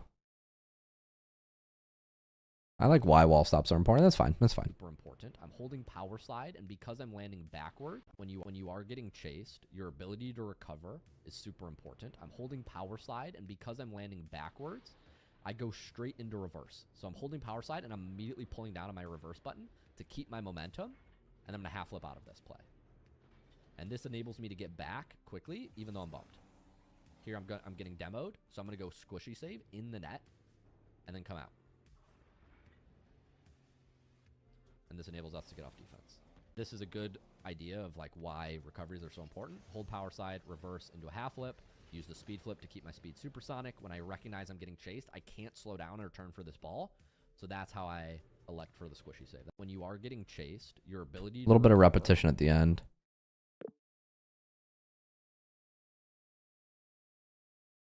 This should be hold power side for smooth recoveries, and then the end of this short here is a little repetitive. I would remove the last 15 seconds. I just say the same thing twice. Now we're on why cheating on kickoff is important. This short batch, by the way, is very strong Fozzie. I think these could perform well. A lot of these are viral. chased. Okay. Thank you, Killer Nate. The game theory optimal play that will give you the highest win percentage in your game is cheating.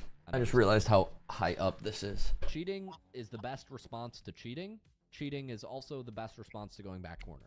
Therefore, cheating is the Pareto dominant approach.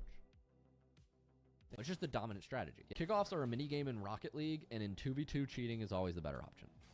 Unless you have communication with your teammate and you're orchestrating some sort of like intentional strategy. But supporting here allows me to be the first to the ball, and I can control the pace of the game. The game theory optimal play. I think there was a question in this short. I think there was a question on this short. where a player was like, should I cheat on every kickoff? And I gave him an answer. So I'd include the question in this specific example. And then why cheating on kickoff is important is not quite right. Why you should always cheat on kickoffs. That will give you the highest win. Okay. Last one. What are run-throughs? Run-through plays are super effective in twos because not only do you potentially create a goal for yourself, but you avoid one of the biggest problems that people make in 2v2, which is overcommitting in the opponent's corner. A lot of people just stay here trying to play the ball, and their teammate can't go. Their teammate gets beat, you overcommit, and then you get scored on in a breakaway. So these run-throughs are really nice because they disrupt the opponent, they make sure that you're getting back in time, and they create a lot of free goals. Run-through plays are super effective in... This short was great, but the middle was me clicking around the settings menu. I would love if you could replay the entire clip as an external clip, like record it, and then replay it somehow here. Like the 10-second to 30-second mark in the short were boring because I was just going through the menu, but I wish you could show examples of the run-through clip while I narrate, because that narration is really good. And it's not what are run-throughs, it's like why run-throughs are great in 2v2.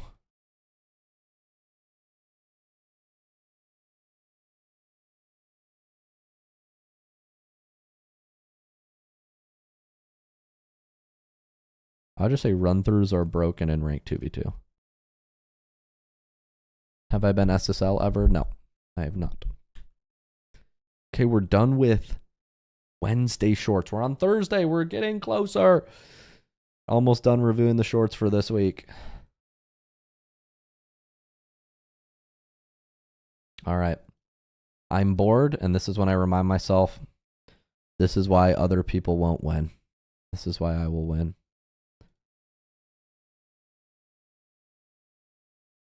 Oh, this is a broken link. This goes back to Wednesday, so I need to go check.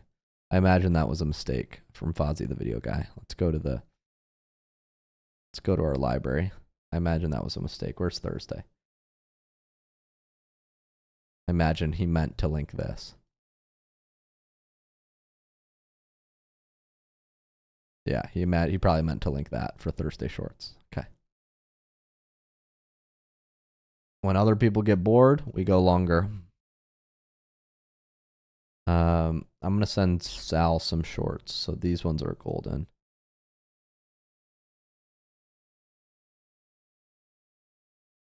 I'll mark green on my favorites.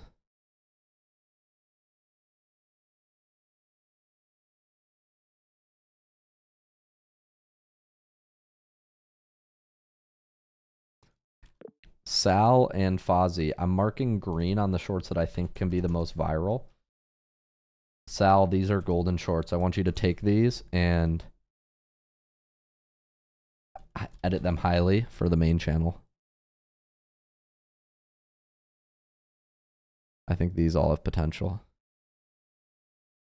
to be viral. All the ones that are like highlighted kind of green like this.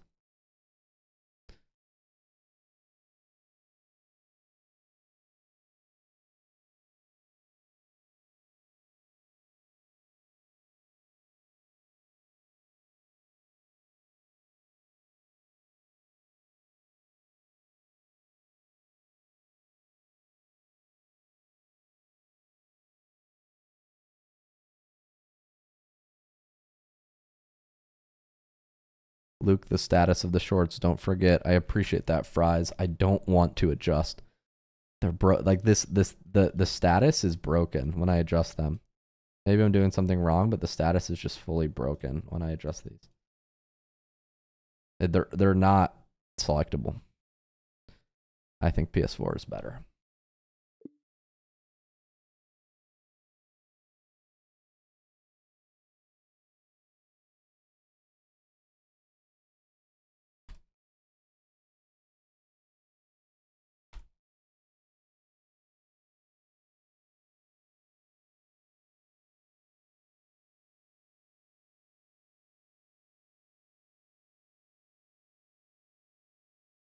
Okay.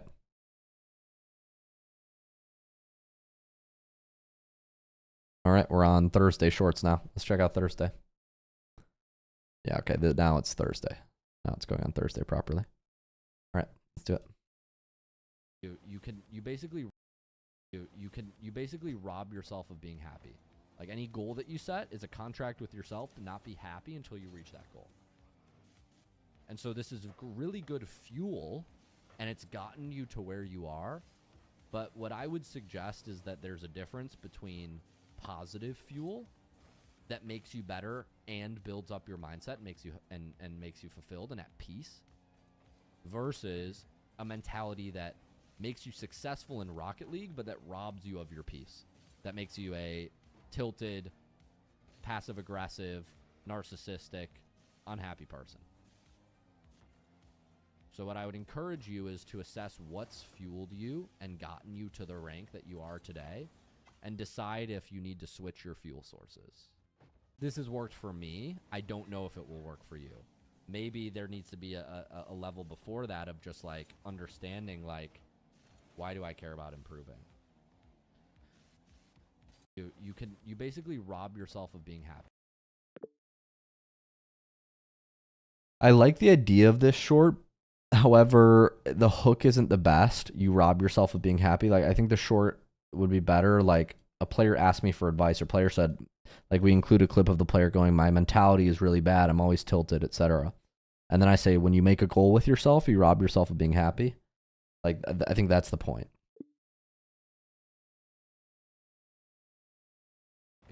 And this isn't improvement advice on ranking up. This is not improvement advice on ranking up. This is mentality advice. SSL asked me for mentality advice.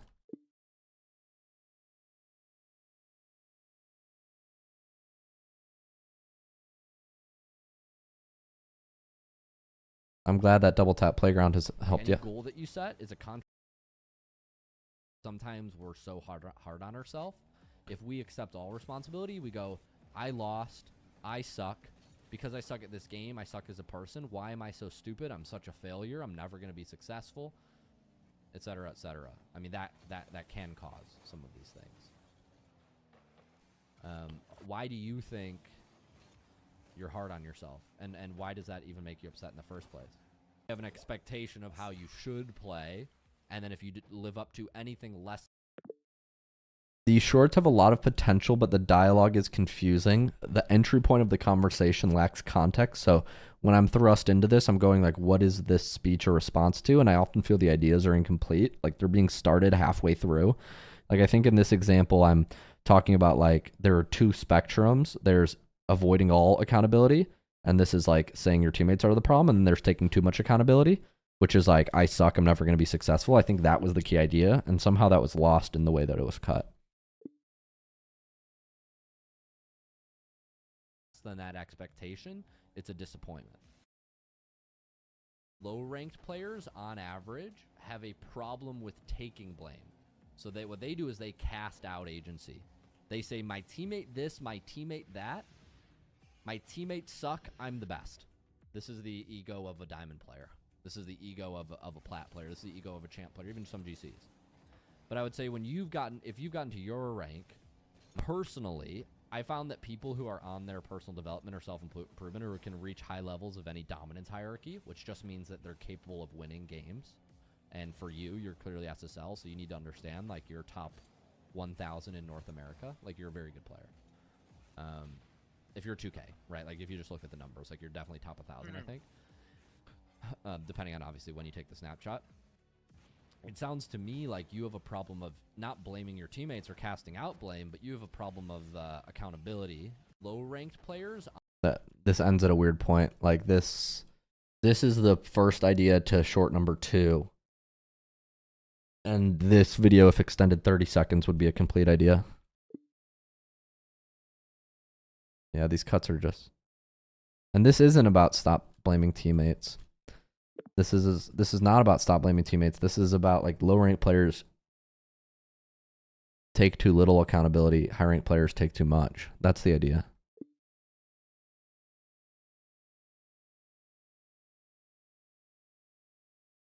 What's up, Marbles? We're just titling shorts. Yes, I'm live on stream reviewing them if you want to hear my thought process as we go. I've been reviewing for the last hour or so.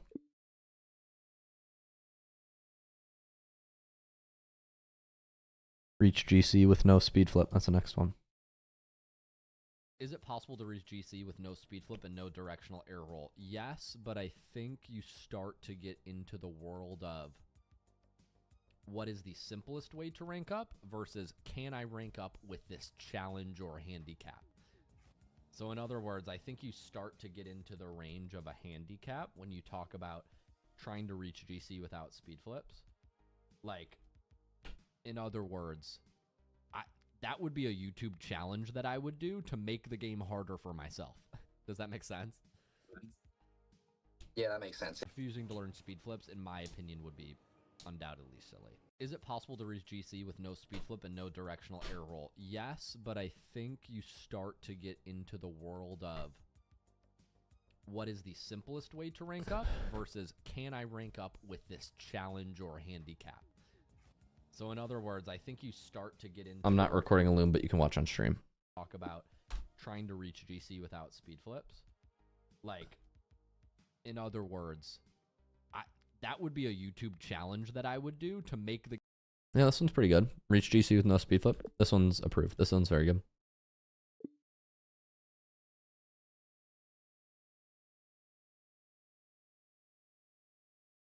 game harder for myself. I'll just publish something today.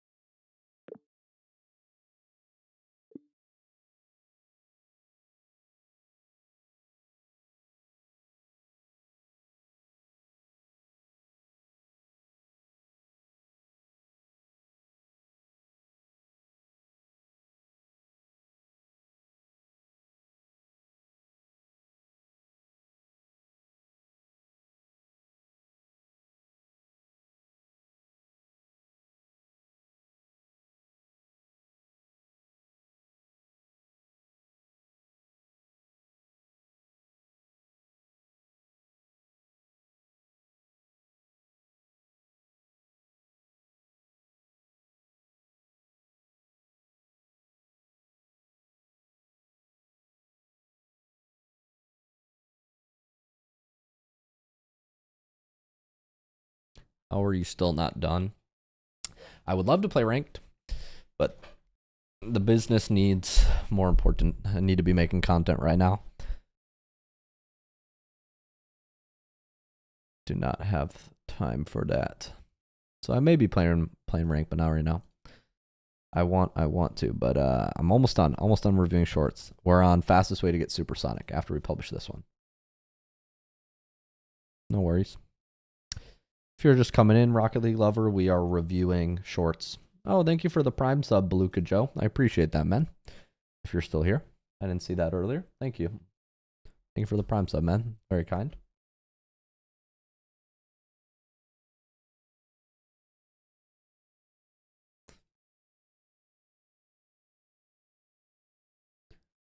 Made this document.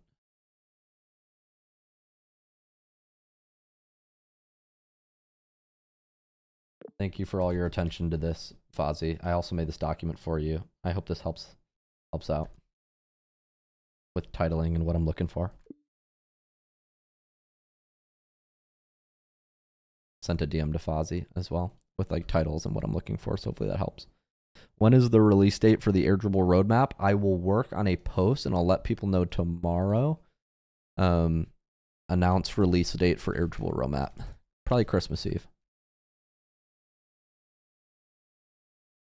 Maybe 23rd or 24th.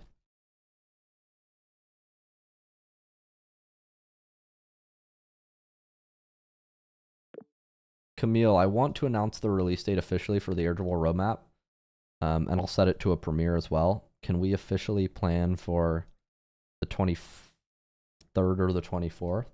Check the timeline and let me know if you think that's realistic. We've probably got a day's worth of revisions, I think.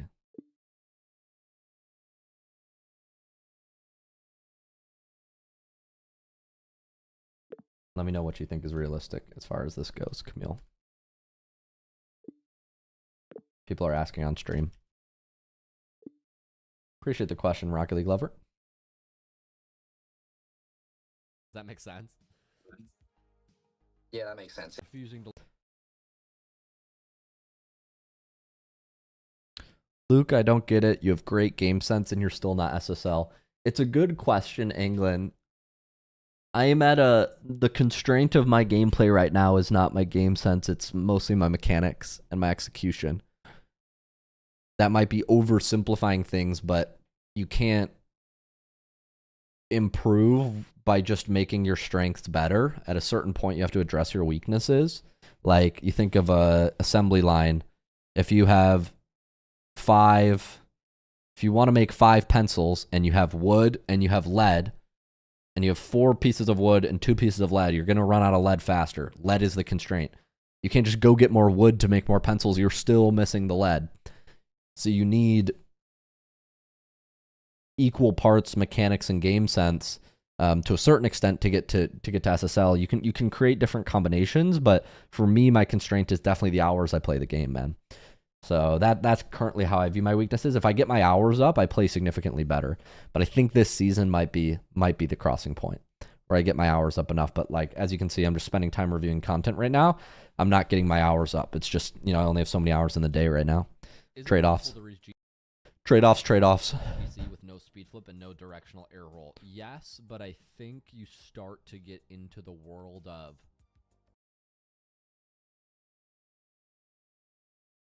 the fastest way to get to supersonic is to drive for between 12 to 20 boost and then speed flip. This will get you to supersonic the quickest way. If you can't speed flip, you can just drive for 12 boost, front flip, and then boost a little bit more.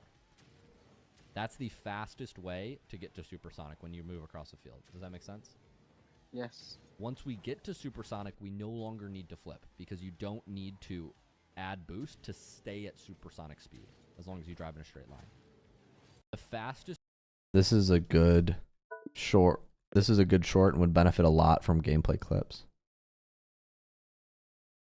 Sal, if you want to crank on that.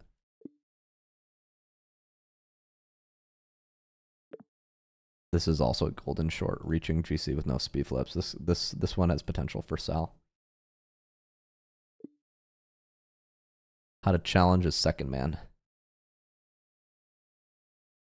Don't force plays in corners like this. We get a nice speed flip, kick off into the corner. Thank you, Rocket League lover. I'm glad that they're helpful. Thank you for the follow, man. Appreciate it. When you get to this position, speed flip, kick off into the corner. We're going to grab their boost. I would leave here. I wouldn't continue on this ball. When you get to this position, you don't really have a good play on the ball. Your teammate's clearly here. I would jump down and wave dash, get behind him. It's easier for you to get behind because you're already facing back, and for him to go for the ball since he's already facing the ball. Continuing to go just forces your teammate back, delays your recovery. We get a nice speed flip, kick off into the corner. We're going to grab their boost. I would leave here. I wouldn't continue on this ball. When you get to this... This short is good. I like the don't force corner plays. That's good.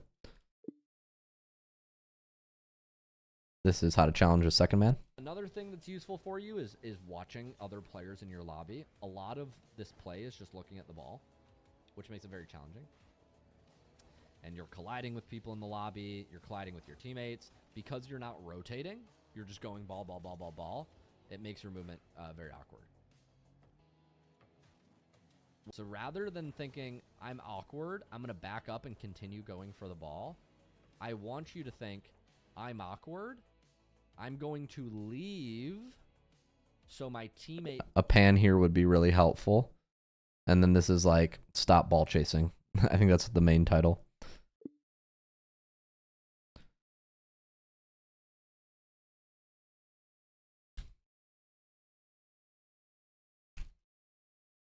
When to leave for a teammate.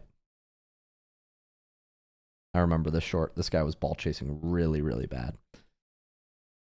This coaching session.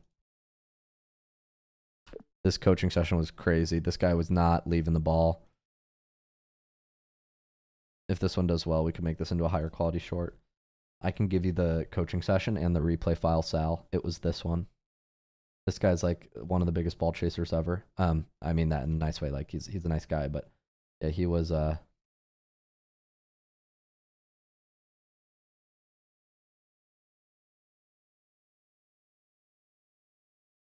Here's the message link.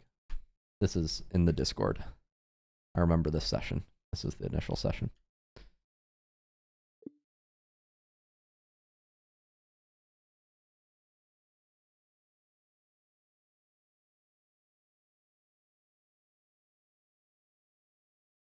I have about 30 hours. Hello, Cesspool Badger.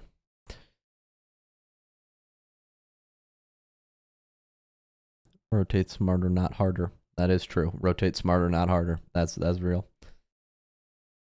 Another thing that's How to challenge these a second. positions, when you're here and your teammate's moving back like this, I would assume your teammate's grabbing pads around. This is how to challenge a second man. He actually isn't second man here, so this isn't how to challenge a second man. Not sure if that's a miscommunication. This is how to challenge for your teammate. How to challenge for your teammate. Around your back post at this point. So he's going to move back post, he's going to move into net, and he's going to be facing the ball. Somebody needs to put up a challenge before he gets in your box, before he gets inside this boost rainbow. If you both are putting up a challenge at the goal line, this makes this much harder, because if this 50 goes...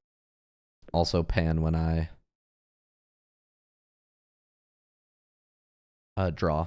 We're missing pans when I draw in this Thursday shorts batch. This spreadsheet is proving very helpful, Fozzie. So I'm glad we're doing this. It's okay. Fozzie says, I'm sorry we studied UK English to the feedback. He's the one editing these. It's kind of funny, lol.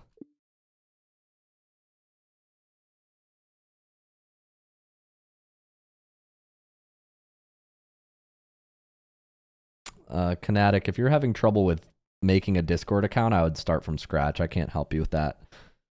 That's a Discord thing. I don't know about that one.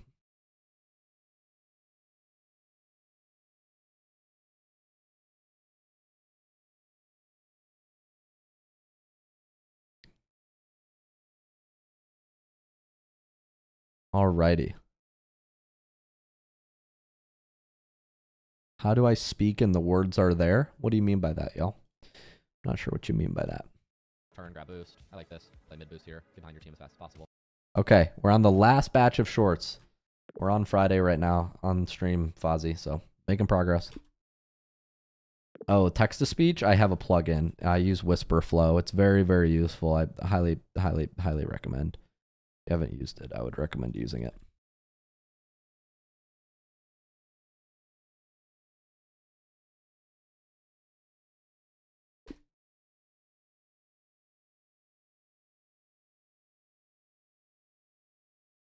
Kinetic, I would get a friend to maybe help you. I don't know a way around that. We have that up to prevent spam and bots. I don't know how to help you on that one, Chief. All right, we're on Frame.io. Here's a batch of shorts on Frame.io. Last one. Turn, grab boost. I like this. Play mid boost here. Get behind your team as fast as possible. I like moving into the midfield. The biggest thing you can...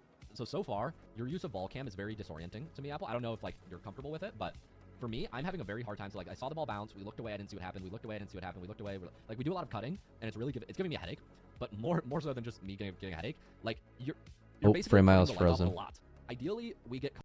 I get a lot of freezes on Frame.io lately. Hopefully that Whisper link is helpful, y'all. I'm frozen. We're going to check out the final shorts in a second. We're almost done. Almost done. So close.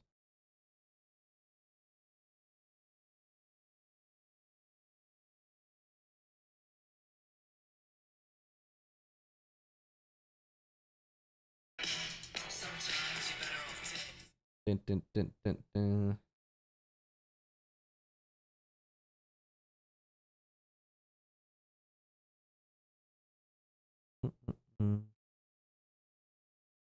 How's my story views doing? Not bad.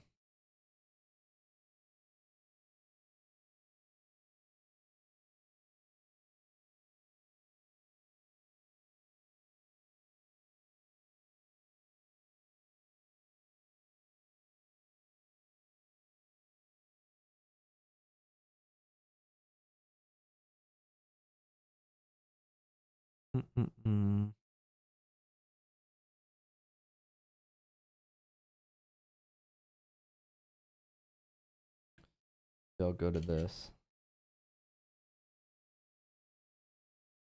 Thank you, Kinetic. Appreciate it, man.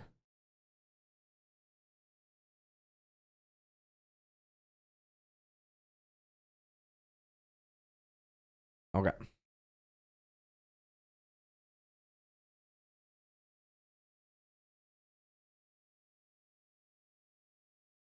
Turn, grab boost. I like this. Play mid boost here. Get behind your team as fast as possible. I like moving to the midfield. The biggest thing you can... So far... We're unfrozen. The ball camp Hooray. is very disorienting to me, Apple. I don't know if, like, you're comfortable with it, but for me, I'm having a very hard time. So, like, I saw the ball bounce. We looked away. I didn't see what happened. These ones were all off stream? Like, we do a lot of cutting, Friday. and it's really it's giving me a Or headache. off Opus Clip. More so than just me getting a headache. Like, you're basically, like, turning the lights off a lot. Ideally, we get comfortable enough with the map that we can rotate back while having ball cam on the whole time. Like, that we don't need to take ball cam off, because right now, like, you're seeing a collision, and the ball might bounce somewhere, and we're not really ready for it, because we turn off ball cam so much. Like you see what it is. Like, I'm getting a headache. Turn, grab boost. I like this. Play mid boost here. Get behind your team as fast as possible. I like moving into the midfield. The biggest thing you can... So far, your use of ball cam is very disorienting to me, Apple. I don't know if, like, you're comfortable with it, but for me, I'm having a very hard time... Okay. Good. The short's approved. Solid. This one's good. Enter details. I gotta enter my name. This is me.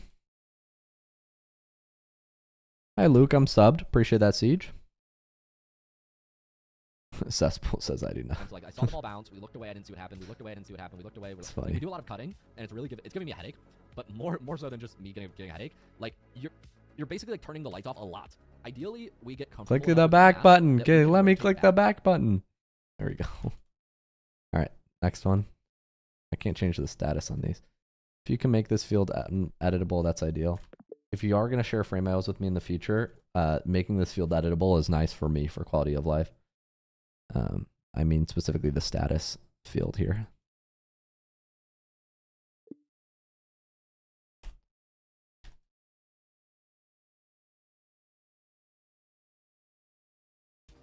We are following this player. We're moving very heavily to the right. I would be boosting. I would be full boosting at this guy, trying to demo him. If I don't demo him, I turn left. I don't want to move this way. This is confusing. You might jam your rotation on your team. We are... Yeah, this is good. Challenge and look for demos. This is good. Rotate on watch the play. Comfortable moving back while watching the play. In other words, this rotation should look like pad, pad, pad. This is the position we want to be in. But you're flipping away from the play, not grabbing any boost, realizing you're too far, and then full boosting back into the play and missing.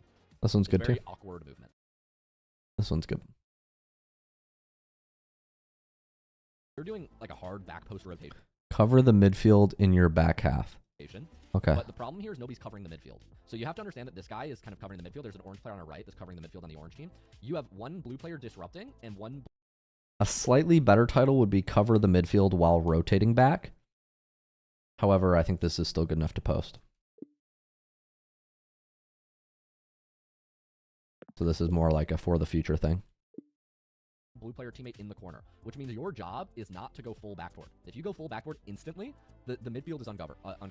What I want to see you do here is slow down, hit the brakes significantly, and we are basically moving. We are moving right, but we're not moving like straight back post and then going into your net. We're kind of moving more around this guy. Maybe you try to bump him when he's here, but you're positioned more in the midfield. You don't want to run to your goal line. You don't want to run to your goal line like this.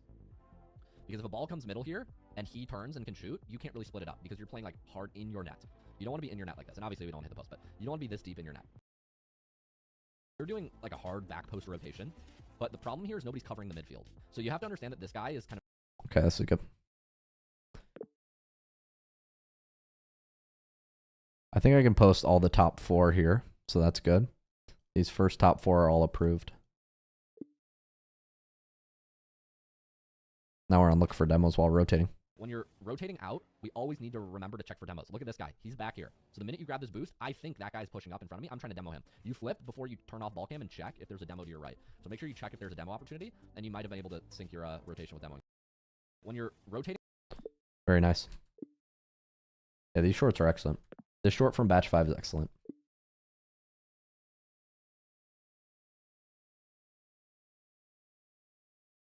Rotating out. Good. Titles are pretty good here. unnecessary flips. You're supporting well, you're in the midfield. Yeah, so the main thing that I would stop doing is these flips when you don't know the direction of the ball. Here we don't know where the ball's gonna go. So he's about to hit the ball, right? We can all agree this ball's flying at him. He's gonna hit it in 2 seconds. So in 2 seconds, you're gonna know if the ball's going right, left, blue's not good color. You're gonna know if the ball's going right, left, mid, right. You're about to find out where the ball's going. But by flipping before you know, now if the ball were to go left, you would want to have been driving to the left. If it were, so you're just committing yourself before the ball bounces. And so now the ball goes left and you're turning right, which is confusing to me. You're supporting well, you're in the midfield. Yeah, so the main thing that I would stop doing is these flips when you don't know the direction of the ball. Here we don't know where the ball's gonna go. So he's about to hit the ball, right? We can all agree this ball's flying at him. He's gonna hit it in 2 seconds. So in 2 Random flips limit your movement is not bad. I would say like don't flip when the ball's about to bounce, but random flips limit your movement is also accurate. We got a lot of shorts coming in. I'm gonna upload all these. So when we're going for kickoff, one of the easiest unlocks you can get in Platinum, the fastest way to improve your game is by adding a double flip in your kickoff, or adding a flip in your kickoff. So you flip, drive, flip again into the kickoff. Driving the whole way is slow, and it uses all your boost.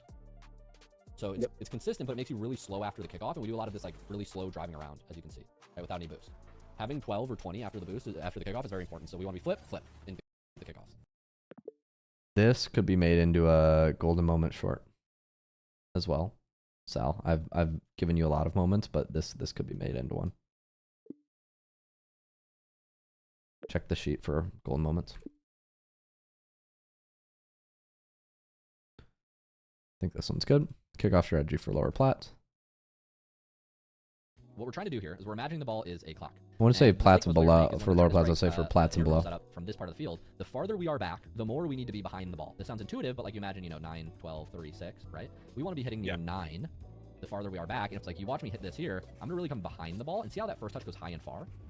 Yeah. I'll let this one play back. This is very important when you're doing self setups, at least in your back half. Right? See how I intentionally go behind the ball and then I take it at the net. Make sense? Yes. Yeah, that makes sense. Don't chase demos like this.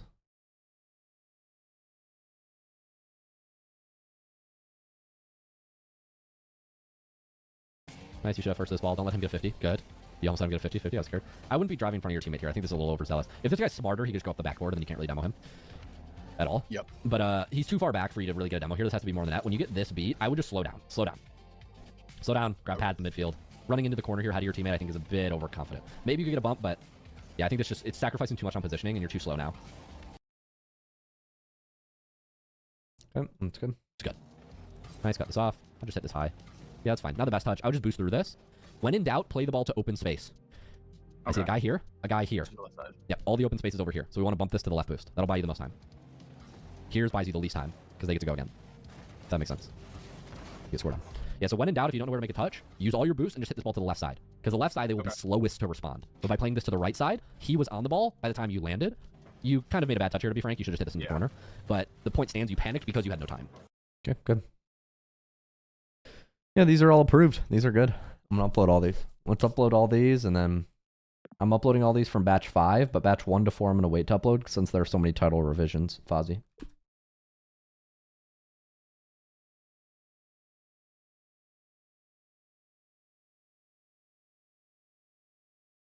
Yeah, I think it's a big opportunity for growth, but all in due time. You got this. All right, let's upload these shorts, chat. And then might have a coaching event soon. Maybe I'll get dinner and watch a coaching event in our community.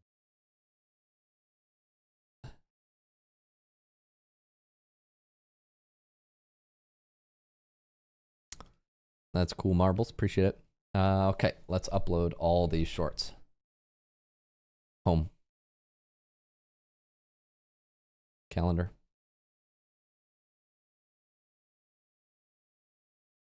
I'm going to upload my own videos.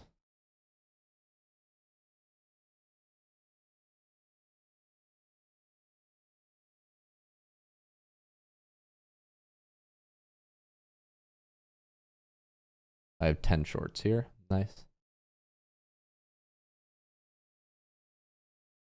Upload all these.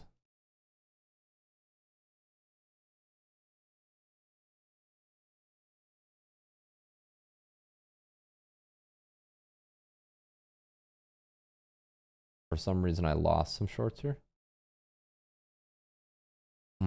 It's only letting me schedule one at a time. That's slightly annoying. It's only letting me schedule one at a time. Can I schedule 10 at a time?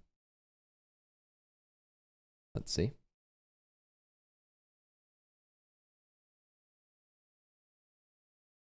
Oh no, it's only letting me schedule one at a time. So it looks like I got to schedule these one at a time. That's okay. I can do that. All right, we're going to schedule these one at a time then, chat. As I schedule these shorts, I'm happy to answer questions from y'all, since this is just going to be a tedious process of just scheduling slowly, one by one. Let's do this.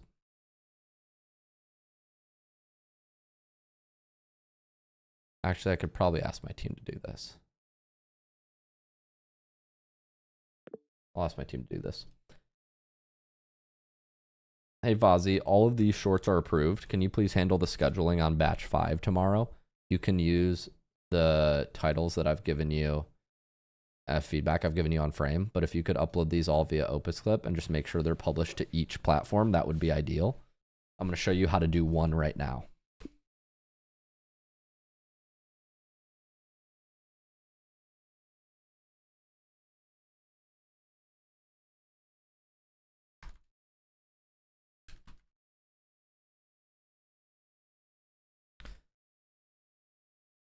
Okay, let's record a quick loom.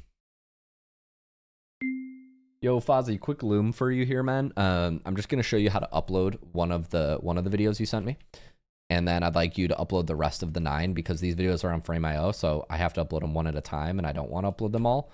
So I figured I'd just show you how I do one of them, and then you can do the rest.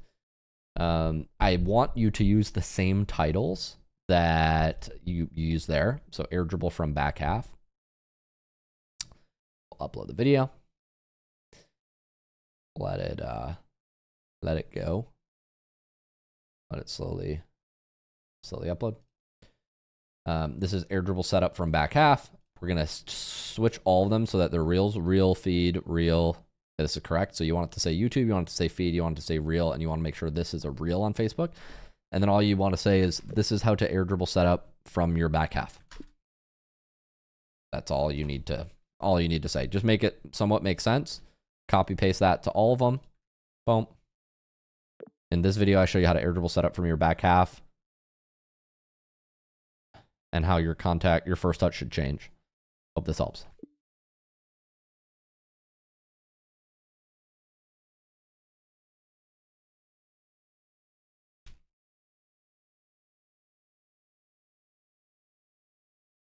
Make sure these are separate words. So in this video, I showed air dribble setup from your back half. Your first touch should change when you're dribbling from your side of the field versus the opponent, versus closer to your opponent's net.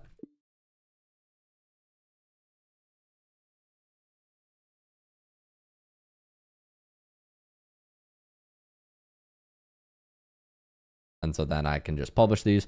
Fozzie, you can schedule them so that way like 2 goes live each day. I'll just hit publish now, but if you were to schedule it, you would select Friday and you'd select the time.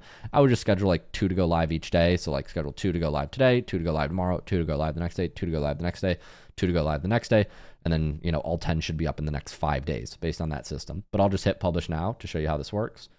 And this is as simple as it is. Just make sure they're going to SpookyLuke Facebook, SpookyLuke Instagram, SpookyLuke TikTok, SpookyLuke YouTube. That's it. You should have publishing perms. Let me know if you can publish all these videos. I have them all here. They're all the ones that you need to upload are all these Frame.io clips. They're all the ones in this folder. So yeah, appreciate you, man. Let me know if you can knock that out. Let me know if you can knock this out tomorrow. Appreciate you. Great job this week.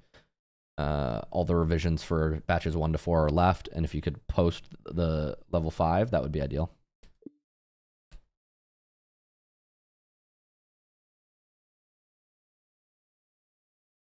From Frame.io onto Opus Clip. What's good, Telowy? Yo, Fozzie, quick loom for you here, man. I'm just gonna show you how to upload one of the videos you sent me, and then I'd like you to upload the rest of the 9 because these videos are on Frame.io, so I have to upload them one at a time, and I don't want to upload them all. So I figured I'd just show you how I do one of them, and then you can do the rest. I want you to use the same titles that you use there. So air dribble from back half. I'll upload the video. Let it go. Let it slowly upload. This is air dribble setup from back half. We're gonna switch all of them so that they're reels, real feed, real. This is correct. Alrighty, y'all. I'm going to go get some food. We have Shock's coaching event in the Clubhouse community in a second. If he's still planning on doing it, I'm looking. Starts in 3 minutes, it looks like. Let me check the event announcements. Yeah, his replay analysis starts in 10 minutes, so I'm gonna go sit in this. And let's listen.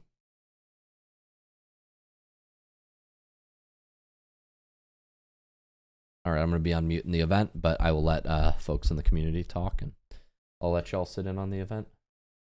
All right, I'll be back. I'm going to go get some food while Shock, the pro coach, shows up. I don't think I have a replay for him today. Do I have a replay? Oh, maybe I have a replay from my strong streak. What was the day where I went on that win streak? Let me find it.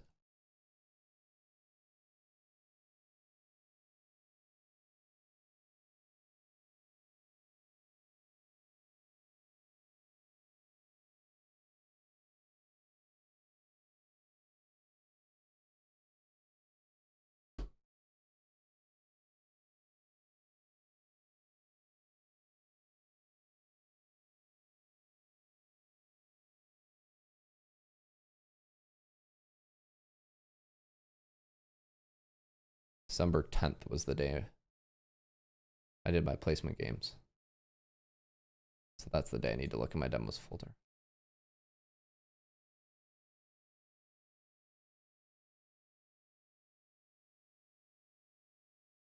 December 10th. I lost all of them. None of the replays are here. On December 10th. I wonder where I moved them. I must have moved them somewhere.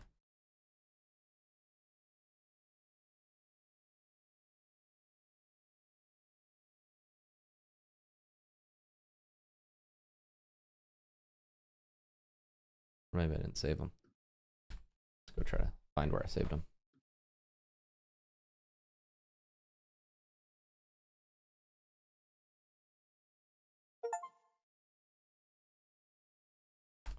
Maybe I can go save it and find the replay.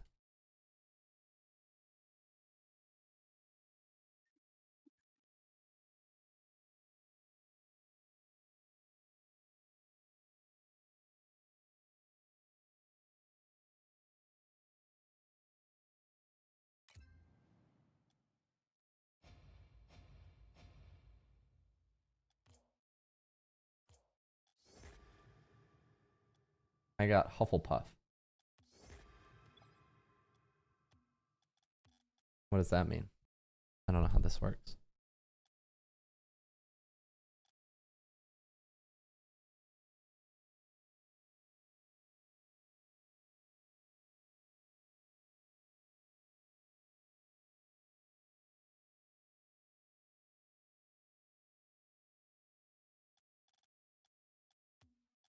I can go to the shop.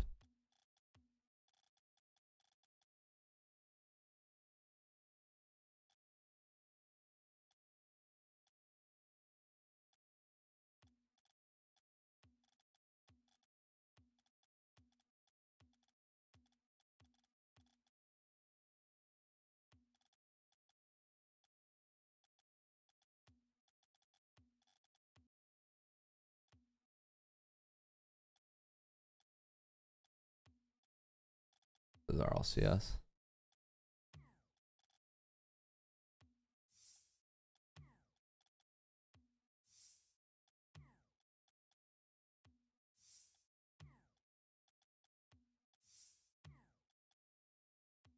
What's up, everyone? Yellow. Oh, I can. Is it going? Claim the bundle. Pretty good, pretty good. Okay, now I got them all. What should we equip? I kind of like Slytherin. It's set up. So what house title is everybody? How am I doing? I'm doing good. Thanks for asking. Talking about the new Harry Potter stuff? Yeah. What's everybody picking? I gotta know. Actually, put a title I mean, I got Slytherin. I was thinking of rocking Slytherin. I thought that might be fun. Nah, I'm Gryffindor all the way. Gryffindor is 1.5 million players repping it. All the others have like about 500K. Looks like, according to the website. Yep. As always. My brain just froze for like a full minute there, and I was just like moving my mouse around on my screen, wondering what I was doing. That was bad. All been there. I mean, holy, that was egregious. Yo. The brain rot is getting to you.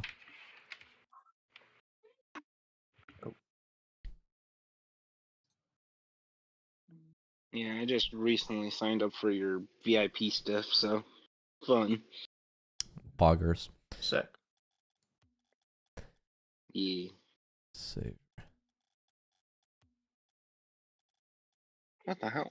Why did I get a special? Yo. Oh, did I do one of the? Oh, I won 10 competitive matches in any mode. Oh, I didn't even realize. Interesting. I watched the video of how to post your clips, but I could never figure it out because I'm on Xbox and I don't have a PC. Yeah, there's a new updated one that has a section on that, but long story short, you need to you need support. You need support from a PC player. Well, dang. Yeah. It's all good. Yes. Yeah, speaking of which, Shock, the replay I submitted is for Astro. Okay. Yeah, it's common that folks have to do that. The video in Shock's announcement, I'll put in the chat, that there's an in-depth video that I remade this video for that exact reason. I think Dragon Bites, you're the one who asked. I just pinged you in the chat. It's this link that I just gave to you. This is console and PC updated. You'll need to watch this video and send this to a friend or make a friend in the server. There's instructions on how to do it. You just got to watch to the end. Okay. All right. I appreciate it. Yeah, of course. Sorry, it's kind of loud in here. There's like 5 kids and 5 baby mamas out there. Only 5? Only 5 baby mamas? We gotta get our numbers up. So, yeah, for real, get the numbers up. No, there's 3. So how's right. how's everyone enjoying the 2v2 Eat Seeker mode for ranked? Terrible. Play it. Play the games You for drugs. bet. I'm never gonna touch it again. Yeah. I knew it. Okay. I knew people were gonna say that. Almost done getting the replays. Honestly, Appreciate it. the I worst swear thing my for brain me is operating at 20%. It's the opposite of the limitless pill. No, don't worry. You took a pill. Yeah, I mean, I have very limited power. Let's say that. Low power mode. 20% You'll be okay. charge. What does poggers mean? I'll let y'all explain that. I'm live on stream, by the way, so don't say anything super crazy. I've been streaming for the last couple hours. All right. Okay. Fun. Keep the racial slurs outside of the stream. Wow. That's a joke, by the God way. dang it. Before I go, that's God a joke. dang it. That was a joke, everyone. Yeah. We are not. Gosh darn it. We are not racist. Thank you. Good. See, way now restaurants you're making it sound plan, worse. bro. Now you're the problem. Now you're making it sound like we are. Now you're going the wrong way. All right, I'll be back. Yay, my 1s and 2s matching. Alright, let it rip. Let it rip. I Let it will rip. get It's platinum gone. in 1s We'll eventually. get started. Oh, my I'll stream just live watch. too. Should remember that. And by the way, Nice to finally get made again.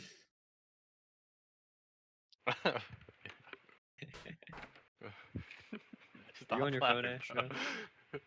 I will, yeah, but well, no, I'm on my I'm on my console right now until you accept my replay.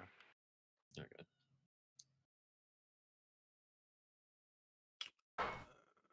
Okay, there. Make sure I have space. All right. Let us begin. Manchester. Oh yeah, there was a couple heat seekers. All right. So Damn. first, we're going 3 to out of the start with 4 matches I've lost. Aries. Aries, are you ready? Okay. This is a reminder to everyone. You can ask questions, make comments, you know, on other people's replays. You don't just have to wait for yours. It's supposed to be interactive for everyone. So when I ask questions or there's something you're curious about, please feel free to interrupt me. I don't mind. It's the point of it all. So. Why do you sound like you're dying on the inside? Like you had like a rough day or something. Me? Yeah. Sounds so like unenergetic. Get excited. All right, I'm locked in. Friday. Yes, that's more like I it. didn't mean to Take sound like some that. boogers- Everything's good. Take some boogers through, it'll be good. No, I'm just trolling. You successfully trolled me. You messed with me. Did that make you happy? I'm so excited. I'm kidding. All right. Cool. Yeah. Like I said, Yeah. anyone feel free to Short game. participate. All right, let's do it. I'm gonna make a I'm vow to watching, myself to move a little bit quicker than I normally do this week because I always go way over because I'm being too slow. Okay. This cheat is fine. This touch is not. So here, when the ball goes out, what we should be doing when we're retreating outside of just, you know, reacting to the ball is knowing what we're supposed to be doing with it. So when you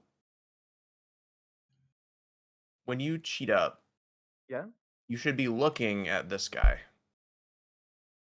Okay. because where that guy goes determines how you should be reacting when the ball comes out, right? So Okay. it's at least somewhat obvious to me here that you only really saw the ball and you weren't paying attention as you cheated up to like where that guy's going. Yeah. So because here there's no one here, right? No one to touch the ball.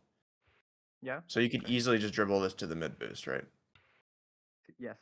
But instead you kind of jump and give it away. And now this is kind of a dead play already. There's not much to do. Obviously you still have the ball, but it would have been way better otherwise. Yeah, because now you just kind of have to settle into a 50. There wasn't really another play there.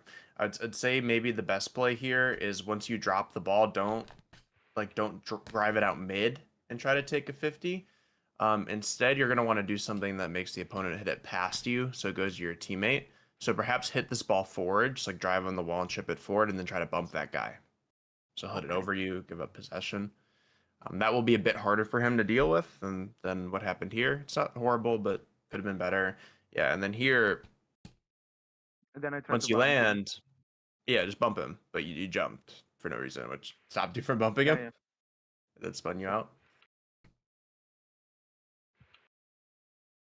And I have to wait for this touch. Yep, still have to wait. Not really much to do there. Okay, yep, now you can go. That's all fine. Not your best touch.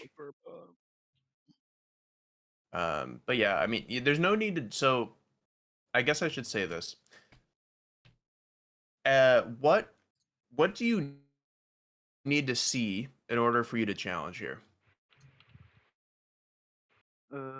Anyone? I think. What was the question? What do you need to see? The Yeah, what distance of do you the other teammate. Yeah, so what do you visually need to see in order to If he cause you to like touches it, make you go? if he touches the ball, Just touches it at all. I mean, personally, yeah, I would. Like, I think where is the other guy if he's like going on his net or is challenging.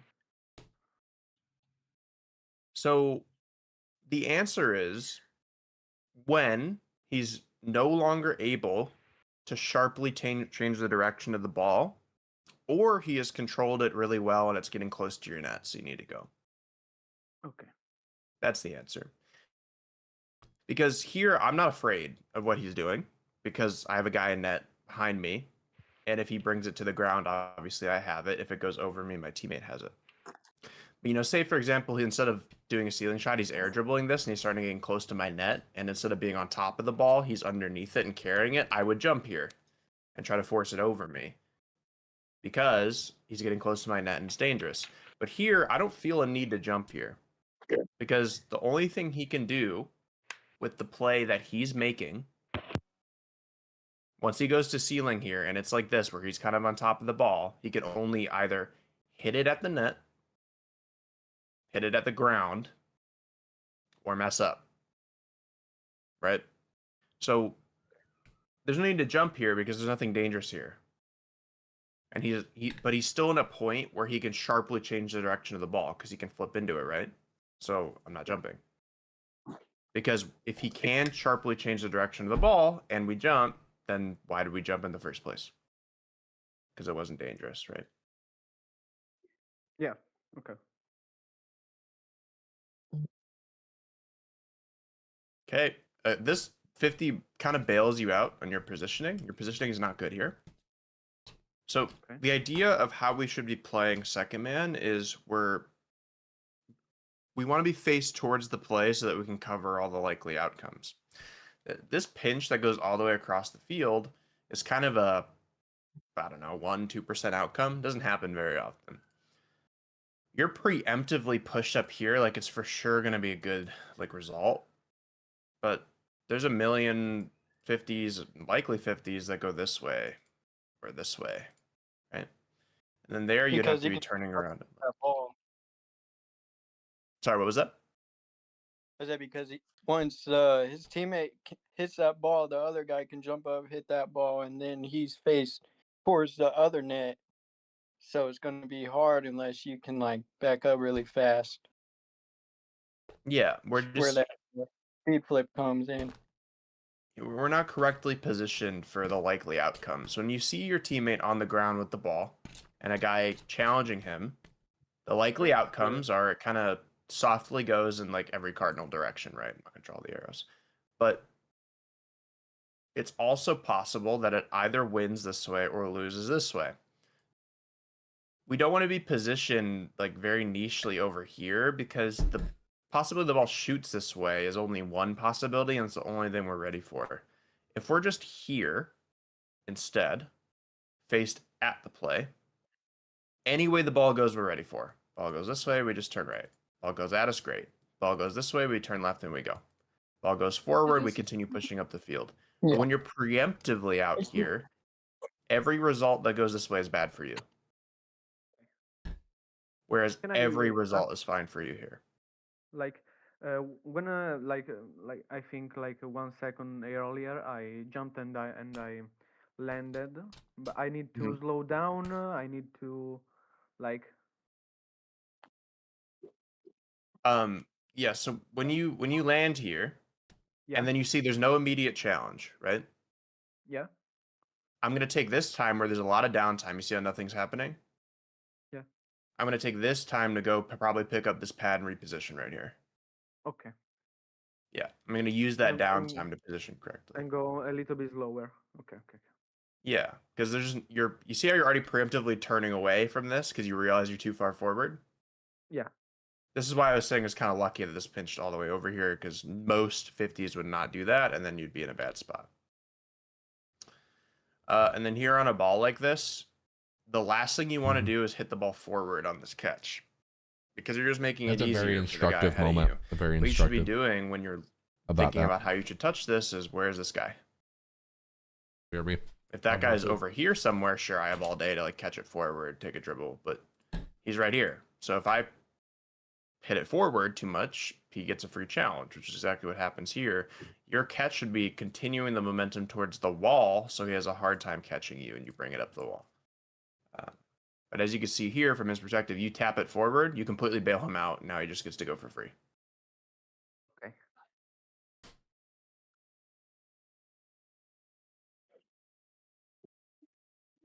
Definitely probably could have flipped into it there. Although him hitting it over is also fine. I don't hate that. But this, I don't like.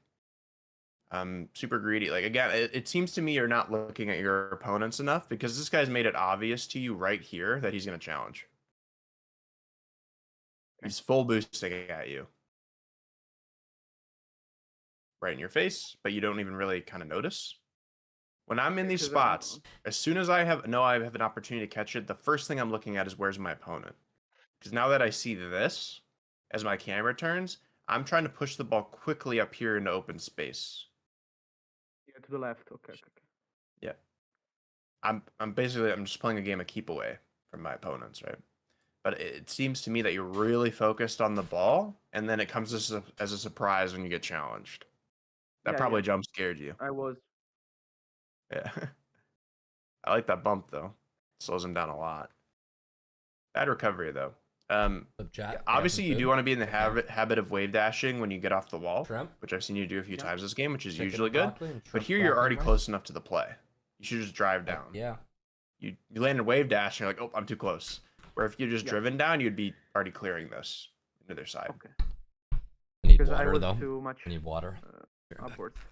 Yeah, you're already close enough here. So if you just drive down the Yeah. wall, you're good. But you see you jump, you go forward, and now you're like, oh, I'm too close, and you hit the brakes.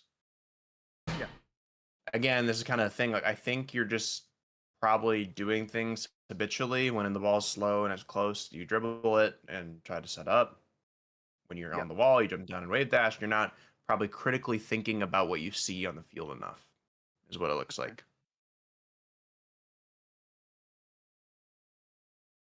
Okay, yeah, touching it to your corner is fine, but there is no need to jump this early. Again, it's about like what you know. So you just saw this guy go back to his corner, and this guy hit the ball high and then leave, right?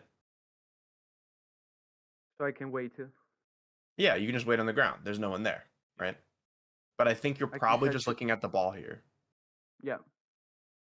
which causes you to feel like you need to jump, and then that slows down your recovery. You do speed flip to the boost, which is fine, but now they have the ball for free, which you'd prefer not, right? Good that you challenge early. A little bit sketchy on the execution. Here you should be jumping out and then diagonal flipping at this ball and canceling your flip. Okay. So it's basically just a speed flip in the air, right at the ball. Yeah. And that, because I think you clean beat him instead of taking a 50. Obviously marginal there, but important to note that you might be too slow to that in other scenarios if you jump that way. Okay, I like that you were awkward, so you just got out of the way and like, okay, teammate, you go. That's fine. Okay. Obviously, you make yourself really awkward here. You see, it's this turn up that you're too close. So, obviously, dipping out, I don't mind that much. But here, instead of cutting forward really hard, all you have to do is slow down and just kind of wait and see. And then if you know if you need to cut up, you can, Yeah, I or read if you need chat, to but turn around, that's not you my can. focus right now. Not my focus. I want to stay more Basically, flexible here. In my play, I really need to like set up myself in a better position, like slowing down a little bit, like see where. Replay reviews from Pro Coach Shock. And you were still just kind of faced the same way you were, you would know that you don't need to turn forward yet because it's unclear where the ball is going. And then you'd also then realize after that 50 that you're going to need to turn this way, and you would have been fine here. And you would have been able to jump at this point. But instead, because you were faced too far forward, because you turned forward prematurely, this caused the goal. Okay. So yeah, I mean, biggest things, your off-ball positioning, you want to be faced towards the play, but at a safe distance, which is usually slightly behind where the play is laterally. And you want to make sure that, I think the biggest thing for you is you've got to be looking more at your opponents in downtime. When things aren't dangerous, when you're just positioning, you need to be, your eyes need to go to your opponents and look, because that shows you what you need to be doing, either with the ball or with your positioning. But it just looked like you were too ball focused there, which is a problem most people have, which caused a lot of your like self-inflicted awkwardness. Okay, thanks. Yeah, of course. That was helpful. Okay. Next we have Sin. I see Sin. Sin's here. That was very helpful on the facing the play in lateral position. That's very good. I can remind you if you'd like to keep on time. I don't know if you'd like that or not. That was honestly faster than I usually go. So Good job. It should be good. It's on top of my mind. All right. Sin, you ready? Yeah, I'm ready. All right, let's do it. Yeah, cheat's fine. Yeah, this first touch is just a little heavy. You just need to The reason this first touch is heavy is because of when you boost. So when the ball is kind of getting close to the ceiling like this, your first touch as you jump off the wall with it should be without a boost feather. But you'll notice here, when you jump, you're gonna see yourself boost right now. It was a little bit before that. It was right here. Oh yeah. Where you boost, and that gives you too much momentum, and that causes this touch to be hard. You want to jump without boosting first, and then you can boost after because you're too close to the ceiling to do this with boost. Okay. You do get it over 1 though, which is fine. And then you grab boost. Cool. Yeah, you're too close. What you don't want to see positioning wise is you getting really close, picking up speed, and then like, oh, I'm too close, and having to turn around as it's happening. This is kind of everyone's big problem.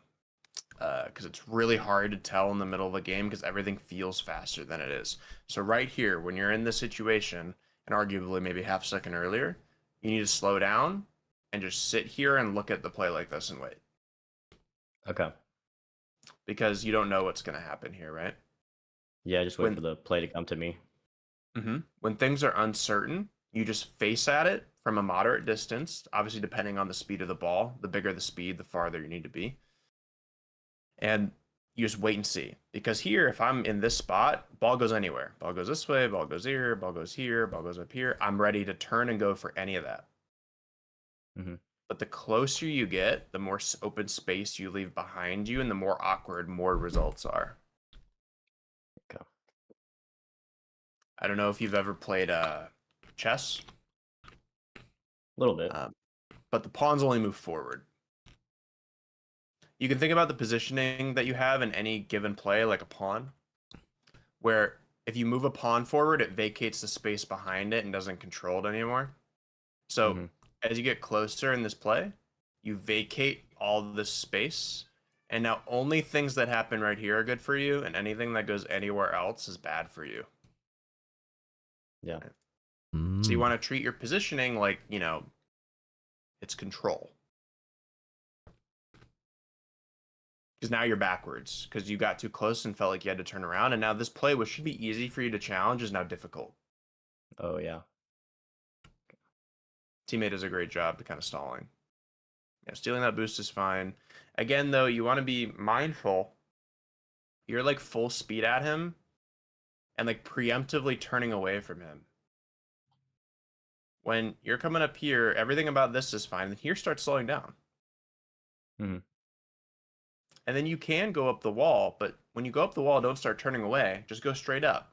And if he starts leaving the ball, you can just turn left and go right at the ball. Yeah. But you're kind of preemptively, again, expecting something to happen, and it makes your positioning more difficult. And he messes up really bad anyway, but, better player probably punishes that. Again here, this one's fine, but you will notice, again, that, you're just a little close here. And it's causing this, circular motion you need to do. That one's more okay, though, because they were setting up to hard clear it. Yeah, this challenge is fine. Honestly, just a little bit unlucky. What were you trying to do here? I'm not sure, to be honest. I think I'm just being dumb. Fair enough. To me, it looks like you're trying to bump him. I'm not sure. Oh, yeah, that could have been it. Yeah. Yeah. Here, I find that risky. One, this guy's 0 boost in your corner, so I don't care if he's there. You demoing him actually helps him, probably.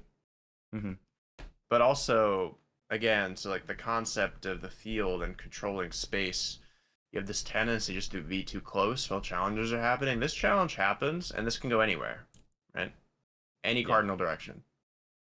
You being right here with it makes you really vulnerable to everything that goes this way. But imagine, instead of coming back this way, you come back this way and bump this guy. Yeah, just after the challenge, just try and see what I can do, since I see my teammate pushing. Yeah, your teammate's got this challenge.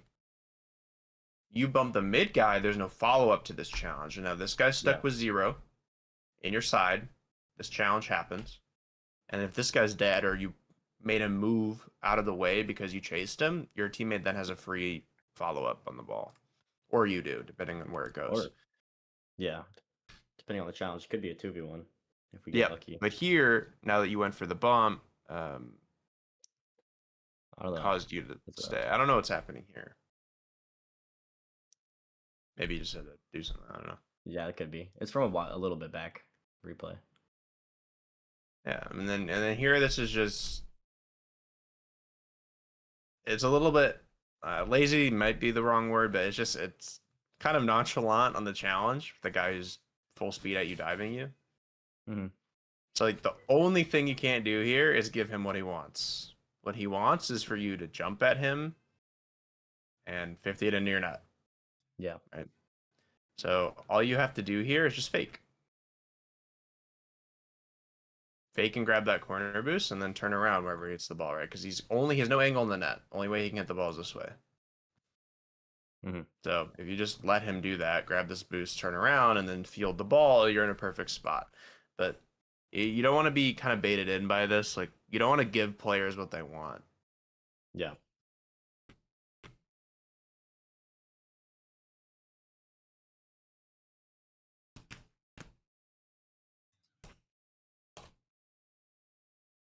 Yeah, you just jumped too early here. There's no one near you. Mm-hmm. Obviously, you can't know for sure exactly where this guy on the left is because you saw him in the corner, but you don't know how fast he's getting here. But you don't need to jump here. You can just jump quite literally like a quarter second later, and it's way easier. It's just, it's just too early. Only 22. Yeah. But because you saw him in that corner, you don't have to jump immediately, right? Like he can't, because he went for the corner, you can't beat you here. So there's no rush. Somehow they don't score.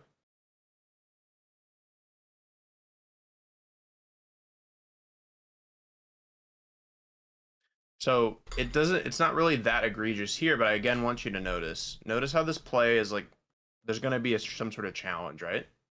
Mm-hmm. I want you to notice how you're still moving forward at this, even though you don't know where it's going to go. Yeah. Like, if you're just moving a bit slower, a bit more patiently, and you're here, maybe not that far, maybe here, anywhere in this area, you're good. Okay. I suppose you'd be faced a little bit more at the play, so it'd be here. But you're just moving towards something and then reacting. It's a bit it's kind of similar to last year, but it's a bit too like focused on the ball. Yeah.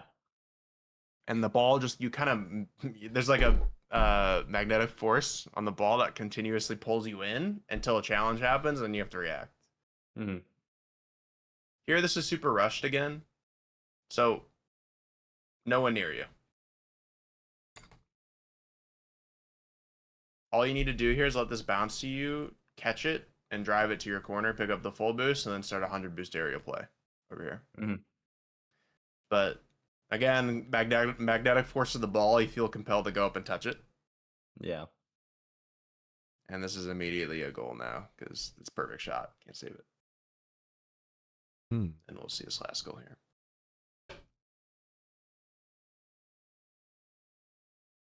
Yeah, you just want to make sure you're flipping through the ball and not away from it.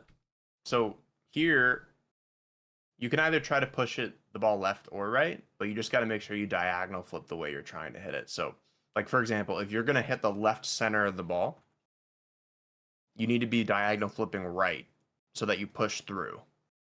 Mm-hmm.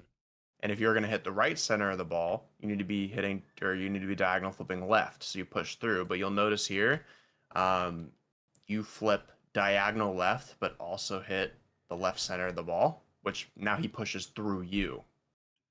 Okay. Which causes the loss. Which then leads to this goal.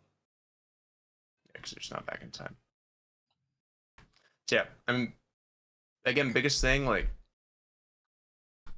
you don't want to be preemptively moving towards challenges and 50s. You want to be staying at a distance according to how fast the ball is moving. So if the ball in the challenge is moving fast, you want to be deeper. Ball's moving really slowly, you want to be a little bit closer. Not a lot closer, just a little bit. and you want to be faced towards it and just being patient. And you don't want to have this, again, like magnetic force where you're always moving towards the ball and then having to react and turn around when things happen. Yeah.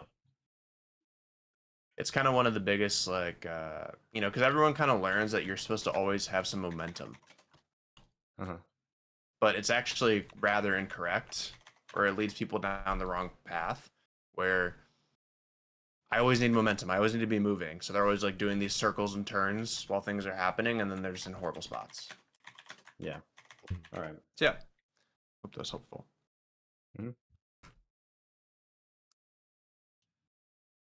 Okay. I see this replay from Dragon, but I don't see them in the call. So I suppose we're just going to the next one. Okay, Mage, you said this replay was for Astro? Sure, yeah.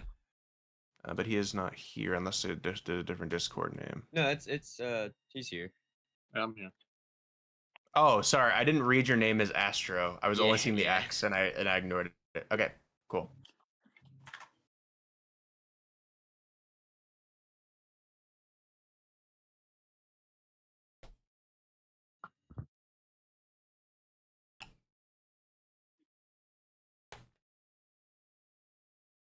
Okay, your cheat's slightly incorrect. When we're cheating, we want to start slow and then pick up a little bit of speed. You start fast by boosting at the beginning and then slow down. So we want to end up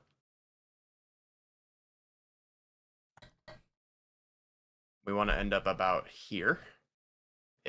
Doesn't have to be exact, but around here with a moderate amount of momentum. If you start fast and then end up slow there, then you can't like pick up enough speed to actually win races to like mid boost and stuff.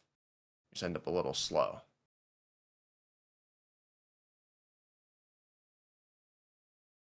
That's fine. Yeah, positioning is fine. I wouldn't even feel the need to really dive at this. So I guess the question is, in your spot, what are you trying to accomplish? I'm gonna let y'all watch Shock for a second. I need to go clean up my food, but I'll let you continue to watch the class. Why? I don't know. Just to like force them to be awkward. Maybe we can get a goal. So the reason I ask is because it's really important that we're critical about our thought process, especially in threes, about what we're trying to accomplish at any given moment. So with a teammate who just aerialed and didn't hit and there's no boost on their backboard, does this feel like an opportunity for you guys to like create scoring chances?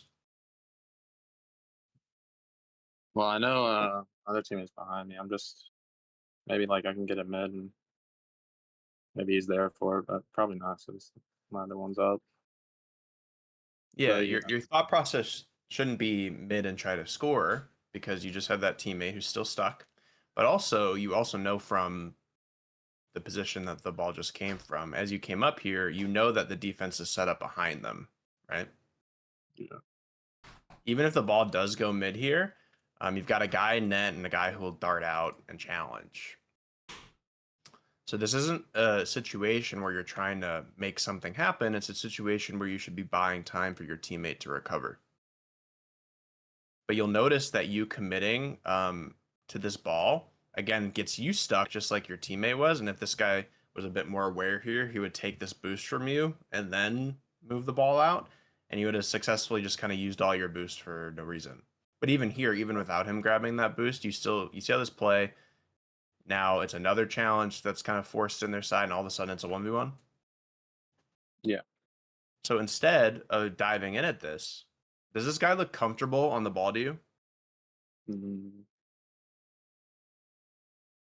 I don't know. It's hard to say because I mean he could just go down with it, catch it, and have possession. But I'd say he definitely cannot.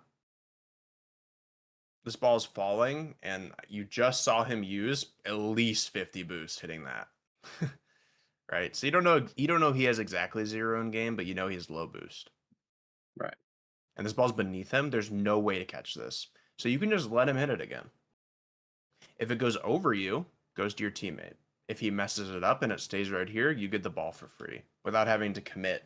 You're bailing him out of his awkwardness by just diving him. Okay.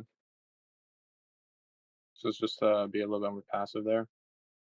I wouldn't call it passive. I'd call it patient, because your goal is still, if he gets a bad touch, you're going to go right away and take the ball.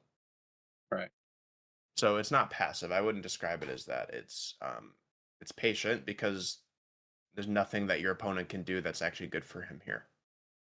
Okay. Yeah. And it's always what you're trying to accomplish on offense, is making your opponents awkward. And that sometimes can be just doing nothing and letting them sit there and be awkward, right? Just depends on the situation. That's why it's so important to always be looking at our opponent's cards, as I keep preaching. That is unbelievable. That's a goal. Tell me about it.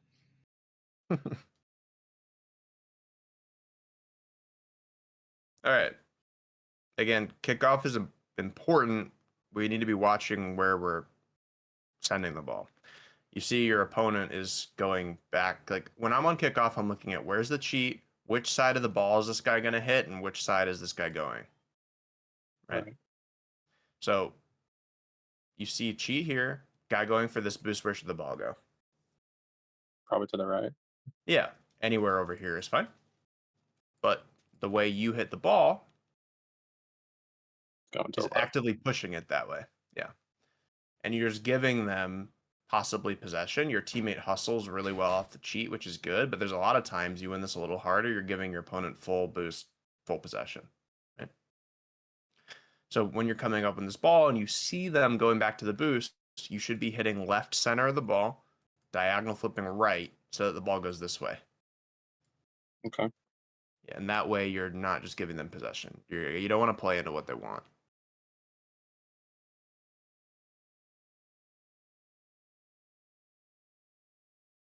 Yeah, this is a long time to spend on low boost. Once you land here, don't just auto flip to the corner. You need to turn your camera on and check if the corner is there. And then if it's not there, you should go back to the other corner. But you kind of auto flip at this, and that makes you really slow to get boost.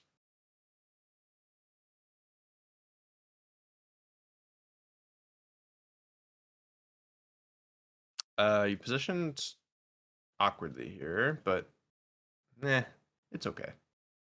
Don't need a jump though, teammate behind you. Yeah, jumping gets you demoed here. Once you hear mage jump behind you, you know you don't need to. Dogs are out. What's up? I heard it late. Yeah. Yeah, his touch is okay. Like you have the right idea bringing it to the corner, but you really need to make sure this isn't too light, because you wheel touched it. And if that's any lighter, this guy's shooting. He might actually, I mean, he could still jump and get this mid, which he just doesn't for some reason. Y'all could admit anyway, but this touch is a little too light. You need to make sure that this is actually going all the way to the corner, like your back wall corner area, so that, you know, they don't get a free touch. This guy had a free touch and just didn't take it. I don't really know why. And you got to get some boost. Yeah, you're going for a corner that isn't there.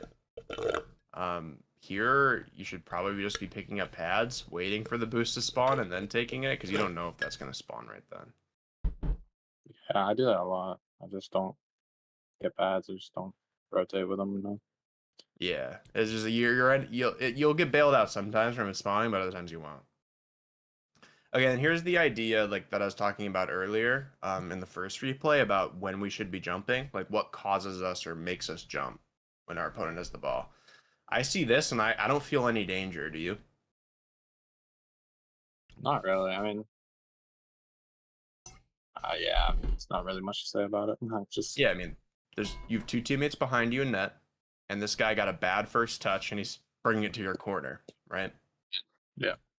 The only thing that can make this awkward is you jumping and confusing your teammates behind you if you're going to touch it or not. That's the only thing that could make this confusing, which is literally what causes the goal. When this guy has messed this up, like obviously it would be your turn to challenge if this guy was getting dangerous touches, right? Mm-hmm. But he got bad touches. So you literally don't have to jump. You can just wait for him to bring it down to your corner and you're good. But because you jump, you make this awkward and miss. Now both your teammates behind you are stuck and don't know when to jump, and it causes a goal. I do like other games, marbles. Dota 2 is one of my favorite other games. That's a team game.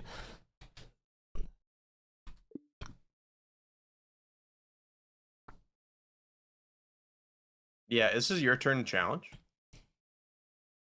The reason you can know how is because you just grabbed this 100 first off. So when I grab 100 boost, my thought is if I can go and get active and get involved, I will.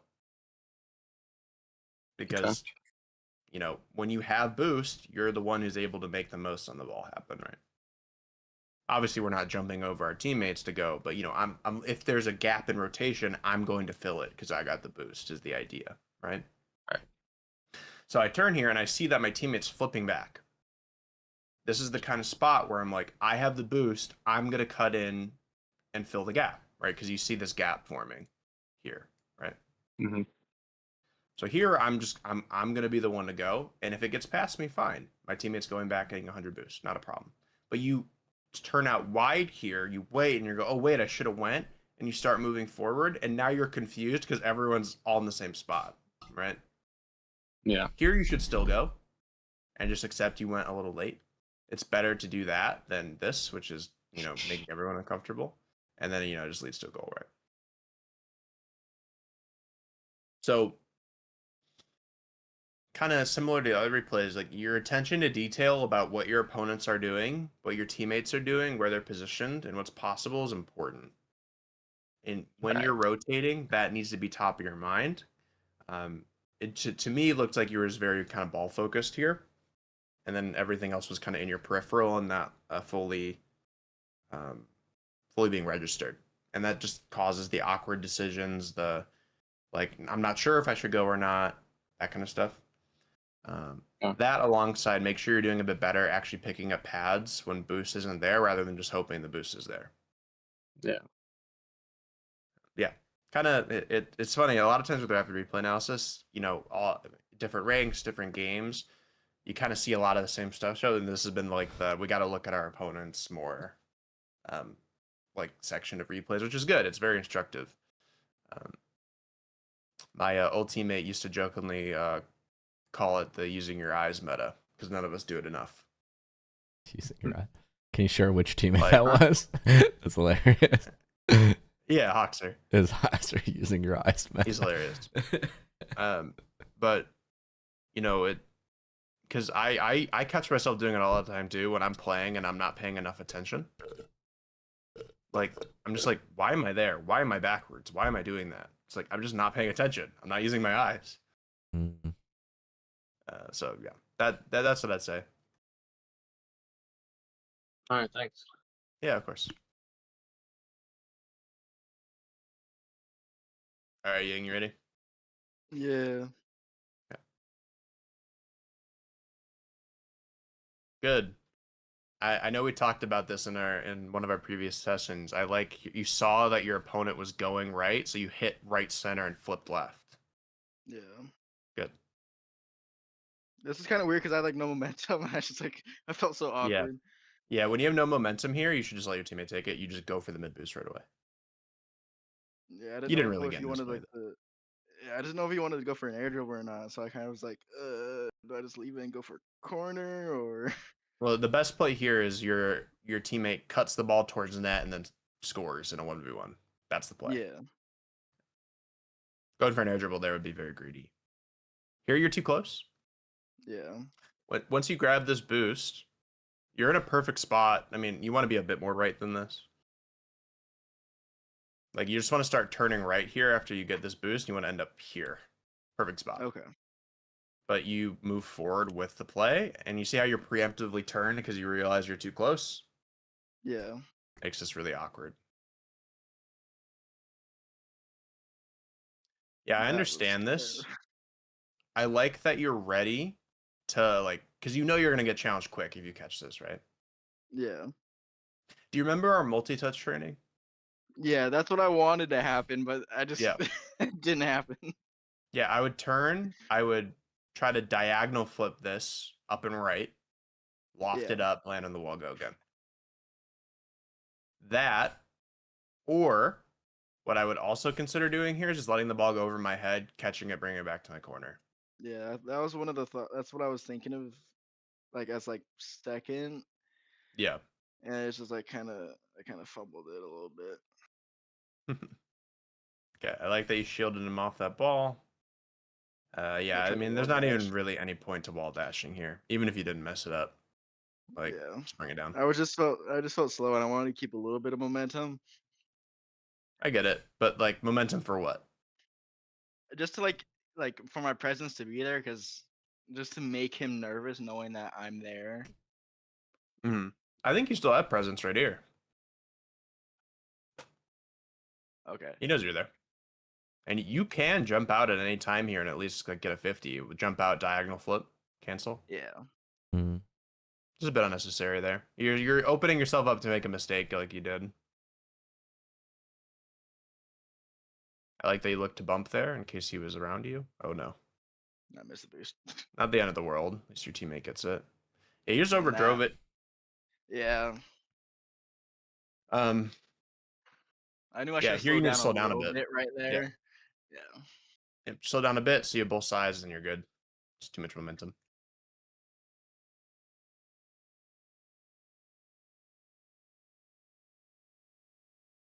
You're a little slow at the end here.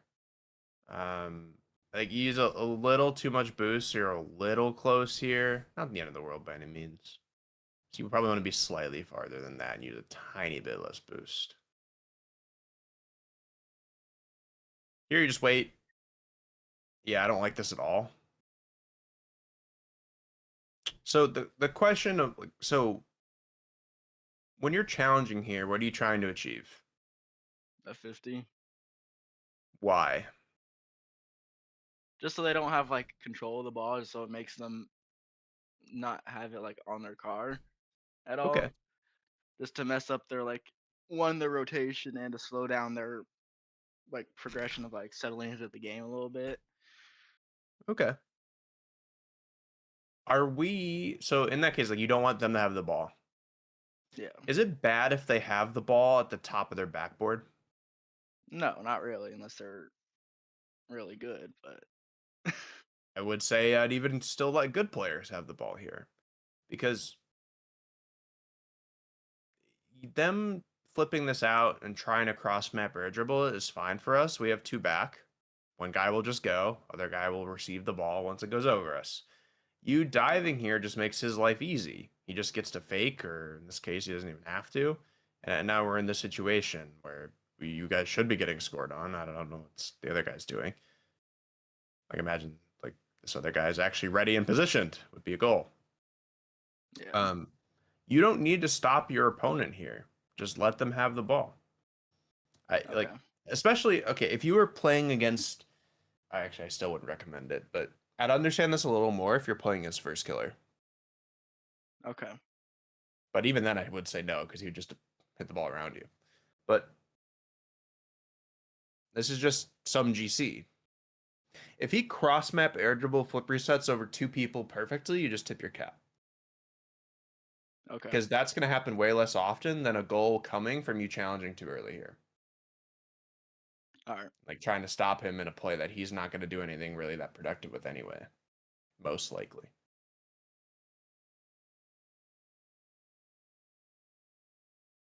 Okay, this is not the positioning you want here. Just wait. Right? Again, so like this guy is doing nothing dangerous. Nothing to worry about. So even right here, like you've been fine, like just back up now.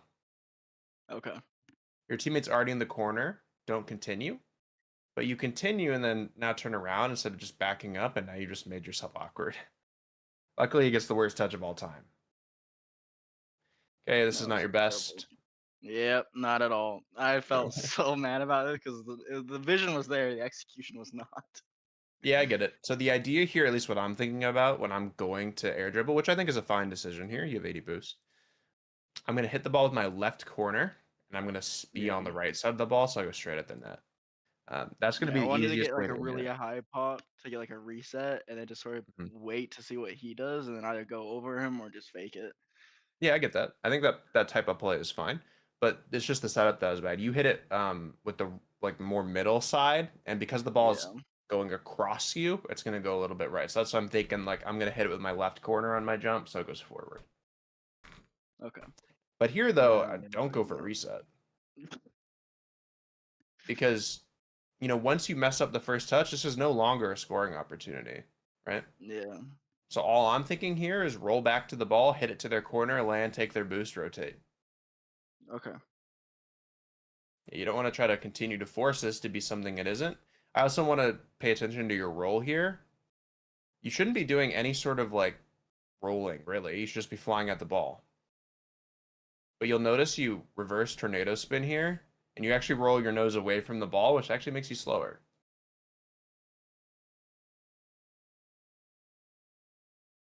Granted, you were probably doing that because you were trying to reset. Yeah. Okay, that's very lucky. Yeah, I mean, you have to be jumping at the ball here and trying to read it off the backboard. If it's going to bounce off backboard, I am not comfortable giving this guy a free shot if it bounces off the backboard. You should be jumping at this. Very lucky it goes down.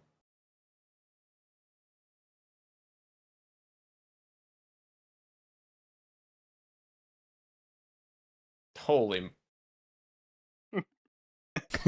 Okay, this is why I'm saying it's okay if you give these guys some space, especially off the run backboard, by the way. Yeah, like we played these guys like 3 times in a row, and they never had like issues like that. And like this game and then the following game we played again, just terrible. Yeah, but I mean, even here, like, well, one, I guess I should say firstly, this is a spot I would be going up and like going on the ceiling and kind of hovering and then challenging once they mess up, or if they don't mess up, I'm just forcing. Because this guy's already going up the wall, and this ball is really close to the ceiling. So there, I want to go up ceiling and kind of hover and wait and see what they do, and then go. Okay. Because waiting on the ground here will just make your challenge harder, because it will be your turn to challenge. Imagine this guy gets a good touch. You're already like pre-backwards, really awkward to challenge. Okay. So this would be a spot. I'm not going to full rush him, but I'm going to grab this boost. I'm going to drive up the wall, go on the ceiling, and just like wait up there. And then challenge him when a good moment arises. So it's funny. You kind of have it backwards.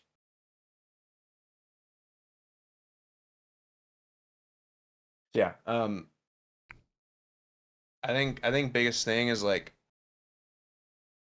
you're challenging, and off ball just kind of makes you awkward. Okay. When you're off the ball, the first thing you should be asking yourself is it dangerous? If it's dangerous, obviously get in the way, right? But if it's not, you just want to position accordingly so that you can challenge either when it does get dangerous or when they mess up, which is usually the same thing, positioning wise. But just faced at them, shadowing them.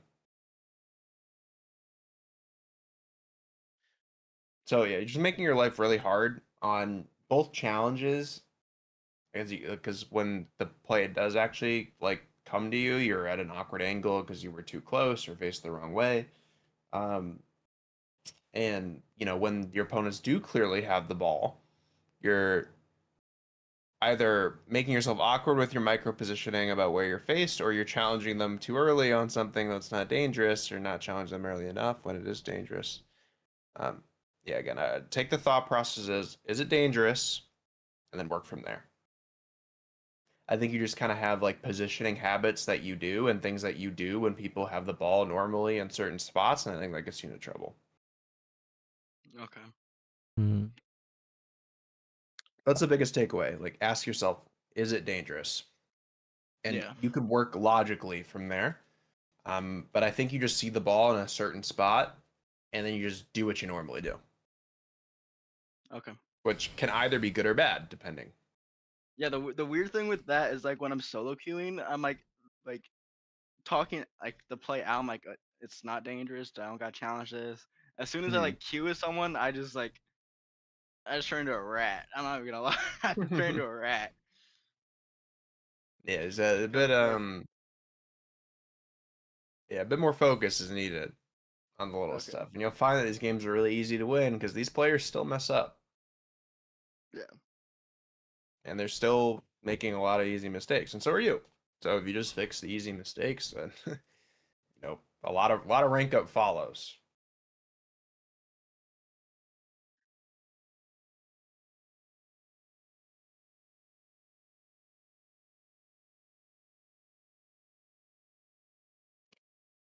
Okay.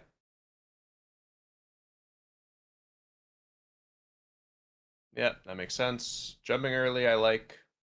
Going right at him is not good.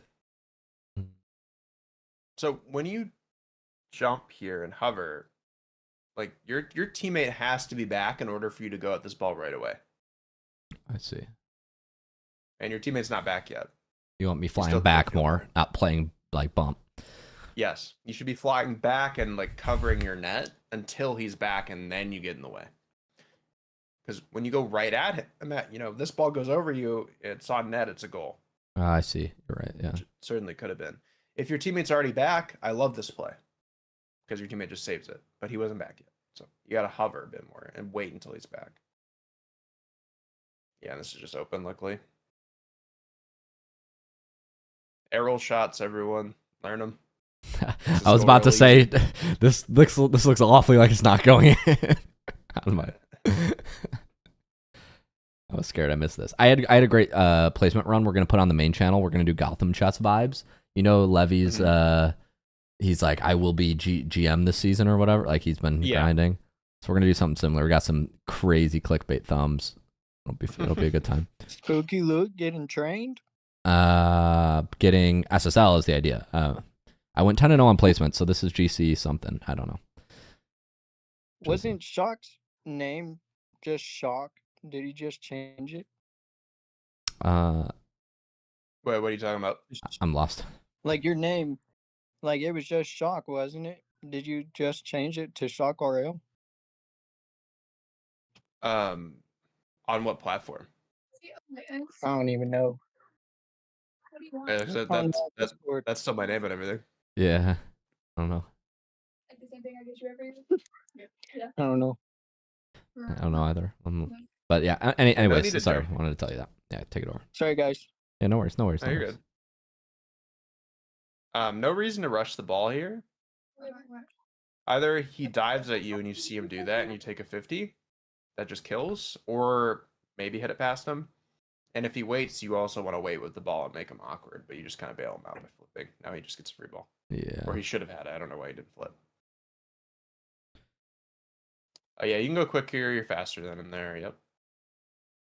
50 makes sense. Yeah, get out. And I hate flipping forward here. Really, really hate it. You have 0 boost. Just pick up this pad and drive. Yeah. Flipping makes no sense because if this flick has any power, like it should, this is over your head. Yeah, it could go way over me. Now that I look. Yeah, it's just crazy. Very serendipitous that I get a goal there. Yeah, for sure. Or fortuitous, I think would be the more. Oh, this looks like you were trying to force it back right and just was not the play. I think I was Spanishing. This looks... Actually, I don't know. Maybe I lagged. I don't know. That looks awfully confusing. There's no way on my this screen. is Spanish. Yeah, no. I don't know why I'm just dodging. Yeah, I must have lagged. We're gonna say I lagged. Yeah, I don't know. I often lag when I miss. This guy should be dead. You should bump him here. Yeah, for sure. Right. You have nothing to do on the ball, so how do you help? Because you already have boost. It's bumping. This is something I'm kind of surprised you didn't do, because you normally do it. Yeah, I'm actually. This guy's free. He's so free. Clean, free, safe. Yeah, I don't know why I don't go for him. And now he's should have an opportunity to challenge it, which is just there. Yeah, it's a good show. Yeah, you shouldn't jump at this ever. It's bound, it makes sense for you to be ready. Like, you are supposed to be ready here. This positioning is fine. Because if it goes out, you will, if it goes out instead of down, you will jump at it and probably be faster. Hmm. But this goes down, so now you just have to fake challenge. Can't jump. Yeah, fake challenge. Teammate makes a great keep away touch. I don't know why I don't grab that. I don't know if it's just not there, like it's a replay. Yeah, it might be a replay glitch. Isn't there? It's like their way you should just avoid that boost. Yeah. You gotta wait in case he lands on it. Okay, he doesn't, so you can jump. It's good. Yes, first touch is fine. Yeah, reset's fine. Yeah, that's all okay. I like that you're getting in the way there. It's pretty heads up. I think you kind of understood that your teammate looked awkward, so you were going to cut. Yeah, because that probably was a goal if you didn't. I like that a lot. That's very heads up in midfield. Something everyone can kind of learn from is that when you're rotating back, it isn't just about beelining it to net. It's covering what's the most dangerous, which is midfield here. This is heads up. Prevents a goal. Oh, yeah. Good hustle. Almost got the boost. I would have cut in there. That's bad. Yeah, we're struggling. Okay, right here, cut in. Keep the ball in your corner. Even with 0, just turn. Yeah, you think I can make it? Oh, yeah, you can reach this in time easily. Okay. Yeah, that's why I went back. Yeah, because here, I think part of the reason you messed up is because your camera wasn't on the ball in time. You kept your ball cam off too long, so like, yeah, you can check. That's fine. But turn it back on. It takes you a moment, and then I think you're a bit caught off guard by this. But yeah, you could still turn in here and just cut the ball off as it lands. But instead, you wait, and you're giving him an opportunity to shoot. Shock, were you chatting in a chess stream before this live? What's up? Were you in a chess stream earlier today? Or is that just coincidence? Yeah, I've been in chess streams recently. Why? Oh, there's a guy in chat that says, "No way, Shock's teaching." I saw him in a chess stream earlier. yeah, I literally was. I have been because I've been grinding chess the last like month, so I've been watching streams too. Yeah, that's awesome. That's funny. That is really funny. I didn't know if that guy was getting you confused with somebody else. But I'm like, no, it does sound like Shock. He's using pawn analogies today. He might be on a chess kick. No, yeah, it's kind of on my mind. That's funny. Yeah, imagine this guy fakes you here, like instead of just jumping. Like he should know you're no boost. Yeah. Like imagine he just doesn't hit it. That would be really unfortunate. I would go flying across the screen. That'd have made for a better replay. That'd be tough. You're kind of flipping randomly here. Like once you land, your objective is pads, right? Yeah. And you do get the 1, but then you're just yeah, that second flip is bad. And using your pads that you're yeah, this is really hard. I really don't like this. This is really goofy movement. Here, yeah, this is goofy. Like here, just keep your pads, drive through this one, maybe this one, reposition. Depending on where the play goes, obviously. But yeah, this is you're flipping the pads using the boost to flip more. I'm laughing. It's like so goofy. Yeah. And then I stop flipping, and all of a sudden I can play the game now. Oh, yeah, you need to go there. That's totally your ball. Okay. So like, yeah, waiting here makes sense. Right here, you need to turn because you're at an inflection point where. So, either he's going to use the flip or he's not. Right. Yeah, if he doesn't use the flip, the play's dead. But if he like tries to pop it and like insta reset, like chase it, it could be bad. Is that what you're saying, or am I not understanding? So the idea here, so the way we're supposed to be defending, grabbing these pads and turning around this way is fine, but you need to start turning now. Because if you just idle back here, you're giving him too much space, and then when you do actually want to turn and challenge, he does have that option of going over you, which even here is probably still fine because your teammate's behind you, but I actually think it's a little boost. It's a little uncomfortable. If you start turning now and he goes for a reset, you can just jump at him as he's getting the reset. But you jump late, or you turn late rather. So now if you try to turn and go, he might actually be able to pop it over you. Okay. Which he just doesn't. But even here, he still could have scored. Yeah. Right? So you want to take this option away. Like if you turn right now and start getting towards him, if he brings it to the ground, you have an easy challenge. And then if he's trying to grab a reset, you're most likely in time or very close to being in time to just block and get outright. And if he does insta reset, it should be soft. Your teammate should save it. Yeah. But giving this much space and turning this way just isn't correct. Like here, use a little boost, turn quick, and then get in the way, and this will be fine. Okay. Full waiting here, I do get. But the problem is if someone makes a good play like this, where they don't use the flip and they actually just shoot instead, this should be a goal. Yeah. Yeah, that was close to a really good play from him. And I understand this is like a hard spot because you want to respect the flip reset because someone at this rank should be getting this most of the time. Yeah. But yeah, if you're just turned quicker here and more in the way as they're getting the reset, you're gonna have a way easier time challenging. versus yeah, waiting. I surely should not let him drop it right onto the ground Yes. with no opposition. Exactly, and that comes from turning earlier here so that you're faced towards it, and actually in time whether he flip resets or fakes. Yeah. Yeah, Because you imagine like a soft reset over you, like if you turn and you're jumping like at him like now, I think your teammate saves like the soft reset that would cause. Yeah. And if it's absolutely perfect and it's a goal, so be it, right? But most times it will not be. You don't get scored on in this game, so it's gonna go to a goal that you guys gave up. But Wow, yeah, nice and easy. I gave you a 5-0 replay. Feels good. I thought I gave you a 3-2 replay. I think I gave but this is still instructive. You gave me 3 and I just took the first one. That's fine. That's still instructive. Still helpful. Sweet. I think they start. All right. All right, we'll do one more. Thank you.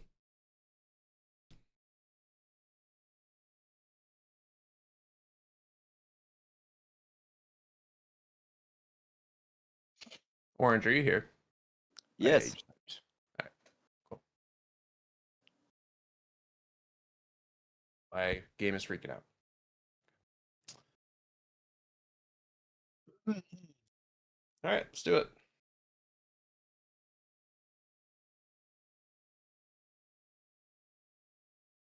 All right, so again, so you see where your opponent goes, right? Yeah. He's going to the back left. So where should you push the ball? To the right. Mm-hmm. But you see where you push it? Yeah. Right at your opponent. Luckily, you actually lose the kickoff, so that gives him less possession. But yeah, I understand why you're going here because you do have the touch for free. But if you are going to turn here and jump, it either needs to be hit hard over the second guy or it needs to be controlled. It can't be the in-between, which is this. You're giving the opponent a free ball, right? How should I line up for a hard touch there? Exactly. So if you are going to hard touch it, you need to be wider than this. Well, not even necessarily wider, but deeper. Like would need to have boosted back more. Yeah.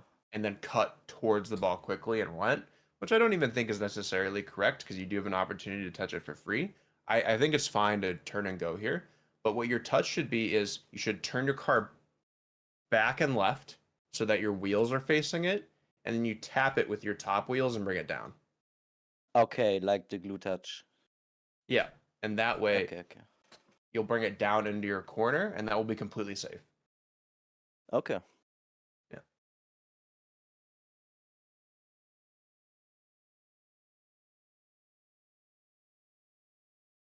Yeah, no need to jump early here. You're just making your life hard.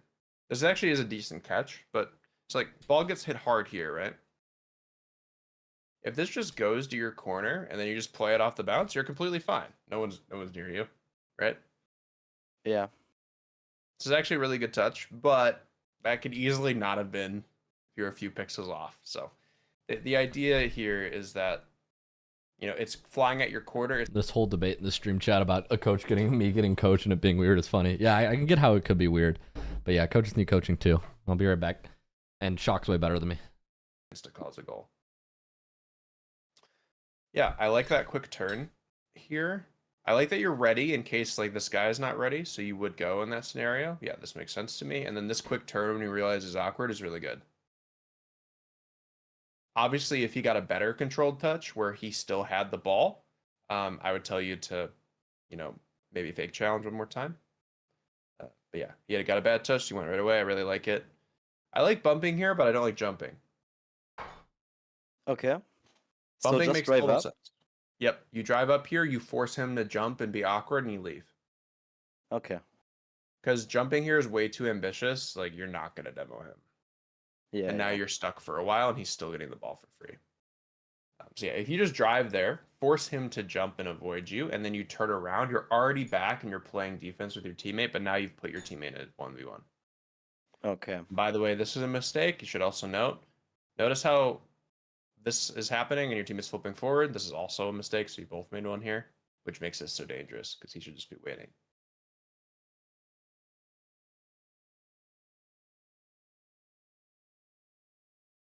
Yep, this makes sense. Don't like this 50 that much. It is a good recovery, but you're really risky here. Like, forcing the ball mid to where your opponent's about to be is dangerous. Yeah. So my idea there was to catch the ball and maybe try to flick, but yeah, I lost control. Yeah, this is a tough bounce to flick. So I would say, like, in an ideal world where you set up a bit better for that, you full boost this, but then you break right here. Okay. So that you're a bit more separated from the wall. You'll notice you're supersonic all the way right next to it, and that makes this so awkward. Yeah, he's driving away. Yeah. Yep. So yeah, a lot of times this kind of 50 will punish you. What I would do, even if you mess up and you're too close, right? What I would do here is you want to subvert your opponent's expectations. What does your opponent expect here? That I will flick or play the ball into the middle. Right. So, and obviously what your opponent wants is to lose the ball back to his teammate this way, right? Yeah. So what you can do is you can use your opponent's vision against them. This is something I do in most games. When, you know, if I messed up a play and I need to just take a 50 now, what I will do is I know that when he sees me, he's coming from my left. He sees me on the right of the ball. Yeah. So what I will do is as they're coming up and I'm on the right side of the ball, I will break just like a tap break and I'll go left and I'll 50 the left side of the ball instead. Oh, okay. So that the ball will go this way. And that makes it really easy for my teammate and hard for this guy because he's going this way. Okay, okay. Yeah, then, you know, that kills a lot of time. Now, see you break and go right. And that's forcing the ball this way. And, you know, imagine you get a little bit, like, clipped by your opponent's car on that, or if 50's a little bit harder and you can't reach it, you've just given your opponent the ball and a 1v1. So, great recovery through that, but yeah, that was dangerous.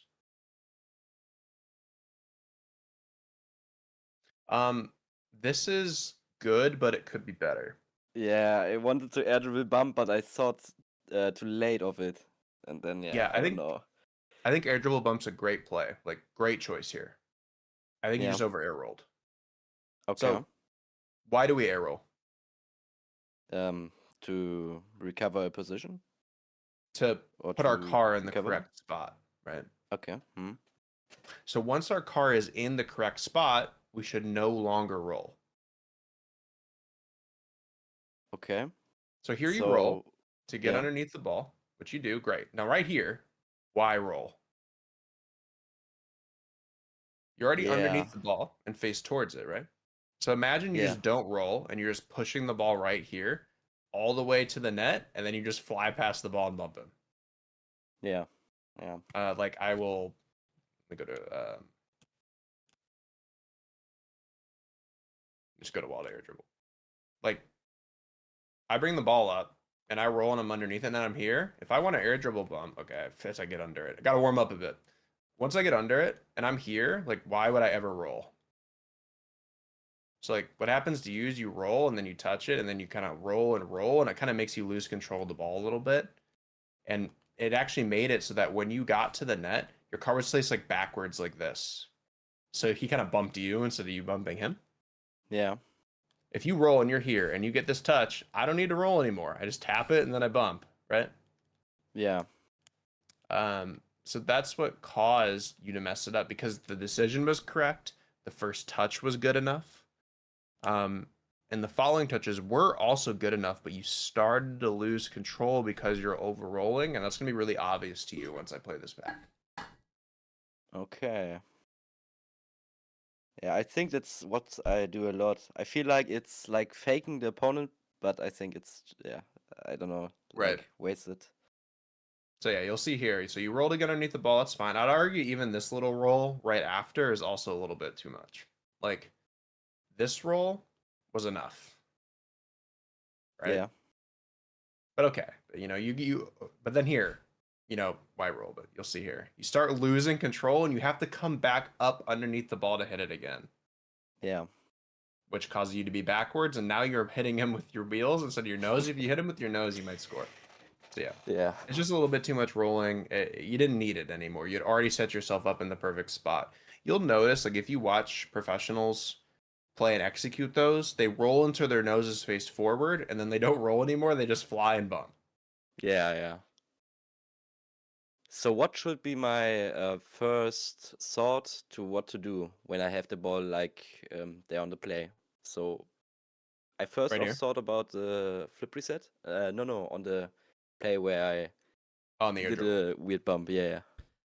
I think air dribble bump is perfect. I think that should be Okay. your first thought because it's the highest percentage. Okay. After that, like, say it wasn't clear, like, that you were going to be able to set up for an air dribble bump. Like, say your first touch was like really slow and it's like, there's no way I'm getting this to an air dribble bump. The first thing I would do here is I'd grab a reset and then start air dribbling again. Okay. Because I have so much space. I don't want to just air dribble it. That's way too easy to defend, right? But if I grab a flip and then start air dribbling again, that's really hard to defend. Okay. Yeah, I like air dribble bump more than anything there, and then a flip reset into another catch second. Yeah, it's basically OP. Yeah, it is. It's super overpowered. The reason this is a little awkward is because you jump a little bit past it. So like here you're like feathering boost and you get a bit past the ball, and now you're like a little too far instead of behind it, which is why you can't cleanly catch this. But you do not flip into it, which is good. And then yeah, your teammate shouldn't be jumping at you there.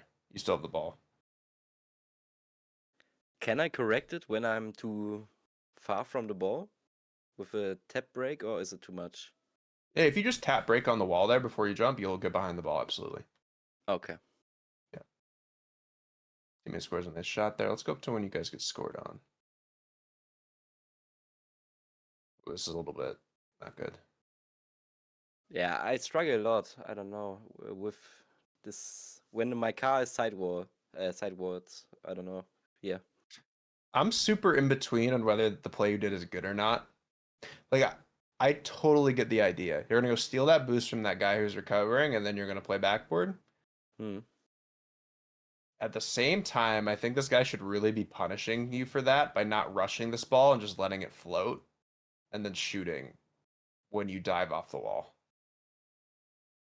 Like, him jumping here early bails you out. Imagine he just doesn't jump. Imagine he gets the same touch, and then instead of not jumping here, he just lets the ball float, and then once you jump off the backboard, he just takes a power shot. So, in terms of, like, if your opponent is executing well, I think your play is bad. Okay, what would be the best play? I'm just going to rotate behind my teammate here. I'm just going to grab this pad, rotate behind him, let him go, and then I'll play the follow-up. Okay. Super standard. Yeah. Because I think I think this is a little too cute. Like going in front of everyone, taking the boost, playing backboard. I think you're relying on your opponent not punishing you for that. Yeah, I'm there at GC1, and I feel like I'm smurfing a little bit there. Yeah. There's a lot of easy mistakes like this. Like people are really jumpy with the ball. They try to do too much. Like it's really often that like you could tell like a GC like just simplify the game. Just like slow down and take a shot. And like yeah. This is my advice very often is like just shoot the ball. Like people are messing up. Yeah, here the best play here by far, because this guy is really far away. So if this guy was close, for example, say this guy was here, I would tell you to hit it across. Yeah. But this guy's over here. So what I would tell you to do is single jump, roll your car so your nose is facing the ball, upside down or upright, doesn't matter. Yeah. And tap the ball. Don't flip into it. Tap the ball so it just like goes right here, and then you land and you start a dribble. Okay. But instead you flip into it, which kind of makes you lose possession. And you flip over the top of it too. Oh, you just flipped poorly. Yeah, I was panicking. I don't know. In like these situations, I'm not really aware of what is happening. I just see the ball in front of me. I'm like in a tunnel vision.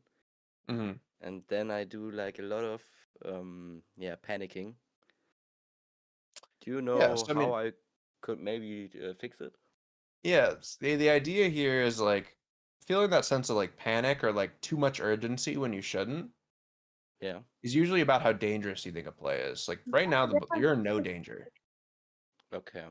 but you probably feel like it's dangerous in the moment because you just messed up your touch and Yeah. gave your opponent your boost, right? Like all of a sudden this feels really dangerous. It's actually not, right? Because your Hey, opponent's I done got, a ball. I got a question. Yeah. I'm about to leave. And it's just a short little question. So I practice like at least an hour, 2 hours a day, and then as soon as I get into like a real game, it's like I didn't practice at all, and I'm just whiffing the ball, and I can't hit my arrow shots or anything. Yeah. Like, is there something that I can do to like prevent that? Is it my mind, or am One I of the overshooting? So one of the best things that I can tell you, so that's the hardest part of this game, right? It's you can know everything you need to know, but as soon as you get in game and there's actual opponents, it's it's like you've never played before, is what it could feel like, right? You want to go in, like, and this goes for improvement with anything, is you want to go in focusing on one thing and maybe two things if the one thing is small. So like you're probably practicing air roll shooting. You're probably also thinking about the way you're aerialing and the way you're fast aerialing. You're probably thinking about the way you're rotating and what decisions you're making, and all this kind of goes on in your head. Yeah. But you should go in with a goal in mind each time you play. It's I'm going to do this one thing right. Okay. And everything else I'll just play like normal, but I'm going to do this one thing right until I got it down, and then I'll move on to the next thing. Okay. Because That's real. That's real. if you spread your focus too thin, then you end up being good at nothing. Yeah, pretty much. That's just what I had to ask, because I just feel like I suck.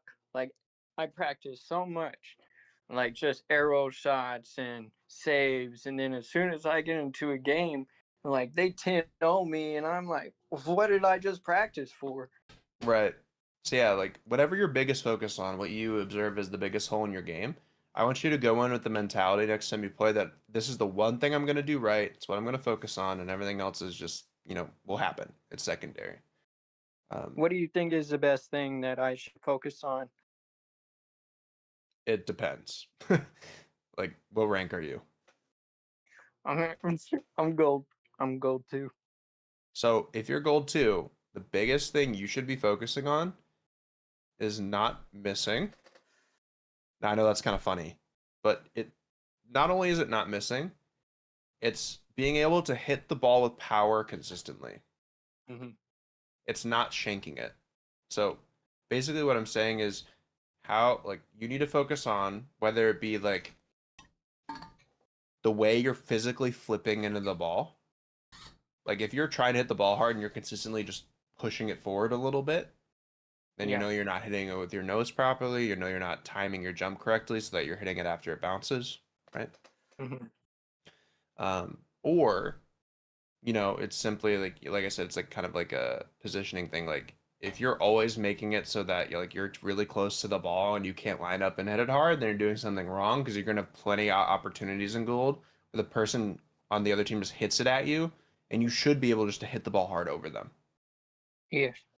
So like in Okay. gold, I'd say your biggest focus is when you get the ball for free, you have to be good at hitting the ball hard and high, because everyone at your rank struggles when the ball's hit hard and high above them. Yeah. Yeah. Well, alrighty. I appreciate it. Yeah, of course. Oh, God, have a good night. Yep, you Good too. night. Good luck with the games, all right? Yes, sir. Go Bye-bye. Karma. Bye-bye. Bye-bye.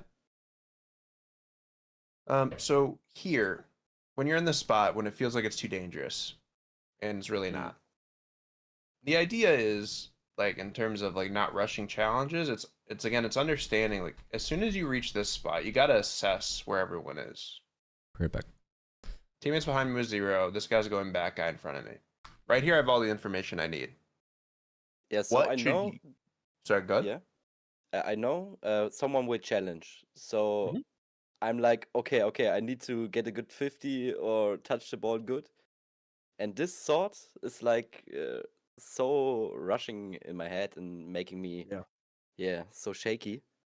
You feel like you got to dive for the 50. I got to get there. Yeah. So the idea is in these spots, when you know that like someone's going to challenge and you need to buy some time, right? You know that. How do you do that? Can you please repeat? So you know that you're supposed to buy time. Hmm. How do we achieve that? I would 50. So Right.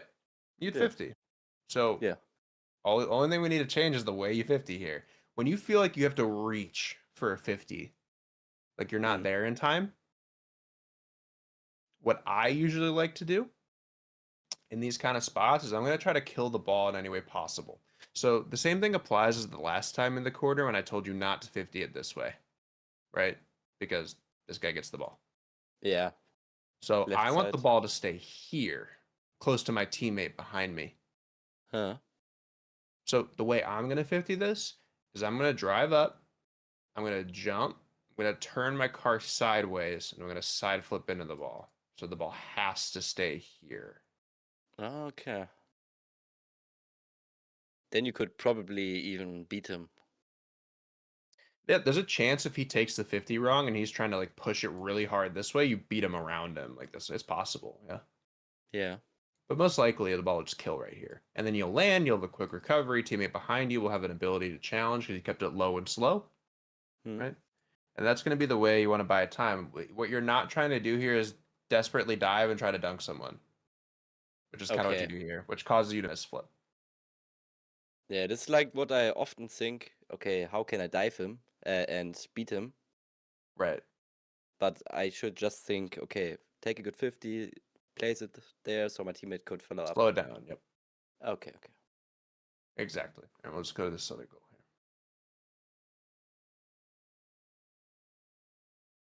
Great demo. Grab the boost. Yeah, I mean, diving makes sense here. I just say again, like, I think you're diving here with the intent that, like, I gotta, like, dunk him. Yeah. But so there I also was panicking because first I thought he will maybe get a touch more and I need the space. But then I realized, okay, he's just going down. And then I was too late and this was also making me panicking again. And then, when I panic, I just dive. Right. So here, I think your biggest mistake is you gave too much space. You see how you're supersonic all the way back to your corner and your back wall here? Yeah. That makes it so that you feel like, oh, I gotta dive right now. Like he's gonna catch the ball if I don't go. But you imagine a scenario where after you get this demo and you grab this mid boost, and you just start turning and shadowing right here. Okay. That way, if he starts bringing it to the ground, it's a free challenge, super free. Yeah.